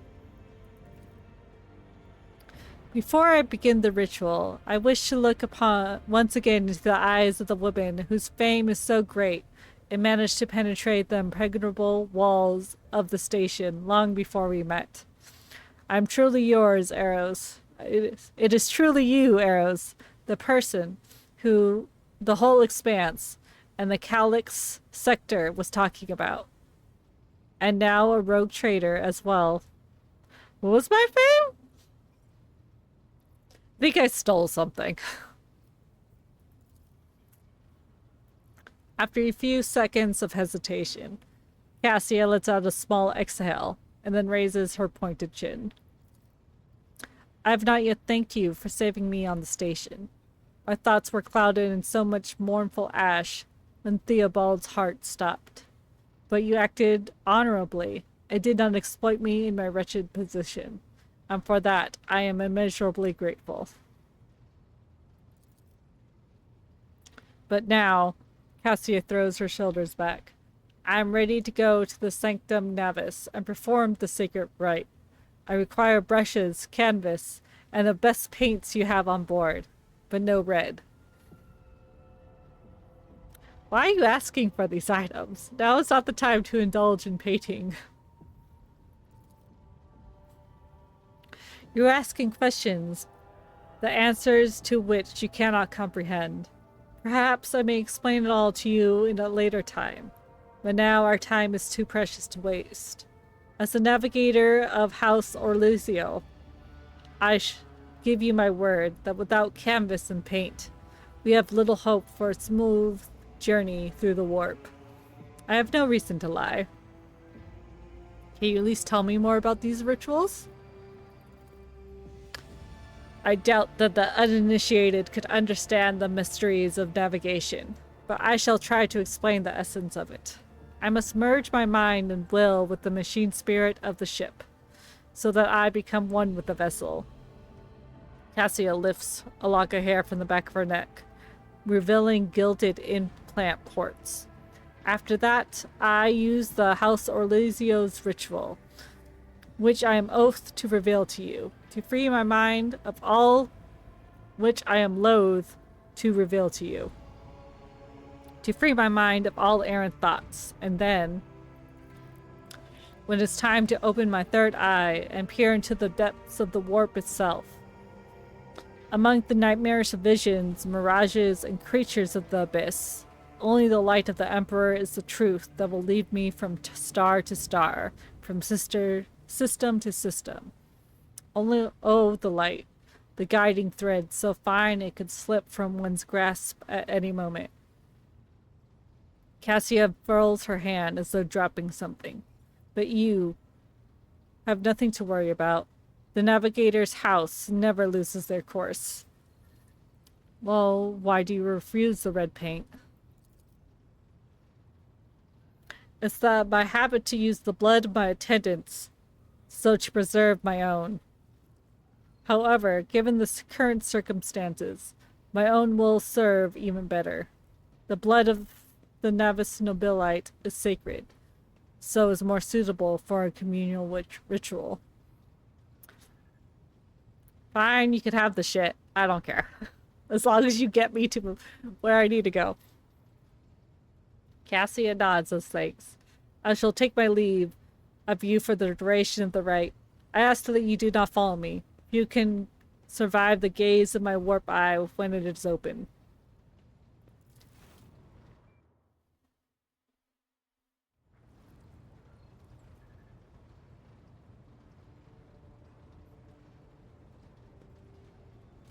Oh. I will oversee open channel between the Lady Navigator and the bridge. May the Emperor Light help us all.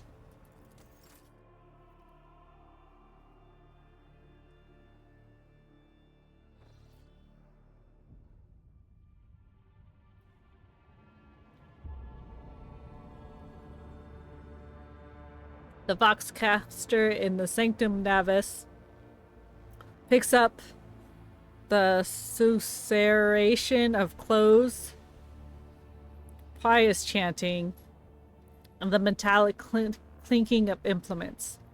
Then the serene voice of the Lady Navigator breaks the silence, initiating communion ritual. You hear the exultant ring of metal freed from its scabbard. Then, the stifling gasp of the Lady Navigator, the rhythmic drip of liquid on canvas, and the faint whisper of a brush. I see violet vortexes lashing an ocean with a million flails, and unburst shadows spinning over the surface in a fiery dance. A storm rising above foaming waters. Armistice drowning in fog. The path from one end to another cannot be seen. And here, beyond the wall of glass, a daughter forsaken by her father yearns for her brother.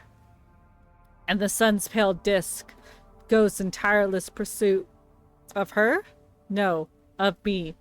As frozen rays lie that spring is here. The light is deadened. The great ruler is gone. The Voxmaster recoils at Cassia's words and accidentally snaps one of the Cognator's levelers. The panel beneath her fingers emits sparks, and the Voxcaster falls silent. She quickly flips a series of switches, and bows guiltily. My abject apologies for cutting off the broadcast, Lord Captain. I never heard the warp speaking through a navigator before. The connection restored now, and will not happen again.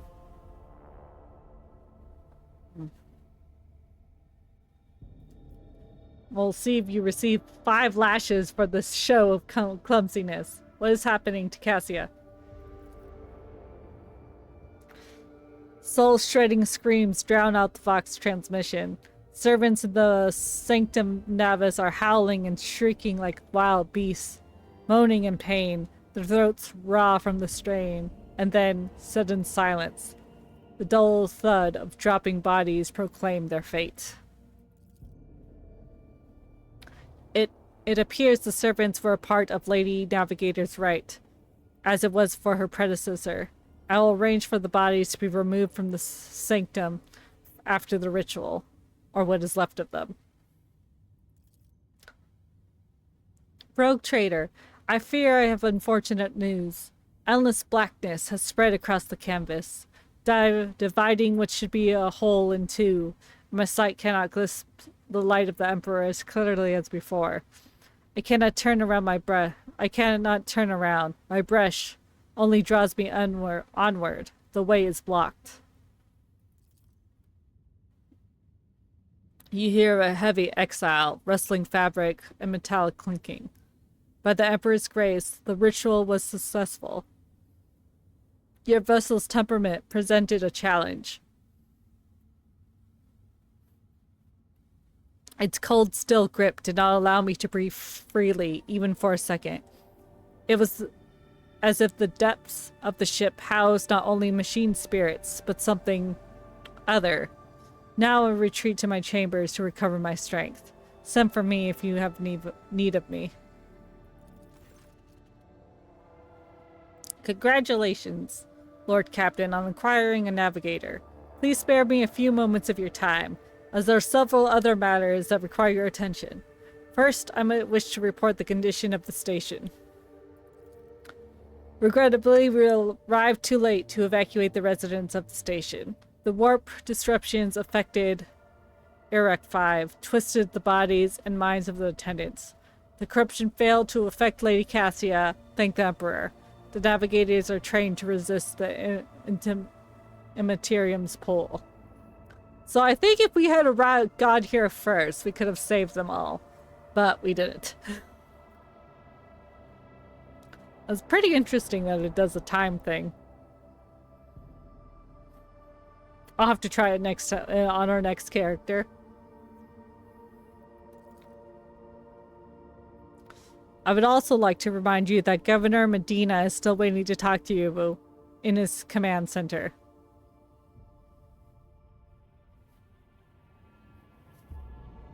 Why is it always business with you, Victus? Can't you sometimes just visit and tell me how wonderful everything is? Currently, Lord Captain, if you're interested, this week passed with a record load rate of minor disturbances on the lower deck. A senior technomech from Shift 8 came up with new formula for a lubricant used in the kitchen servitor implement maintenance. The quartermaster of store compartment 11 reported recently that we are spending ceremonial decorations at least 20% lower than expected, which means we have enough tablecloths, carpets, lamps to at least 15 years of grand receptions instead of 10. Even considering that some of the stock was burned during the cultist attack on the vessel. I have other business in the system. Inform the governor that he will have to wait. As it pleases you, Lord Cap. What is this? I don't think this one does anything. What? Prison planet. Is this the prison planet? This is it. I think this is the prison planet.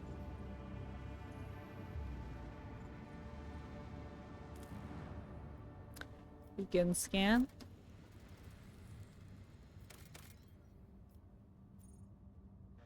Unidentified void ship.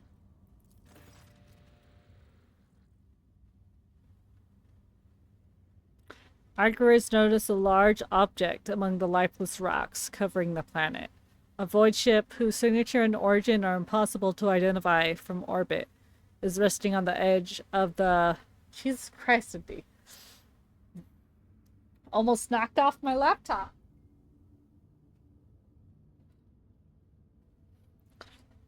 Is resting on the edge of a deep ravine. The hull of an unidentified vessel is severely damaged. Rocks around it shattered by the force of a gigantic machine's crash landing. The arguers haven't detected any vital signs aboard or near the vessel.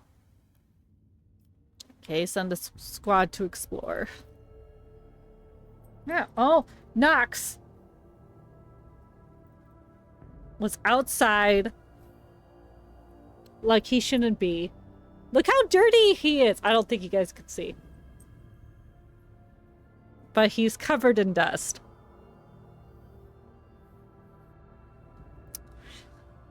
The landing party reports via Vox as soon as they touch down. The Colossus spaceship became covered in spikes, resembling a morbid beast sculpted in darkness himself, menacingly hanging over the ravine. An experienced veteran accurately determines the origin of the vessel. It belongs to a Xenos wraith called Durakai. That's how I'm gonna say it. Ready to collapse at any moment. The void ship emits a long, woeful creak, as if promising to drag along into the abyss before anyone dares to disrupt its slumber.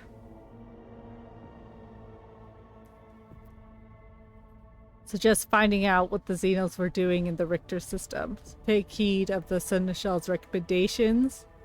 Send orders to send more people to the planet. Anxious, Iridoro tells the voices are screaming repeated words, Hairbringer, darkness, and death. Decides to recall the people from the vessel. Argenta eagerly says only good Xenos is a dead one.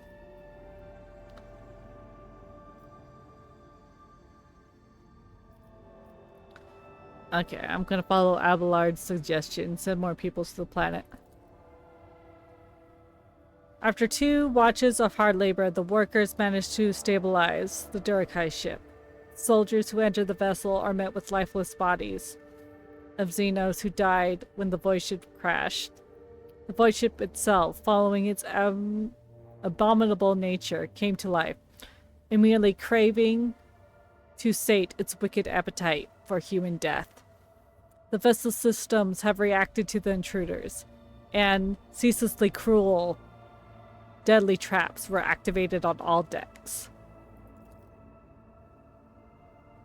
Monstrous contraptions designed to menace, rip apart, and incinerate their victims took the soldiers by surprise, but were neutralized before the squad suffered significant losses.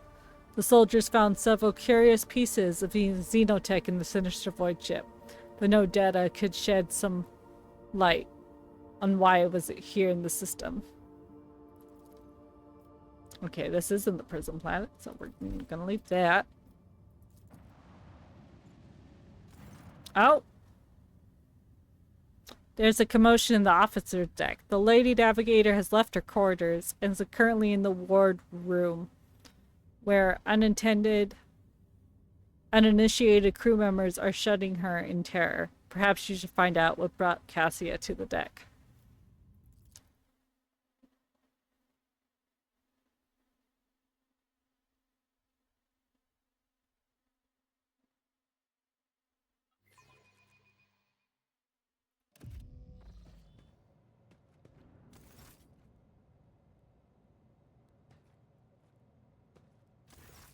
Lord Captain, my apologies. I did not notice your entrance.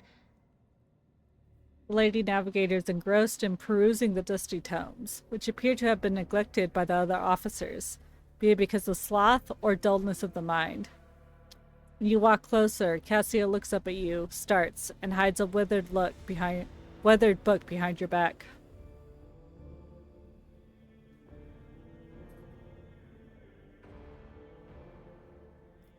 Are you fond of reading?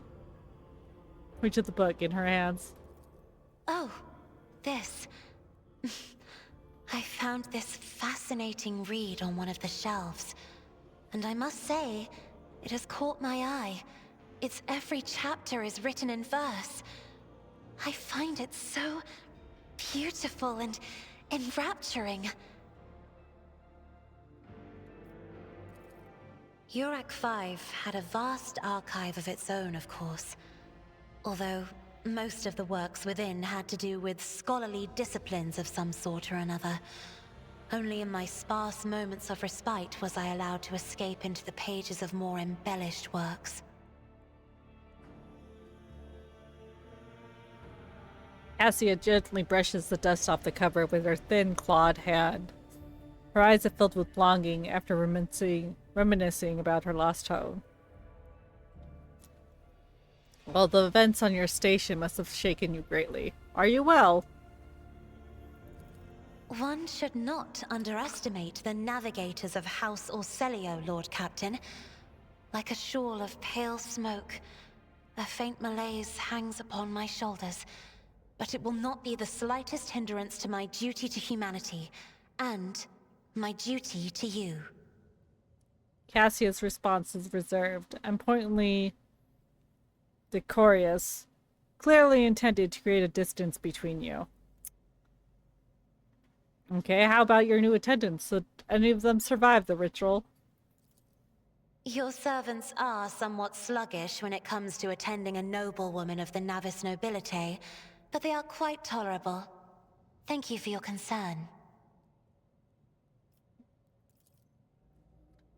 Cassia cringed ever so slightly, adjusting the adornment on her forehead, then awkwardly hides her clawed fingers in the folds of her clothes. The natural appearance of navigators often make the topic of gossip among lowly servants and officers alike. It's clear that she does not feel comfortable aboard a ship teeming with new people. Well, I hope you've had ample time to calm yourself and your lovely new powers. There are people on this ship who are far more impulsive and dangerous to others, and far less devoted to the God Emperor than a herald of the Navis nobility. But I did not need your words to see the shades of umber unease that whirl around your subjects whenever I am near. Were I not acquainted with such a reaction, I could have found their behavior and your question just now insulting. Lord Captain, would you kindly explain to me why you are pestering me with these questions? Inquiring about my mood and my needs, showing an interest in the books I am enjoying. You are behaving as if you possessed a shred of fellow feeling for one such as I. Rude? I beg your pardon, Lord Captain. That was no way for a navigator to conduct herself. Ah. That's fine. You're just a fucking noble. I don't expect anything else. Human emotions are natural, be good or bad.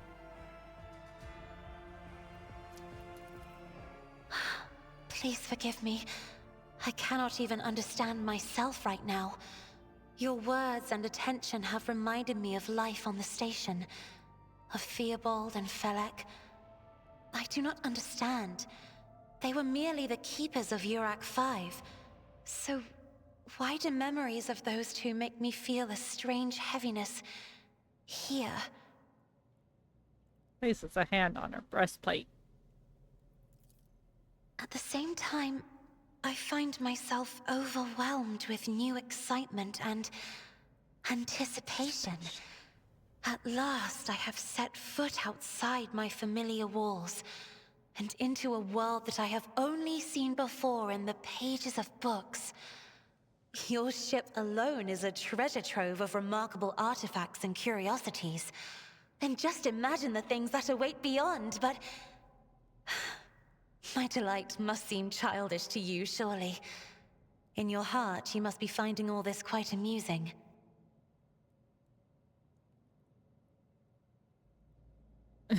On hearing your emotional turmoil.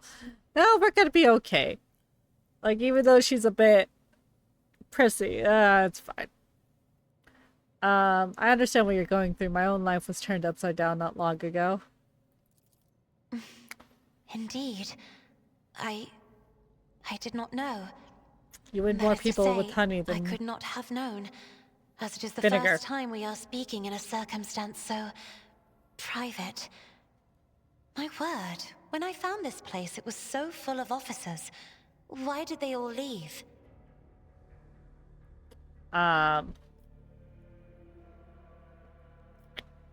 They simply had other work to do on the ship. And I do not tolerate idlers. Then, I must take my leave as well. I am due to inspect the Sanctum Navis after the communion ritual and prepare the chamber for the upcoming warp jump. Thank you for your company. It's crazy that she's considered grotesque. Like, her picture isn't that bad.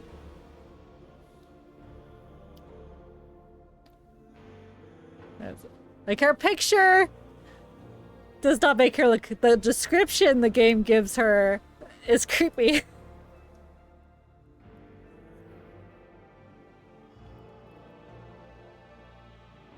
But again, I think she says that she could also, because she's so young, she hasn't experienced that much mutations yet.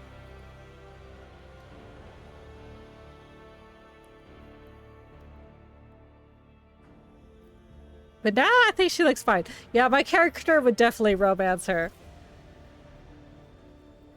If I had it modded. Oh, are we gonna... Nope, we're good. Just going back. Alright. Other way. Like, she's sweet. And she doesn't have any sadistic qualities.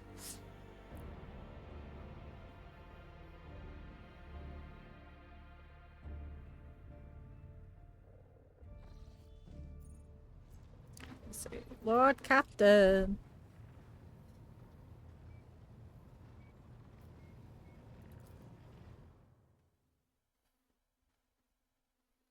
To the prison plant, if it lets us.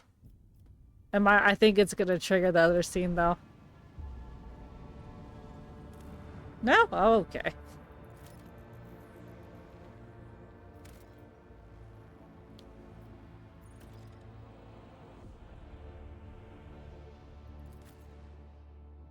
Okay. Argenta, you're great, but no thank you. I'm gonna swap you out. Keep missing.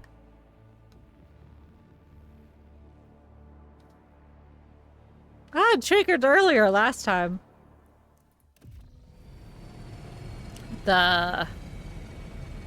Maybe I have to go to the planet side.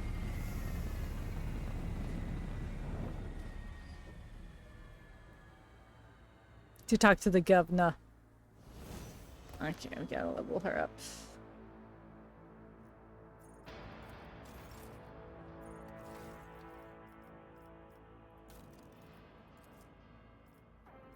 Fellowship willpower.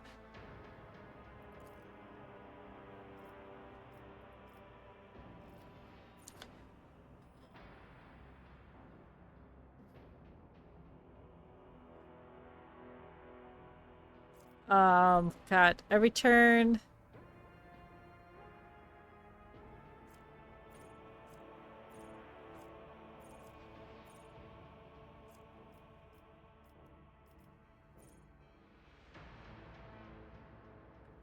Not in combat.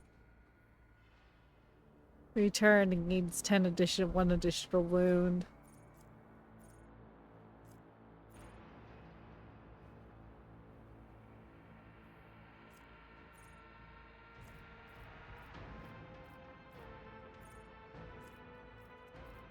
Veil protection. Gain, under my protection. I do not remember what I gave her last time.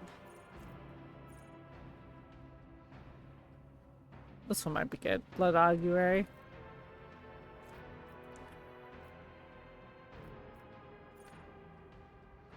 Don't know. Commanding voice.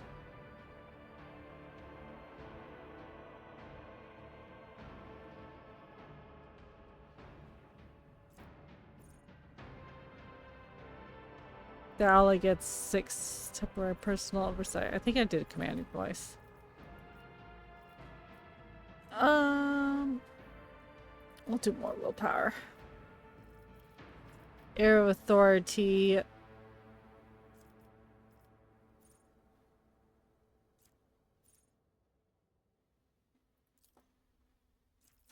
Glimpse of fate.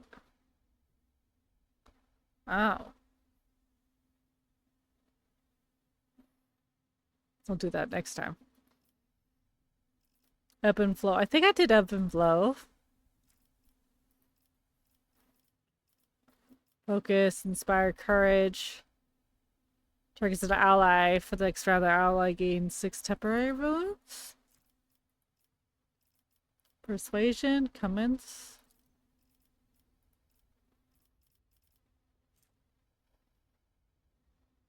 Gains additional bonuses. During the next turn, the target deals. Till the end of combat, the target gains the effect of Voice of Command.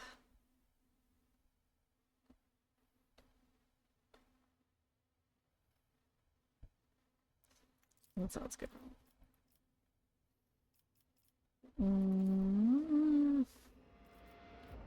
Keep that one above. Friendships? Fellowships.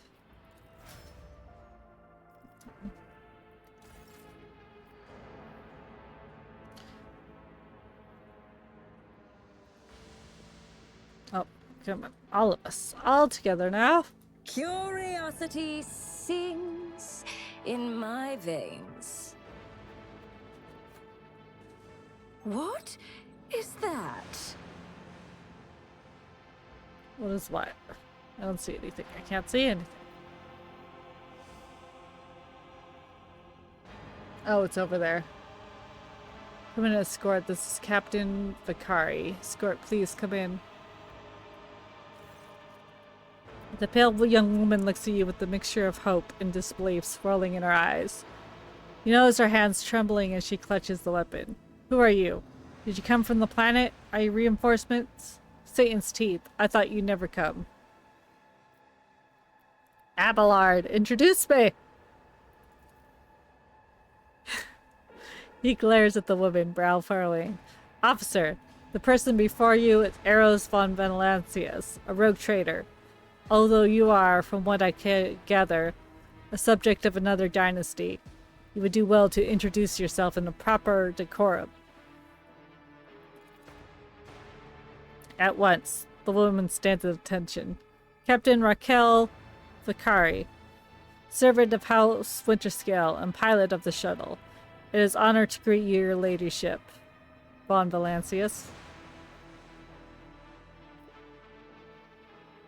I have no time for long-winded talks. Brief me on the situation. Be concise. Reporting. The prison riot on the planetoid, led by the prison warden himself. Our Lord Winterscale, son of the rogue trader Winterscale, went to parley with him. Laboring biomass should have been equipped with the shutdown switches. It's surprising that this procedure was not performed in a timely manner. They what? Switches? They're not machines. You can't switch them off? Oh, Grox shit. I get it now. A gram of syphilis implanted at the base of the skull.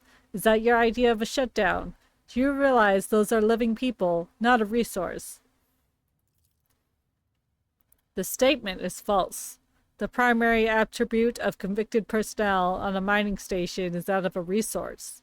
Individuality is negligible. What do you mean the warden is spearheading the riot? Yes, no one expected this. Master Castiglione is a nobleman from a respected governor's house and a vassal of House Winterscale. All of a sudden, he proclaimed that the rectide filia is now his personal domain, as the prisoners were his subjects, and he would never bow to anyone again. It's pure hearsay. And I take it they're looking forward to a diet of sand and gravel. What kind of madman would start a revolt on a barren rock? Well noted. Either the warden has allies willing to supply him with resources, or he is insane. Granted, there's a third explanation. He does not intend to leave this world alive.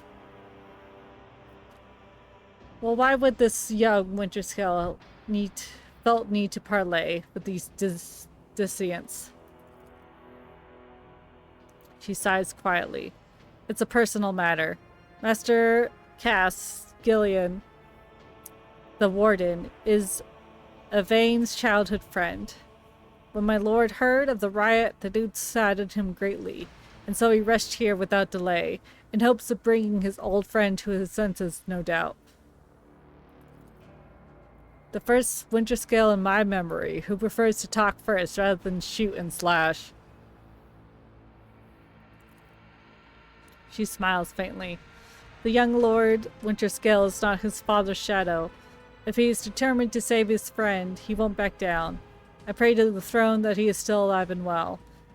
He's been gone for a long time, and I don't really like the look of this place. Cassia frowns in confusion. Theobald executed his wife and only son on the mere suspicion of treason against the house. So why did the noble Yvain rush to save someone who betrayed his house? Do bonds of friendship give one right to make inexcusable mistakes? Jesus, if that was her mentor.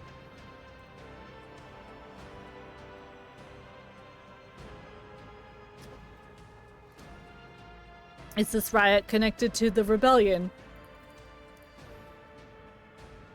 It seems most like that the warden learned about the rebellion on the planet and decided to use the situation to his advantage. I cannot say for certain. Perhaps no one can. Governor Medina was always preferred to shoot rebels rather than inquire about their motives and connections. Is there anything else I should know before I set out? Some of the rebels have holed up in the barracks. I don't know how many, but given this is the only way through where negotiations are taking place, I would expect heavy resistance. Please take caution, your ladyship. Lord Winterscale's guards mined the entrance so that the rebels couldn't get to the shuttle. Great. See you later.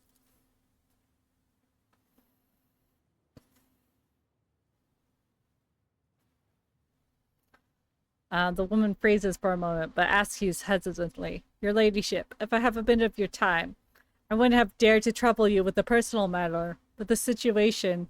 In any case, have you been to the capital yet? I wanted to see if you saw a man there, a communications officer by the name of Jasper. Well, I have met Jasper and saved his life. I also expect a show of gratitude. You could name my firstborn after me or whatever it is you commoners do to thank their heroes.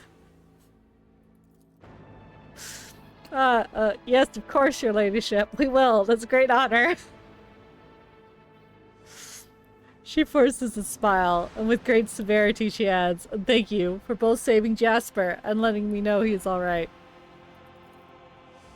She bows, and you can tell by the desperation in her eyes that she is exhausted, frightened, and wishes to be off this planetoid as soon as possible. Yes, name your child after me.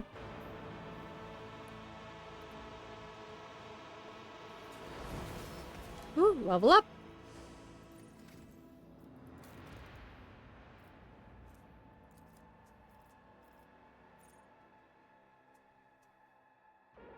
Captive audience.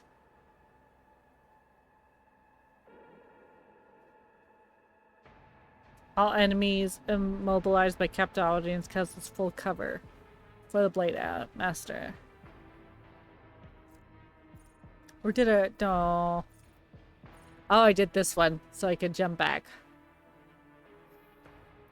Be all over the field so no one could catch me. The blade in his hand. Make a sword deal additional damage.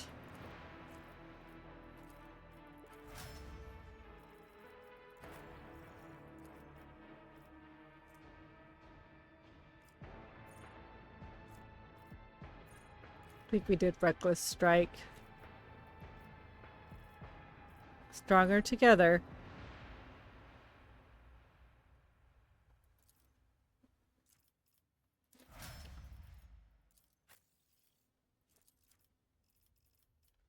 Fresh target when the operator attacks an enemy with full wounds. Enemy? Yeah, good. We'll give this one. Might as well.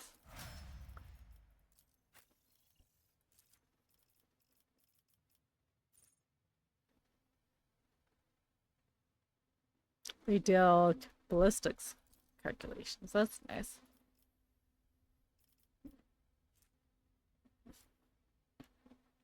What's everyone's on this one? One's pretty low. Cassie is pretty high on that one. Yeah, we'll give you more of that one.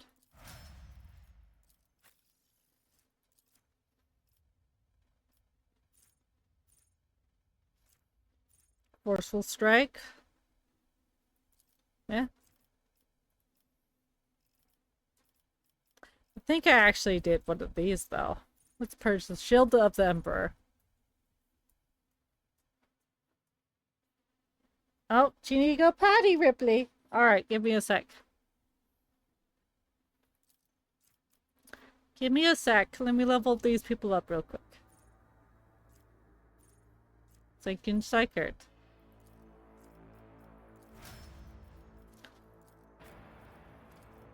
She's like, it's 3 a.m. Ever since I started living with my mom.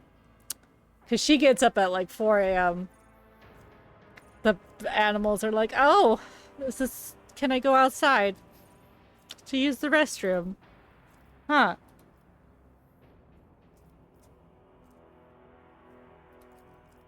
Yeah, give me a sec. Hold on. Alright, the doggos need to go out. Well, I'll be right back.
I swear Nox has been sent to me to add an extra 20 years to my life.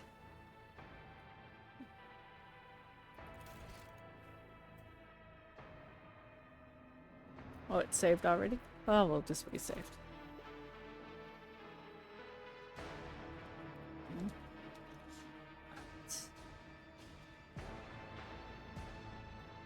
Like, surprisingly, this station actually doesn't take that long, so.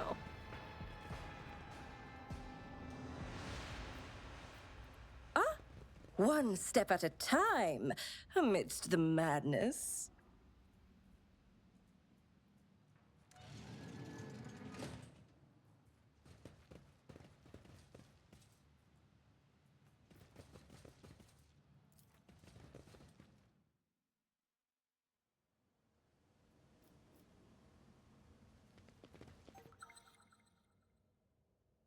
Okay, there's the one over there. The more you try to hide your colors from me, Master Van Calox, the more clearly I can see them. If you find my gaze so unpleasant, just say so. Do not mistake my caution for rudeness, Lady Cassia. I am usually the person who gauges others' secret thoughts and feelings. Being on the receiving end is different.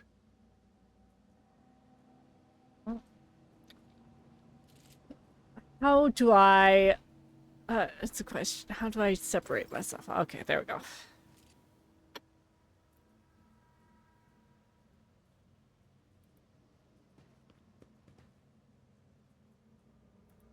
Oh, what curiosity unveils itself before me.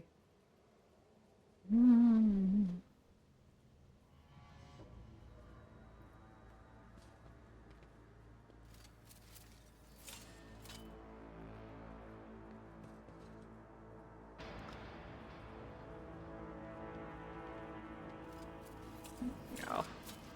Like, let's just break some things. Typical prison food, repulsive to the senses. Ugh. This is why we never got caught.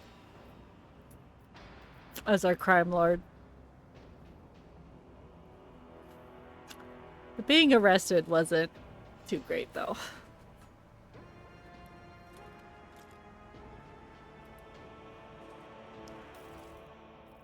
Vittori. Gruk shipped me. Why? Why, I missed my time payment 20 years ago.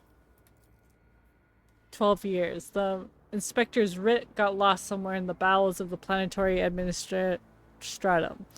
I was lying, and it was lying there the whole time. But they made sure to remember the tack on the fines every month. By the time they found the blasted paper and informed me, the total sum was so obscene it would take 3 generations of my descendants, if I had any, to pay it off. My fate is sealed. Trial, sentence, prison, all for a daft rotter who shoved my paper in the wrong box.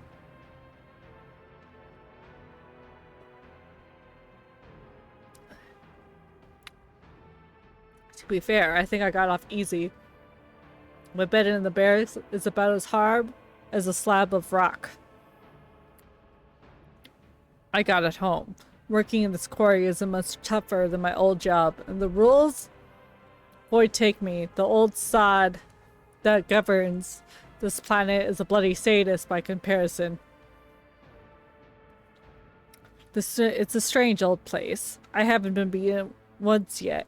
The guards bark orders all the time, but they never hit us. We also got this kind of inner circle of special chosen prisoners. The Optimatium, they call it. If you can get in, Emperor as my witness, you actually get a day off. They let you out of your cell and into the yard by the big barracks. And I'll tell you what, they let you rest there and feed you better than whatever swill they're giving us in this canteen. They told me it is to improve our motivation and all that, to foster a stronger desire to reform and become worthy servant of the Imperium once more. But I know what it is. Just a club for the warden's favorites. The same story as everywhere. Suck up to someone in power and get some swanky perks. I think, though, they say the whole thing is the warden's idea. Funny, man, our warden. He looks more noble than nobility itself. Tall, groomed, teeth even, eyes burning, boots so polished you could see them when you move to lick them. But that nutter doesn't much want people licking his boots. He walks around looking like he's deep in thought, all right? With only a couple guards on the side. And he sometimes, if you can believe it, talks to prisoners. "What's your name?" he asks. Them all quiet like. "Why were you condemned? Do you feel remorse?" He never yells at no one, and never orders them flogged. Of course he doles out rewards to the special ones. Keeps telling us things like how we strive to make society better. Believe in us again. "Yeah, sure, whatever you say, Master Warden. Starting tomorrow, I'll be trying to join these optimates of yours. I'll suck up in here until the day I'm stuck in here until the day I die. And that means no return to society for me. And with the Emperor's help, I might just join the ranks of the local elite."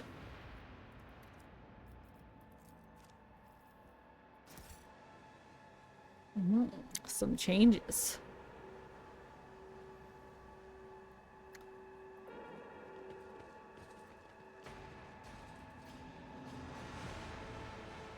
Oh.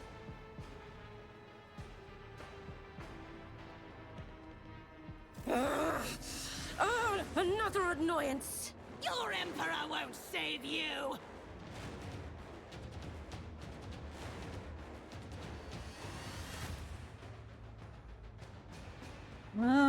Well, I can't move, so we're just starting the battle. Oh, they're gonna throw a bomb at me.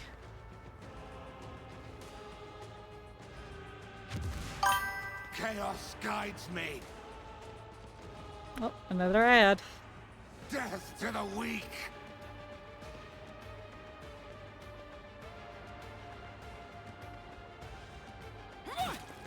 Ow!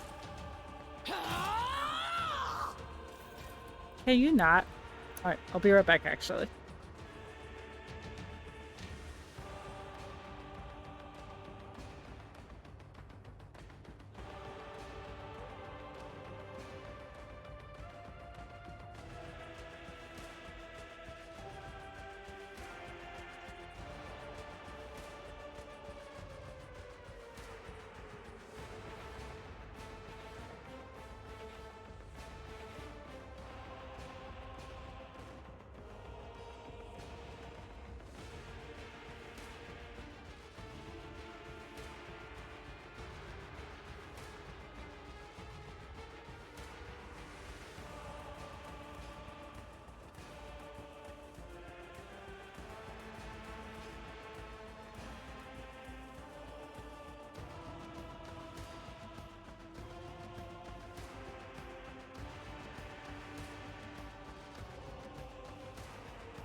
We're back. Alright. Who is it? Cassia?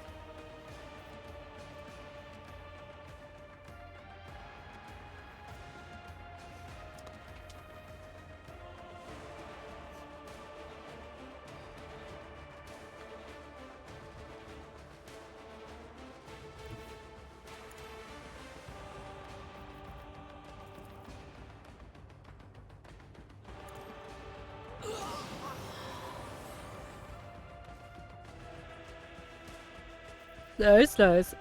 Bring it down.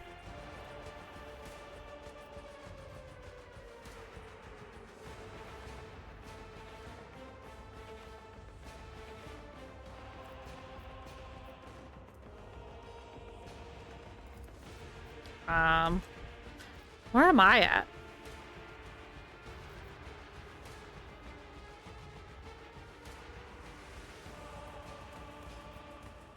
Abelard's down.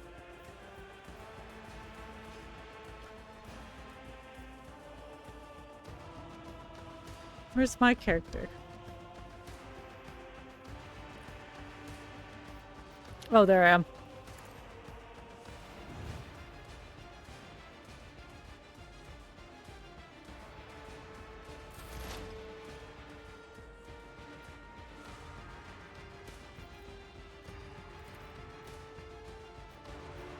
She can't see that one.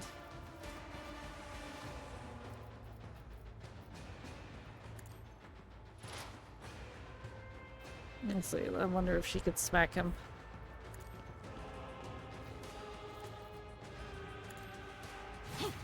Ah, she fucking missed.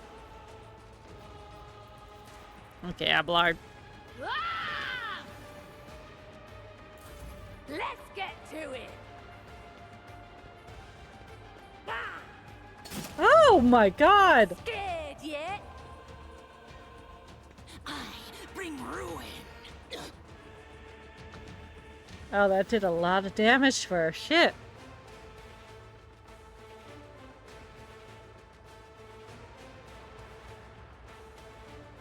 Let's see. Can we go after this guy? I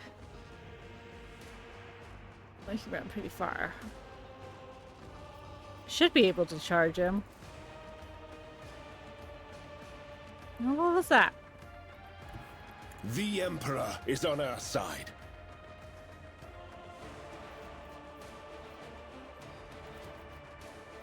Naturally.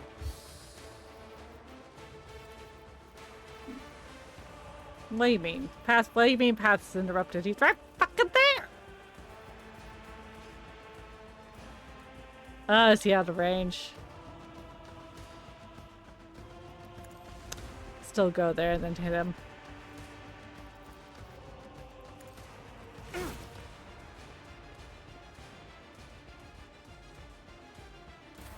I serve the ruinous powers. Okay, let's go.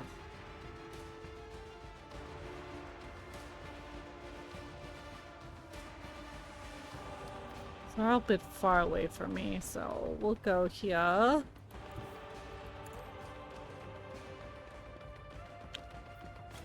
Swap out.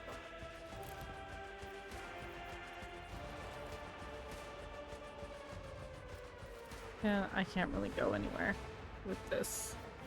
So we'll just do that.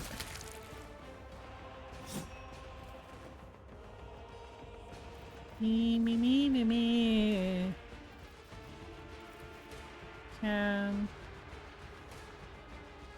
Can I get within shooting distance of any of these guys?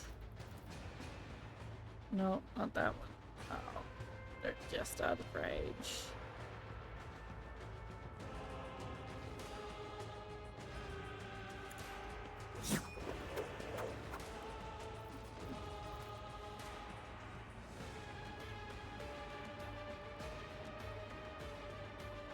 Let's keep popping.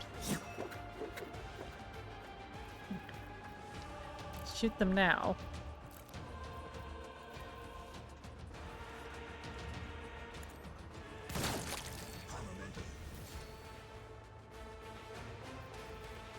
What if?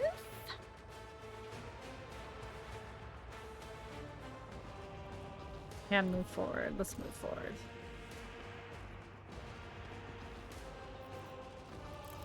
Let's see, can I jump now? I probably can. Let's take everyone out.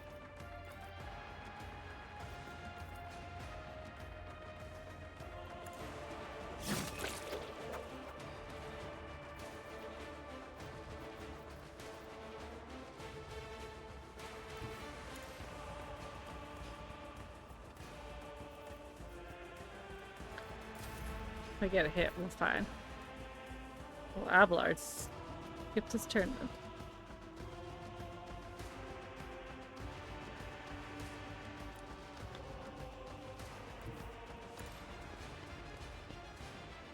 Pascal. Oh, they're all out of range for you, my sweet little man. struggling. If you shoot, you probably are gonna hit. May or may not. It doesn't say it's gonna hit him.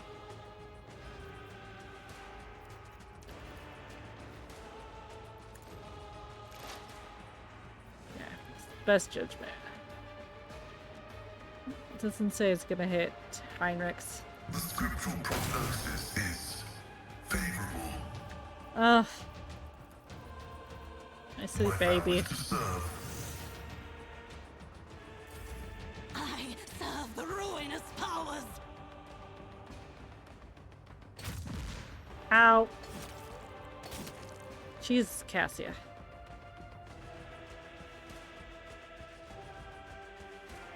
Okay, let's see. She doesn't have any ranged. Oh, she does have a gun.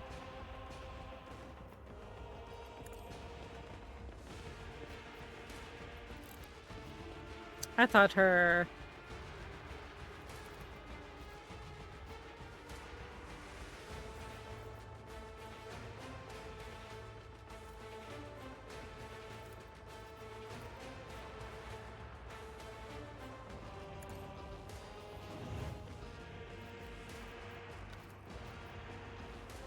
Don't hit me.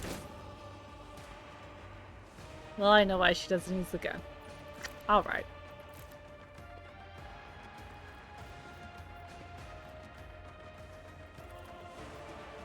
Oh, I can't do it. Why can't I do it?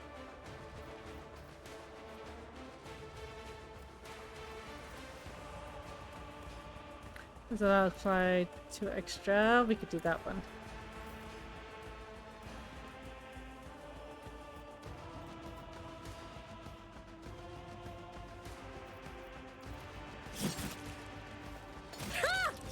Another one is shattered.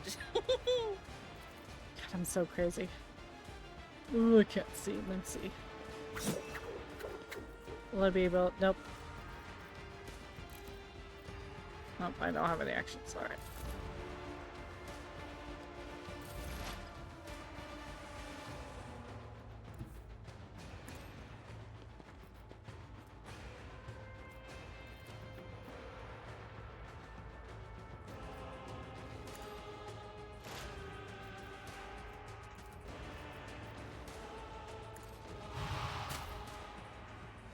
Oh, I need to give Abelard that.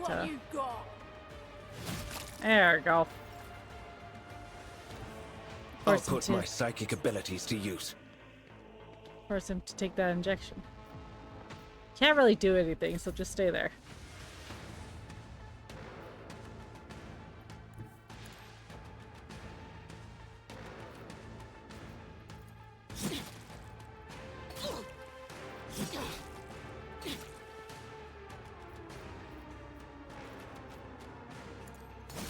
There we go. Easy peasy.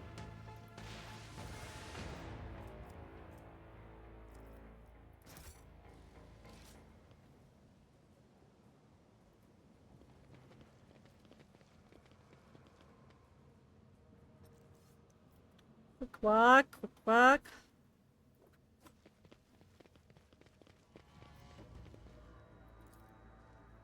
The Gastain Gate.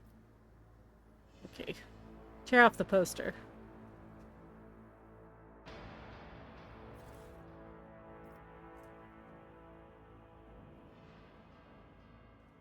Dodge reduction 60.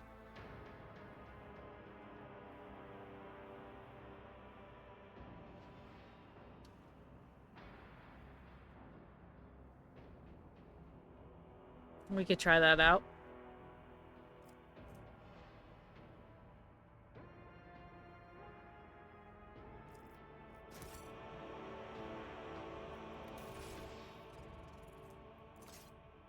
For a second weapon.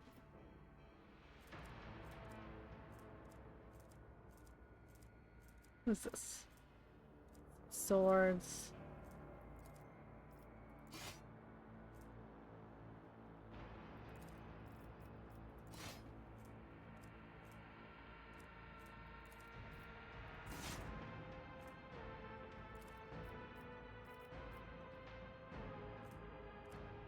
This one.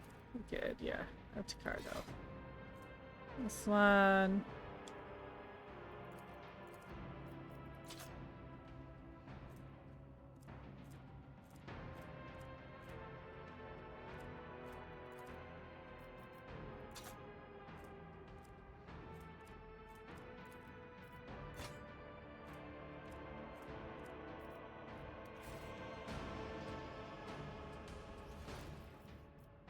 God, there's so much.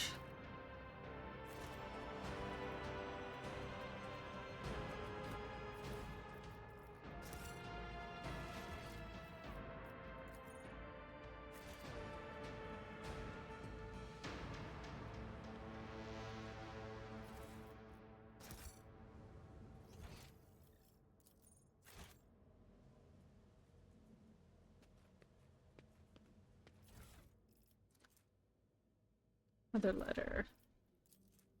Aha. I swear the Emperor hasn't forsaken me. Guess who came down the shuttle gangway along with the fresh prisoners?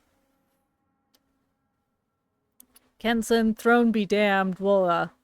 Former administration clerk. No, the clerk. The same scum who lost the writ about missing payment. He's the reason I'm in this hole.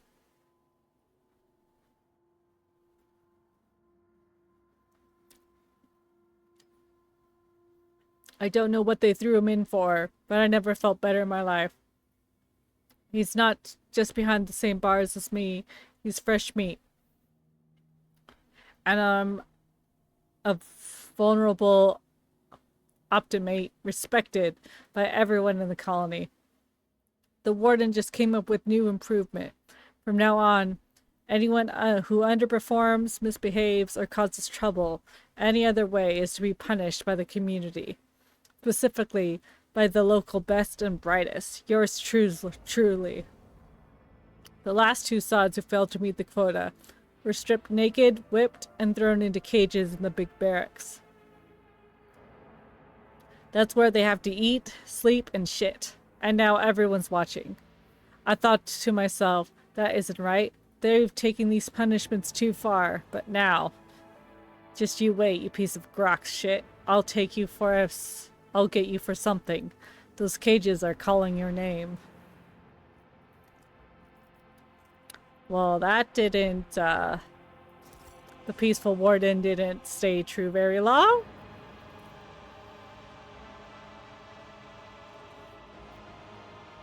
Who were forced to sleep in them had not much to make them fall.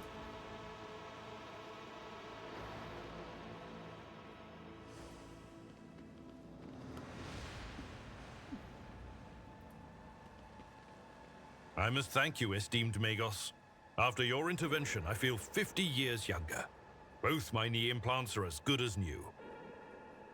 I agreed to help out of respect for the priceless array of augmentations placed in your body. Such sacred creations deserve the best maintenance available. Nah. Can I get that for my hip?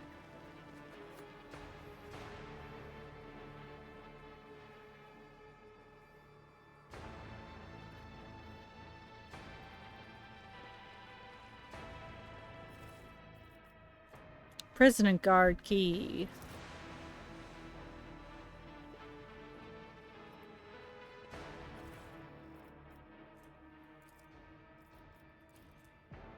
Part 3. I'm scared. I should have known all the charity from the warden was not bringing for nothing but trouble. No noble, no matter how barmy, would pull anything of the sort, but that man. It started with little things. The warden would come by to talk, as he did. Except he kept asking us questions before, and now he mostly gushing sermons. Some gibberish about a path to purgation, the sanctity of sacrifice, seeing with blinded eyes. I listened and nodded. Yes, Master Warden. Of course, Master Warden. He could say whatever rubbish he wanted, as long as the tasty, optimate meals kept coming. I thought everyone else was doing the same, nodding just to please the big man. I was wrong. After that, people in the barracks started yapping about purgation and blindness too. Apparently us opbates Optimates? We're no longer just the warden's favorites. We were, the Emperor forgive me, prophets of some kind, who were meant to save the rest of these sorry lot, or awaken them, or make them see. Some rubbish along these lines. People were not supposed to make sacrifices to Optimates. Yesterday, are now supposed to make sacrifices. Yesterday, the sap who slept at the bed under me in my first year here cut off his own damn ear and crawled on his knees towards me. He handed me the ear and begged me not to forsake him when the fateful hour came. What in the throne am I supposed to do with an ear? Why is everyone, every single one, staring at me all the time? The warden said the time is nigh, and that fate is truly great things in store for the Optimates. I went to look for my good friend, Clinson, was doing. He hasn't spoken for 3 months, ever since I had all his top teeth ripped out. He spoke today. He looked straight at me and said, "Dead man." I kept hitting him until it hurt me. Now my fists and feet are all bruised. Half the barracks stood there and watched and prayed. I'm scared.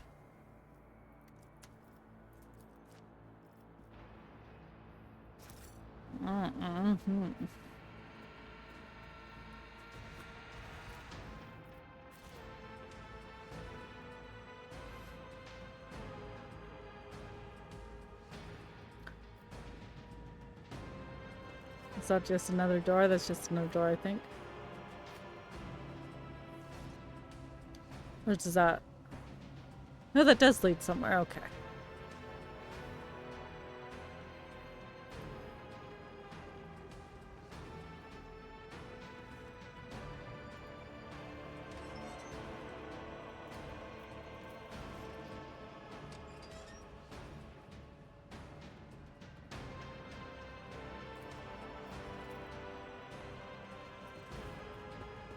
Oh.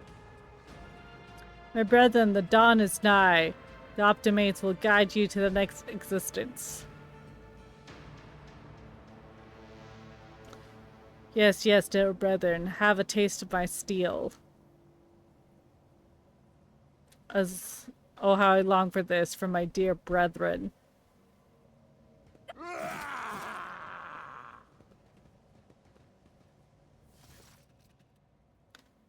Prisoner, thank the throne. Normal looking faces. We thought we were gonna die here with these netters. The old man with a gap-toothed smile drops his weapon and holds his hand out in a placating gesture. Please don't shoot us, your nobleness. Let us speak a word. Well, this is a welcome change. Talking before shooting. Still, Lord Captain, the look of this ragtag bunch hardly inspires trust. Very well, give me a reason not to execute you on the spot. Here's the deal. We're honest, quiet inmates. We don't want to riot. But while sitting it out wasn't really an option either. The warden's lapdogs made short work of those who refused to join in the festivities. So we had to, play along. So that's all it was, play. We never meant no offense to the Governor Medina, nor the lawful authority of House Winterscale. Give us a chance, eh? We just want to wait until everything blows over.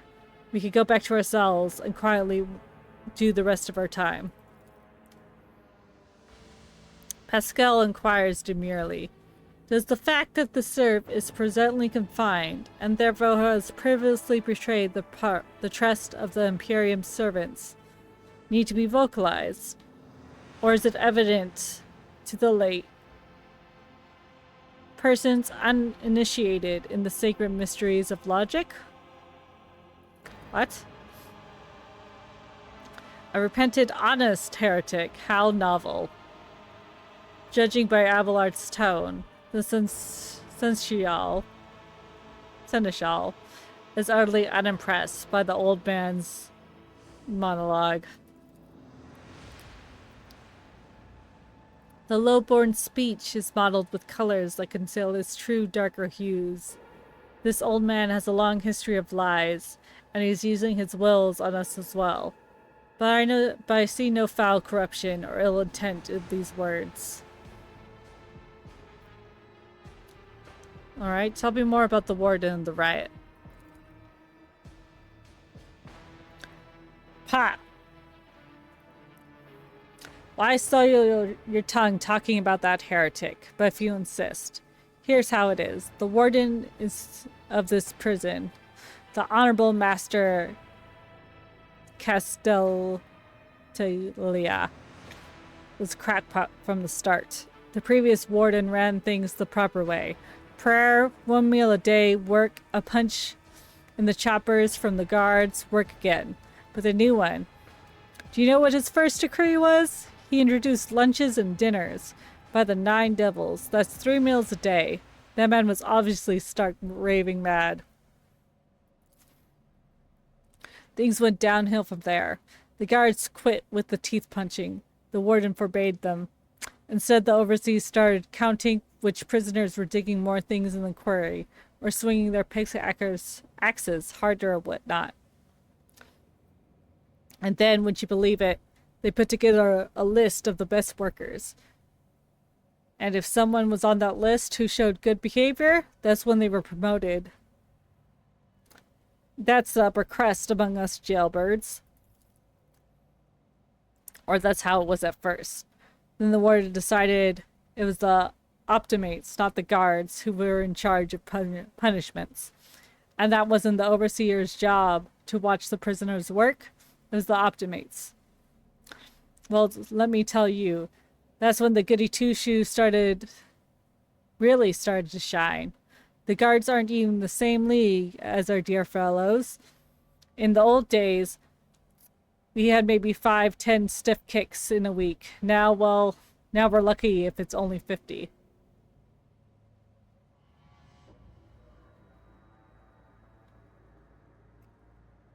Everyone's gone crazy.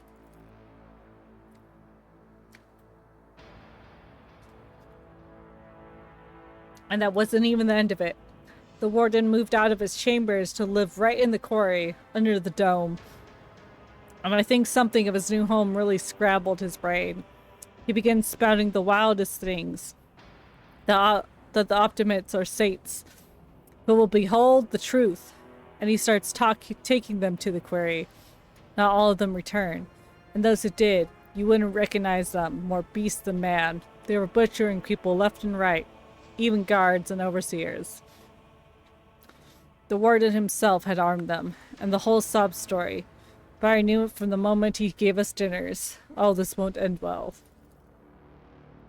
Idera nods knowingly. The old cogger's right. Though, whenever nobles start giving handouts to commoners, something always goes wrong. She notices your look, and catches herself. I mean that with all due respect, your ladyship. No offense intended. So if I spare you, what do I gain from it?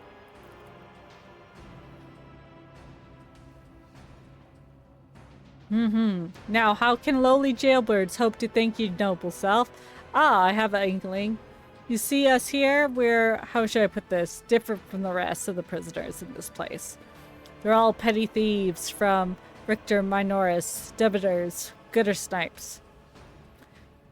They're no one serious. Now we, your nobleness, we're cut from a different cloth altogether. We're fortune seekers from the void. Why don't we tell you we're on Footfall Station? You know Footfall, the only shipyard, the best market in all of Kronos Expanse? Yes. So, we're on Footfall, you could find some very serious, business-minded people. And how you can get yourself a special discount from them on very special goods. Okay, what kind of serious people? The most serious kind, your nobleness. Have you heard about the Fellowship of the Void? The largest pirate alliance in the Expanse. There's no leader, of course, but there's some terrible serious captains who decide that cutting each other's throat over loot, what do you call it? Counterproductive. But cutting throats together, now that's anti-counterproductive. And well, their joint efforts leave them with excessive spoils, so they need to dispose of it somewhere. And I, your nobleness, just happen to know someone who handles such a things on behalf of very serious people. Henrix tilts his head slightly to one side, listening intently. All right, I'll spare you. What's the information? Oh, that's great to hear, your nobleness. Just great. Now, there's a true aristocrat, not the warden creep. Now here, your nobleness. Where was I? If you go to Footfall Station, there's a district there, the Shadow Quarters. It's called that because it's located behind the statue of our holiest emperor. I know folks who call it something else, also on account of it being behind the statue. Don't repeat their mistakes, I tell you. Reverend Hieronymus? Waste no time finding and burning them all. Forget of the old man from getting distracted. So, Footfall, the Shadow Quarters. There's a bar there, built in the remains of an old ship. And in that bar, in the back room, a certain Riza does her business. Tell her Grandpa Bakfall says hello. You'll be her favorite client in the blink of an eye. There you are, your nobleness. Are we going? We'll be going now, if you don't mind. Heinrix let out a sigh of disappointment. Old Riza. The most well-known fence in Footfall. I was hoping for a new name.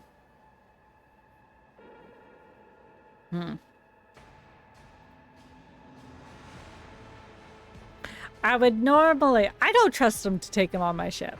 So I'm not going to choose the Aeroclast option. I don't trust these fuckers. I'm not going to kill them. They're just prisoners. Whatever. They may go. I don't care what they do. You're serious. Heinrix glances at you with slight disgust.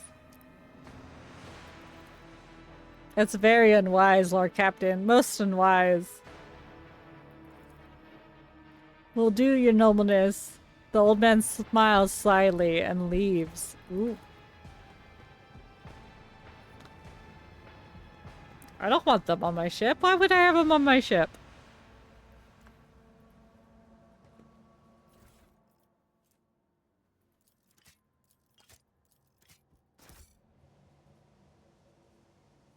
Yeah.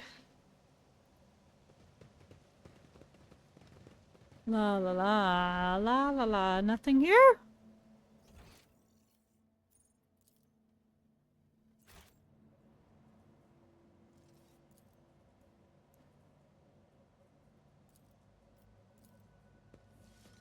But I opened this already. The machine god grants me insight.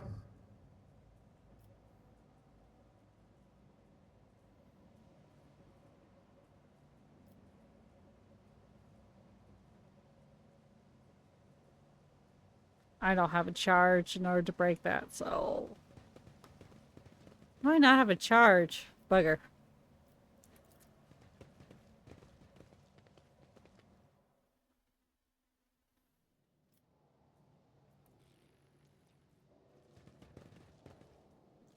What lies beyond?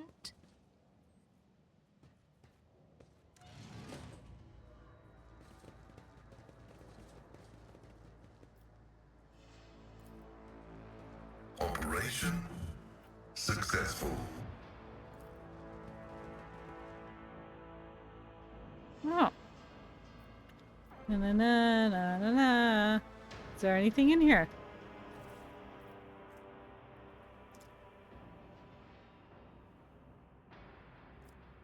Oh, lovely.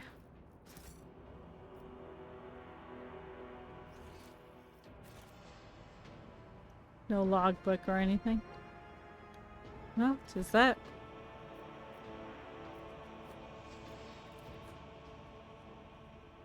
Just open it.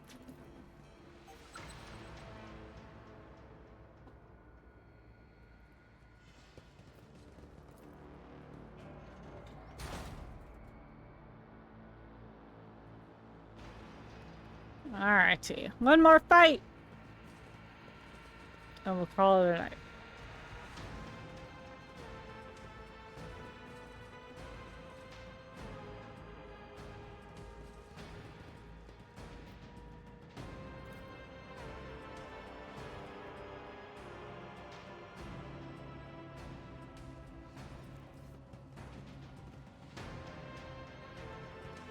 Oh.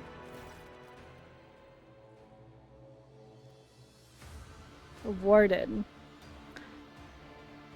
I told you, Evie, they're hiding so much from us. Arrogant mentors, holy brothers and sisters.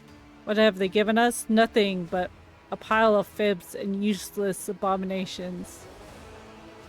Abominations? The voice of the man standing with his back to you sounds almost soft, heedless of everything but what is in front of him. He leans over a prisoner dressed in expensive clothing.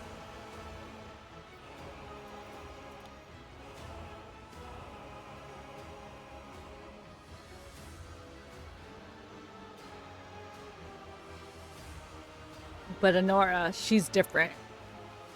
She spoke with me with no one ever before. She revealed the truth to me, and now I can reveal it to you. If you just stop struggling for a minute. What? The man finally realizes he's not alone and turns to you. He's clutching a long, thin, metallic rod with blood dripping from it. We have guests. From the Von Valancius ship, I would wager.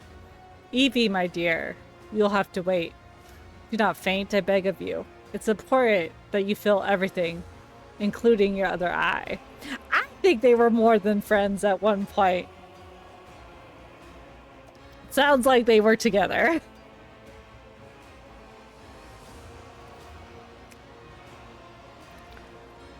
The warden's words are suddenly drowned out by a chorus of voices in your head. The entity that still dwells in the recesses of your mind rejoices at the cacophony of cries. This place, it holds great significance for the entity. In the frantic chanting of the voices, you could almost make out the words speak of an ancient grave, one that was open, for it contained a priceless treasure. Our most coveted prize that was retrieved by the faithful after a centuries-long search.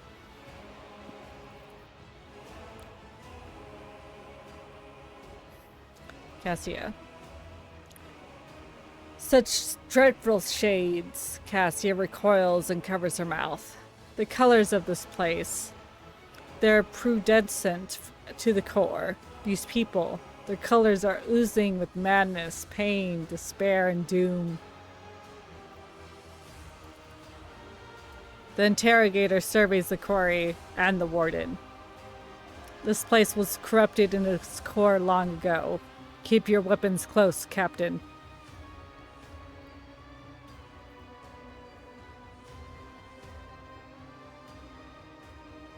Do you know who I am? No. Yeah. Lies have many faces, and there's only one truth. It has been laid bare before me. I know the enemy of truth would come here sooner or later.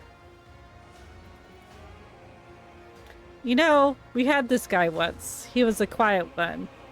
One day he walked into the middle deck bar, threw one back, and then pulled out a gun and started shooting people left and right without saying a word.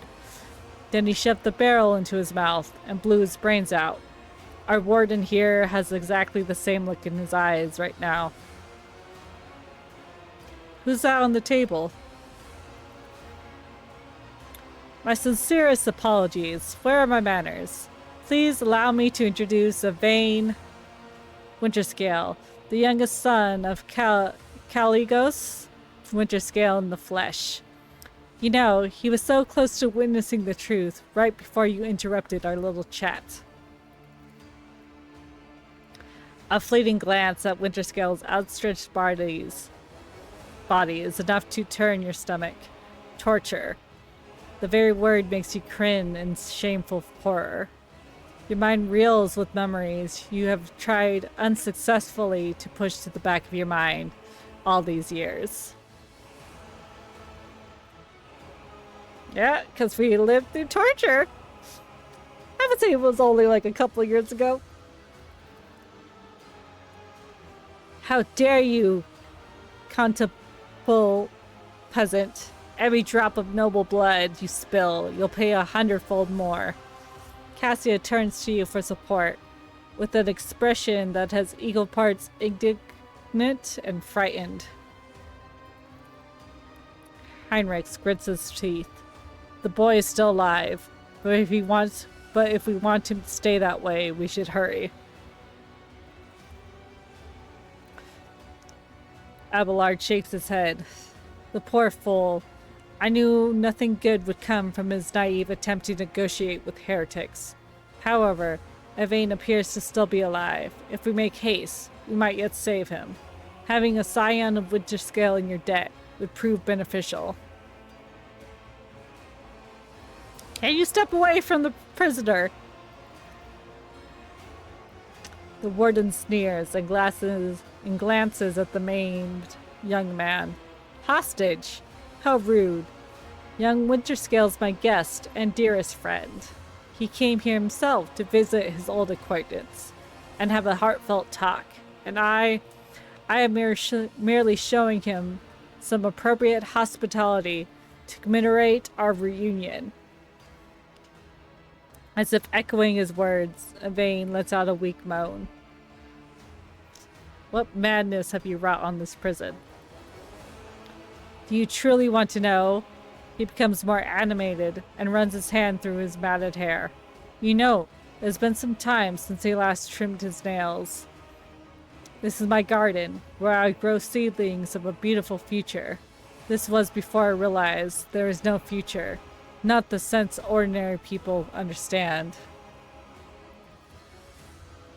We're too attached to this life, to the limitations of our weak bodies, to the short-sightedness of our eyes that can scarcely see. It is also insignificant. The true future lies beyond real space. The only way to reach it is through a cleansing sacrifice. Do you understand? And you reach it by mutilating these people. These are my optimates, saints who will guide the flock at the fated hour. Listen. He pauses and smiles. Can you hear it? You can't? They are crying out, calling. It's just that their cries are not meant for our ears. They cast their voices out there, beyond the edge of the glass, into the transparent quiet. There, they are heard. There, their call is answered.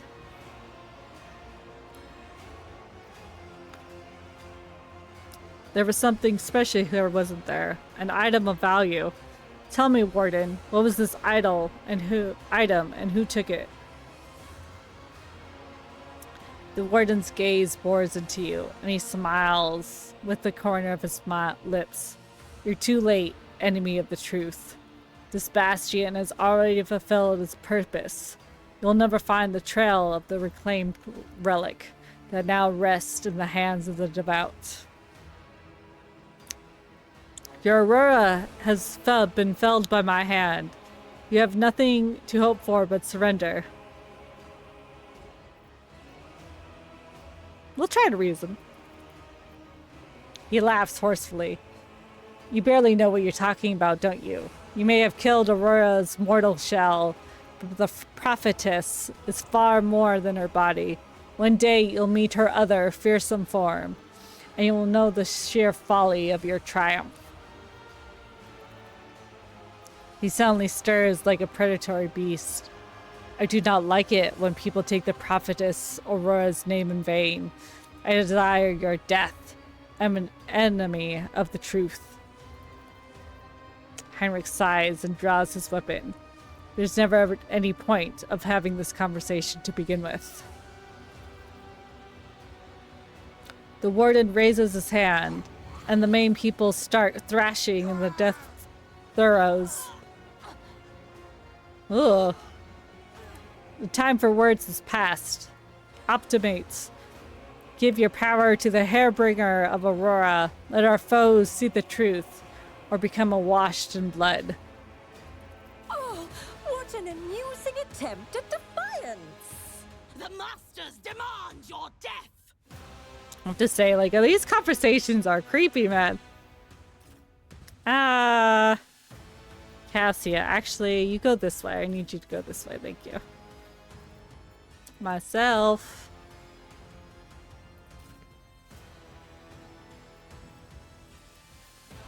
Abelard. Can't see.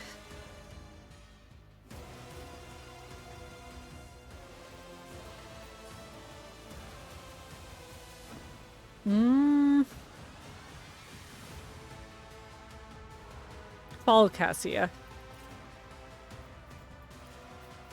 We'll have our itty bitty weak characters go that way.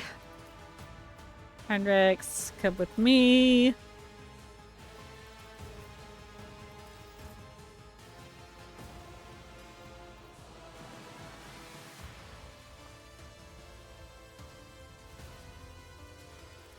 I don't think that is like gonna do like no fucking damage. Increase the allies' resolve. We'll give it to myself.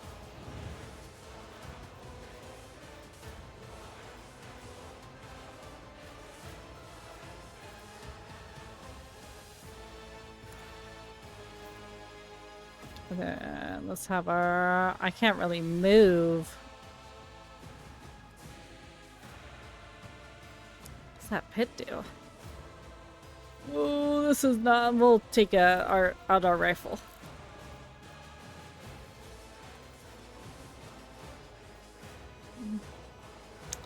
Let's see, we could shoot this guy. That's all I could really do. Okay, Cassia, try to hit this. Good try. Death to non-believers!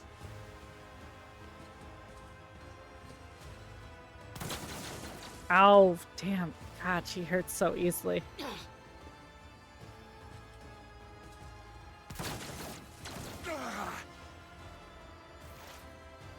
Okay, Pascal, you could hit this. You do pretty good damage. Go over here. Do some operating first before you.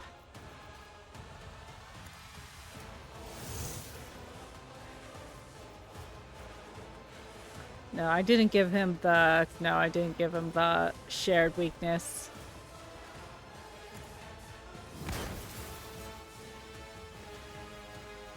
We'll analyze. That guy's almost dead. Analyze this guy. Let's get to it. Ow. Out of my way! Yeah, so I learned the last time I fought this. If we don't destroy the lenses, the fucking warden keeps reviving.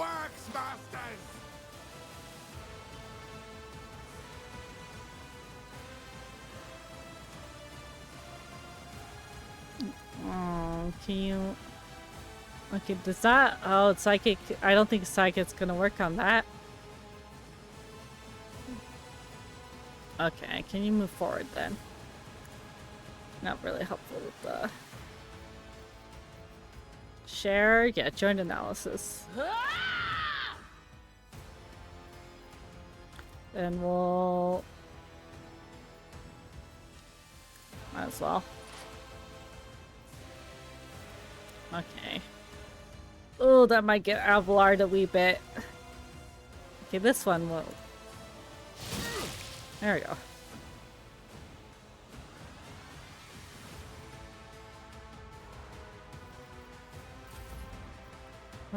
Me. Assault bar weapon. Can I move? I can move.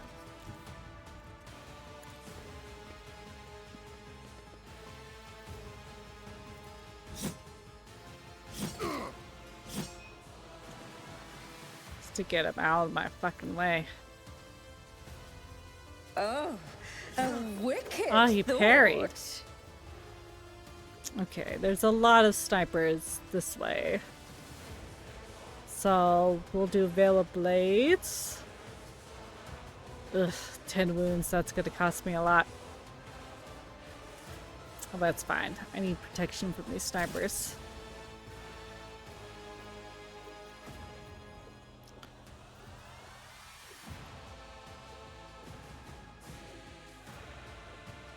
Can you charge, man?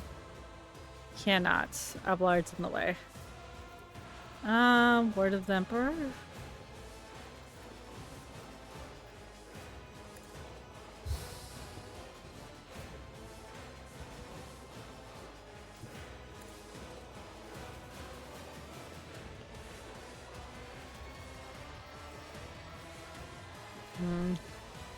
Do a sworn enemy. What do you mean you can't do it? Oh, he doesn't have enough points. Okay, we'll just hit him then.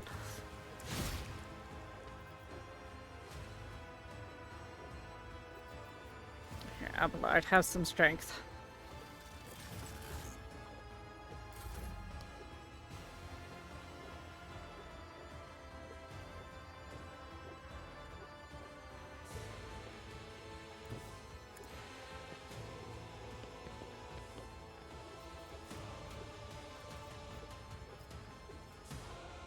We'll do a reckless. Just cause. Let's get rid of him. Yep. And then he's gonna reappear. Yep. Oh, he's reappearing right there. Full fucking health. Oh, I can't charge. People are in the way. Do some Injera then. Chaos guides me.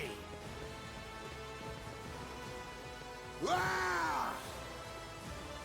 I am your doom. Yes, come closer. Ow!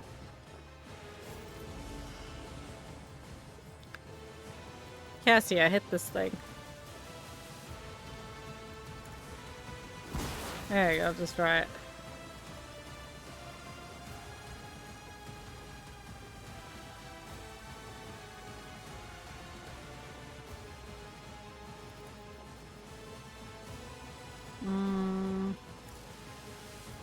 Target's too far? Okay, we'll give it to Heinrichs. Now we could charge him. Oh, that didn't work. Fuck it. Ah! I think Cassie is the most I struggle with. How to figure out how to use her. Ow. Oh, I'm really hurt.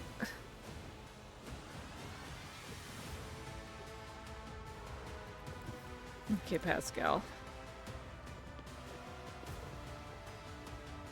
Where are the fuckers so you could shoot?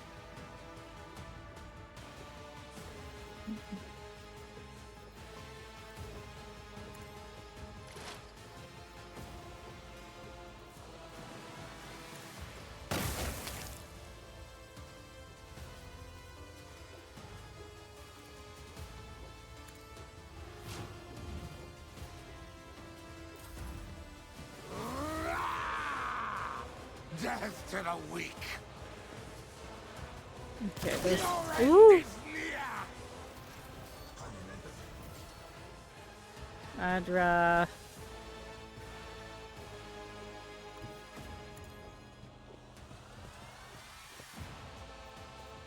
Can she use that?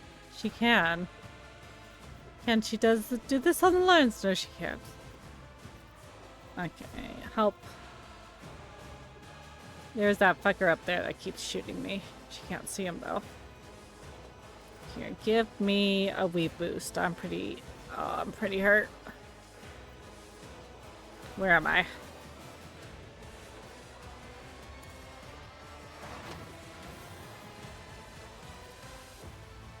That is not my destiny. Ah, it's out of sight. Okay. I don't think she could see anyone. Oh, that guy's out of sight. That guy's out of sight. That guy's too far. Okay, she's just gonna chill then. Ow, okay. Heal yourself, please.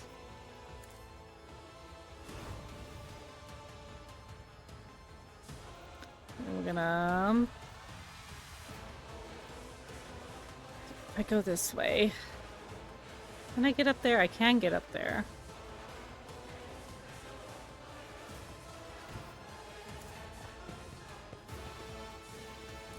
gonna try to shoot this lens.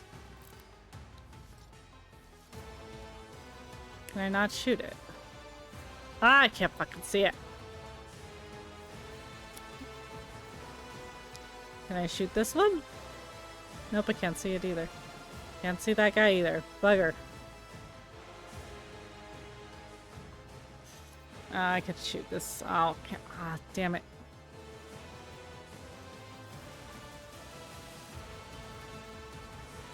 No, it says I could shoot. I'm not fucking shooting.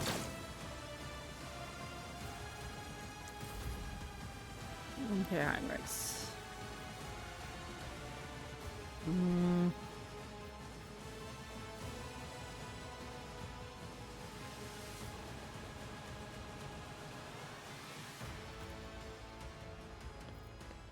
Like, I don't even know who's addicted by it.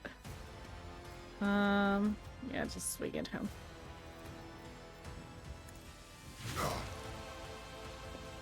That's all you could really do. Abelard. Can't hit that. Here, go after this guy.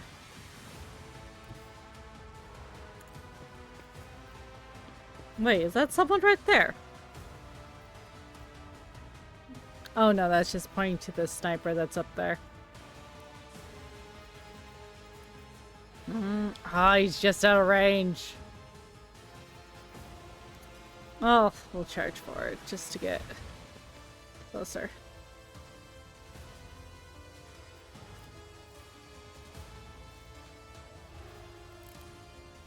Nope, he has no guns. Okay, Cassia.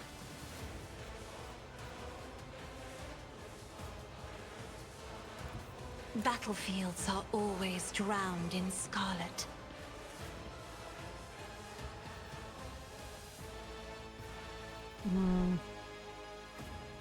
I don't know what to do for her.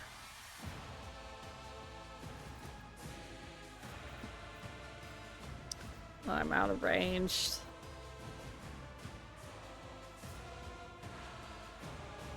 Because she can't. No one else can really hit anything.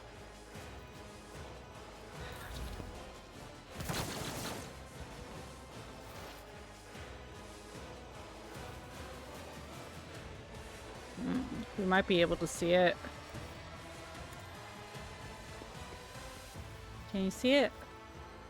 You can see it. Alright. Can we analyze it? No, we can't. Ah, oh, god damn it, Pascal. I serve the ruinous powers!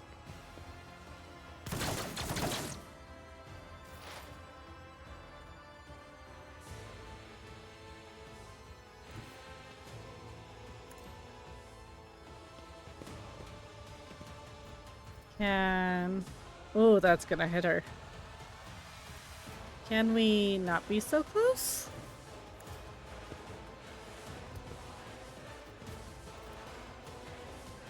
She's gonna get hit either way. She's safe. Ow! Oh, she just hurt herself. Jesus, Heinrichs, calm down.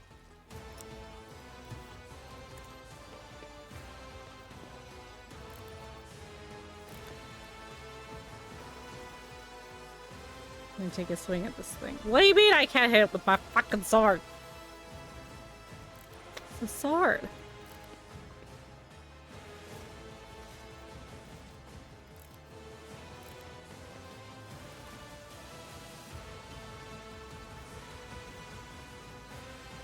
Oh, is it just out of range? Ah, it's just out of range. Okay, we're gonna shoot it then.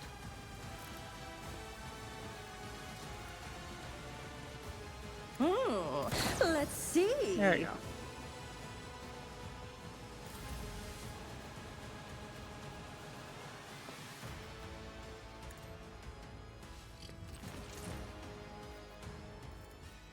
Smack it.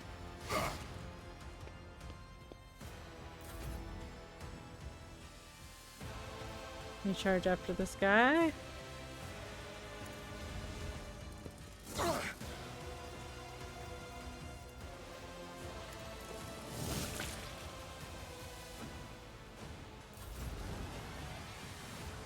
Oh, she like totally killed herself. At least she did some damage before she killed herself.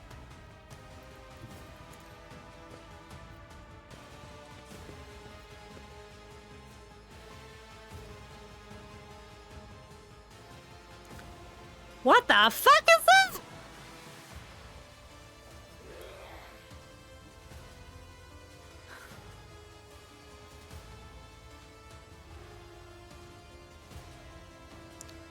I have never seen that before. What the hell is that?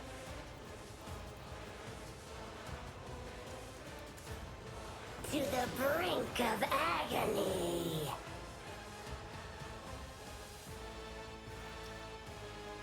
Well, Cassian's gonna go down.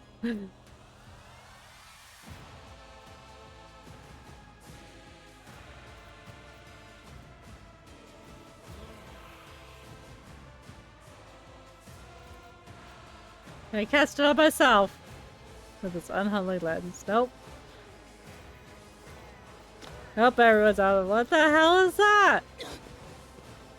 Damage is negligible.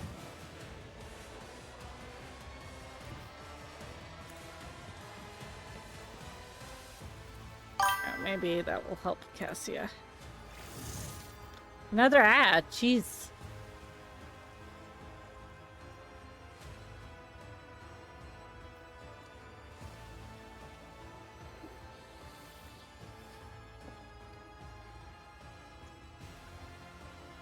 Almost done.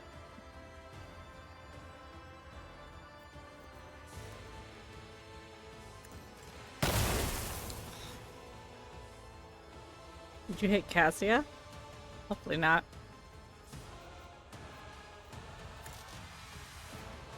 I can't reload. Bugger.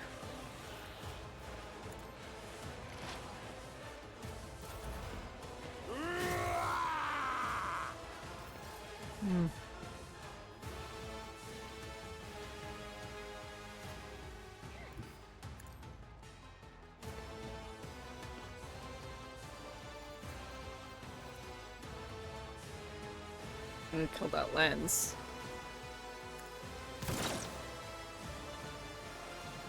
Okay, good. I destroyed it. Great.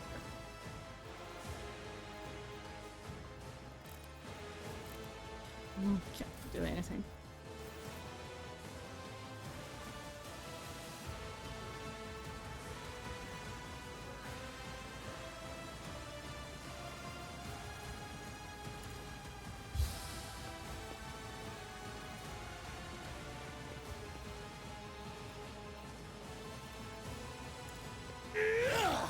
Oh, he parried.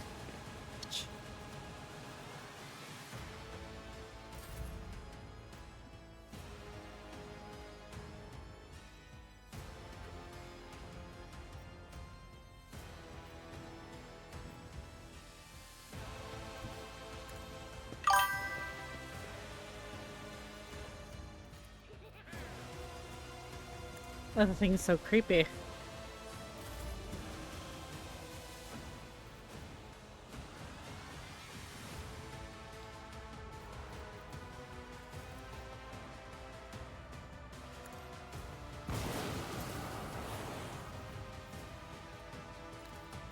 We got Pascal. Such is the will of chaos.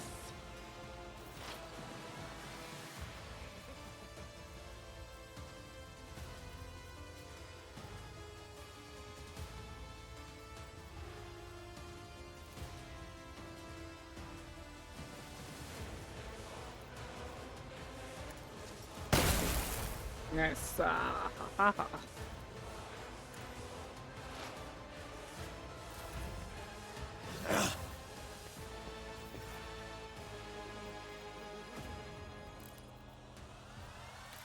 Some sniper. Can I hit this one?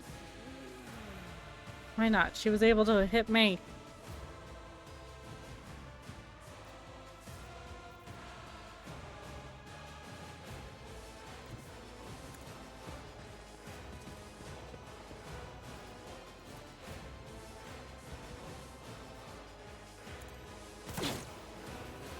Nice.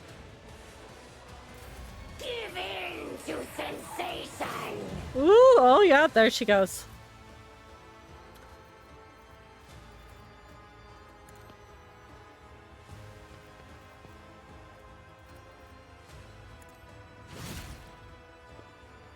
That guy's almost dead, so I'll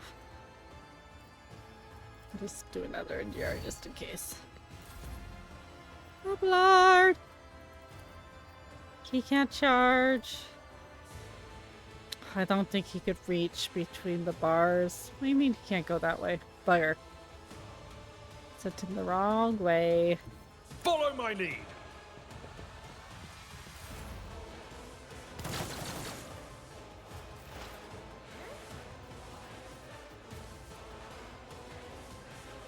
Reload. And kill it!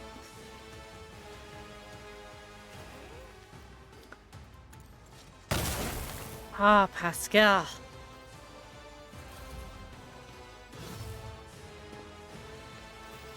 It's okay, he could do better. Fate claims! Another one. Liar delights! Oh no! Ow! Oh, good. Oh my god.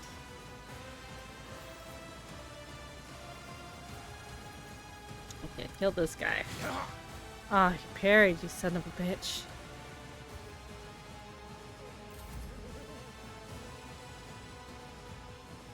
I don't think he could charge through him.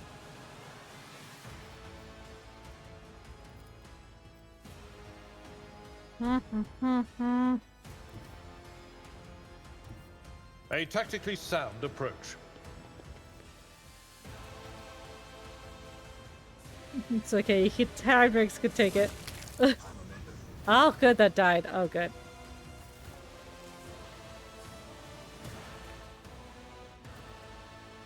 That did not appear last time. We're just scared. I don't believe we've been properly introduced. Blood is bubbling on the young man's lips, and his voice is barely audible. But even now, it remains melodious and quite courteous. Yvain Winterskill of Pronus, greatly pleased to make your acquaintance. Hydrix reaches a hand towards Yvain, and the temperature drops a few degrees. He's in a bad way, but timely assistance from a chirurgeon will save his life. For now, I will do what I can. Nadera whistles as she watches Yvain's breathing even out. Fancy that, Iceman. You make his eye grow back too. Heinrich fixes Nadera with a strange look. It's more difficult than it may seem. On rare days that the Lord Winterskill visited my station, was awash with a mist of warm hues. We were forbidden from meeting each other, but I was delighted to see it as such a rare colors in my home. Now, however, his colors are darkening, twisting from pain and bitterness. You must help, Lord Captain. We must save the clarity of his soul, for who his presence make the worlds a little brighter deserves no less. Lady Cassia, I presume. The sacred child of House Orlesio. I'm graceful. How graceful it is that on the day we finally meet He looks away in shame. Find myself not at my best. It's no disgrace in your predicament, Lord Winterskill. The Lord Captain and I met under similarly dreadful and tragic circumstances.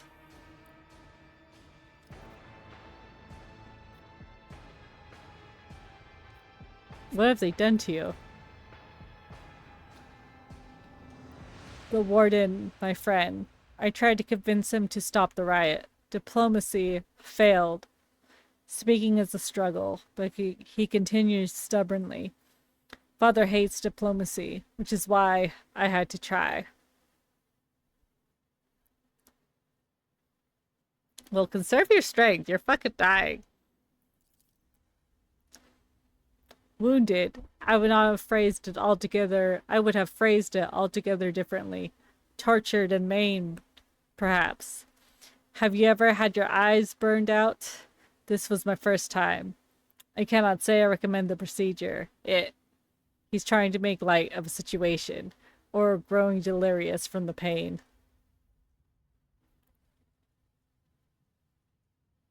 I must take my leave, but I'll see that assistance is provided to you and that you're escorted from here. He gives you a nod, giving into oblivion. Oh, poor wee child. First torture, is it? First time?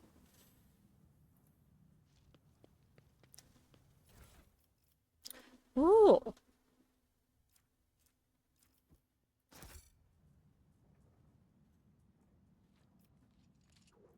Let's see. Ooh, that's a lot.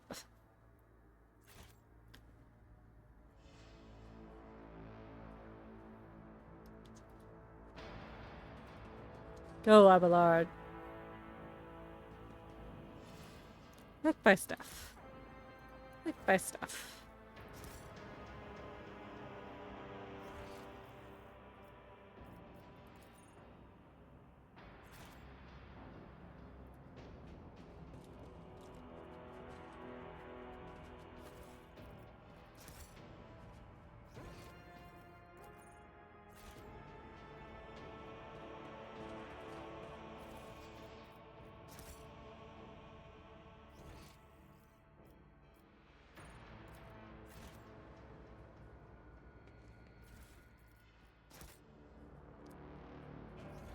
Collect all our lovely stuff. Oh, there's stuff over here.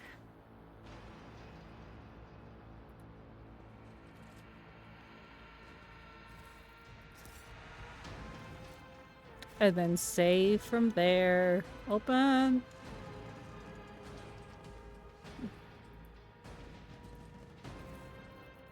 Oh, there's demolition.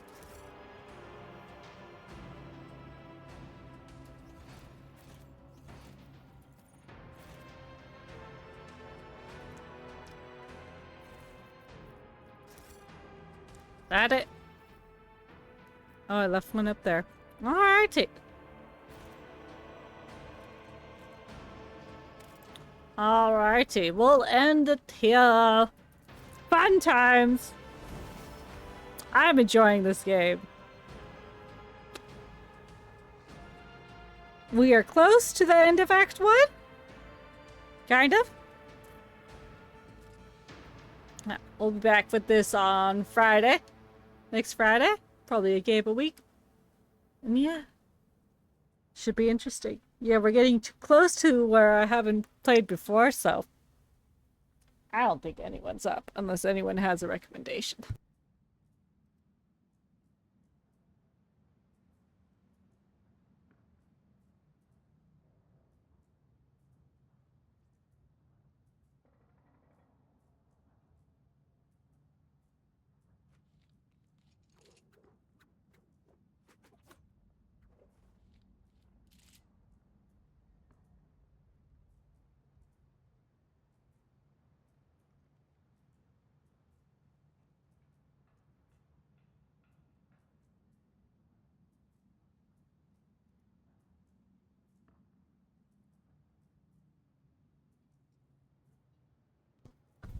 Sounds like Big Head is up. He's playing another RPG. So we'll throw you at him. Throw you guys at him. Thank you for the raids. Who did we have? We had Half Elven. Thank you. And Dimension also raided.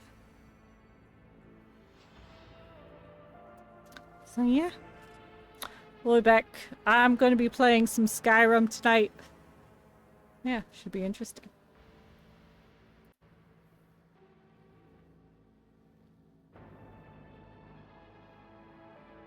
Bye.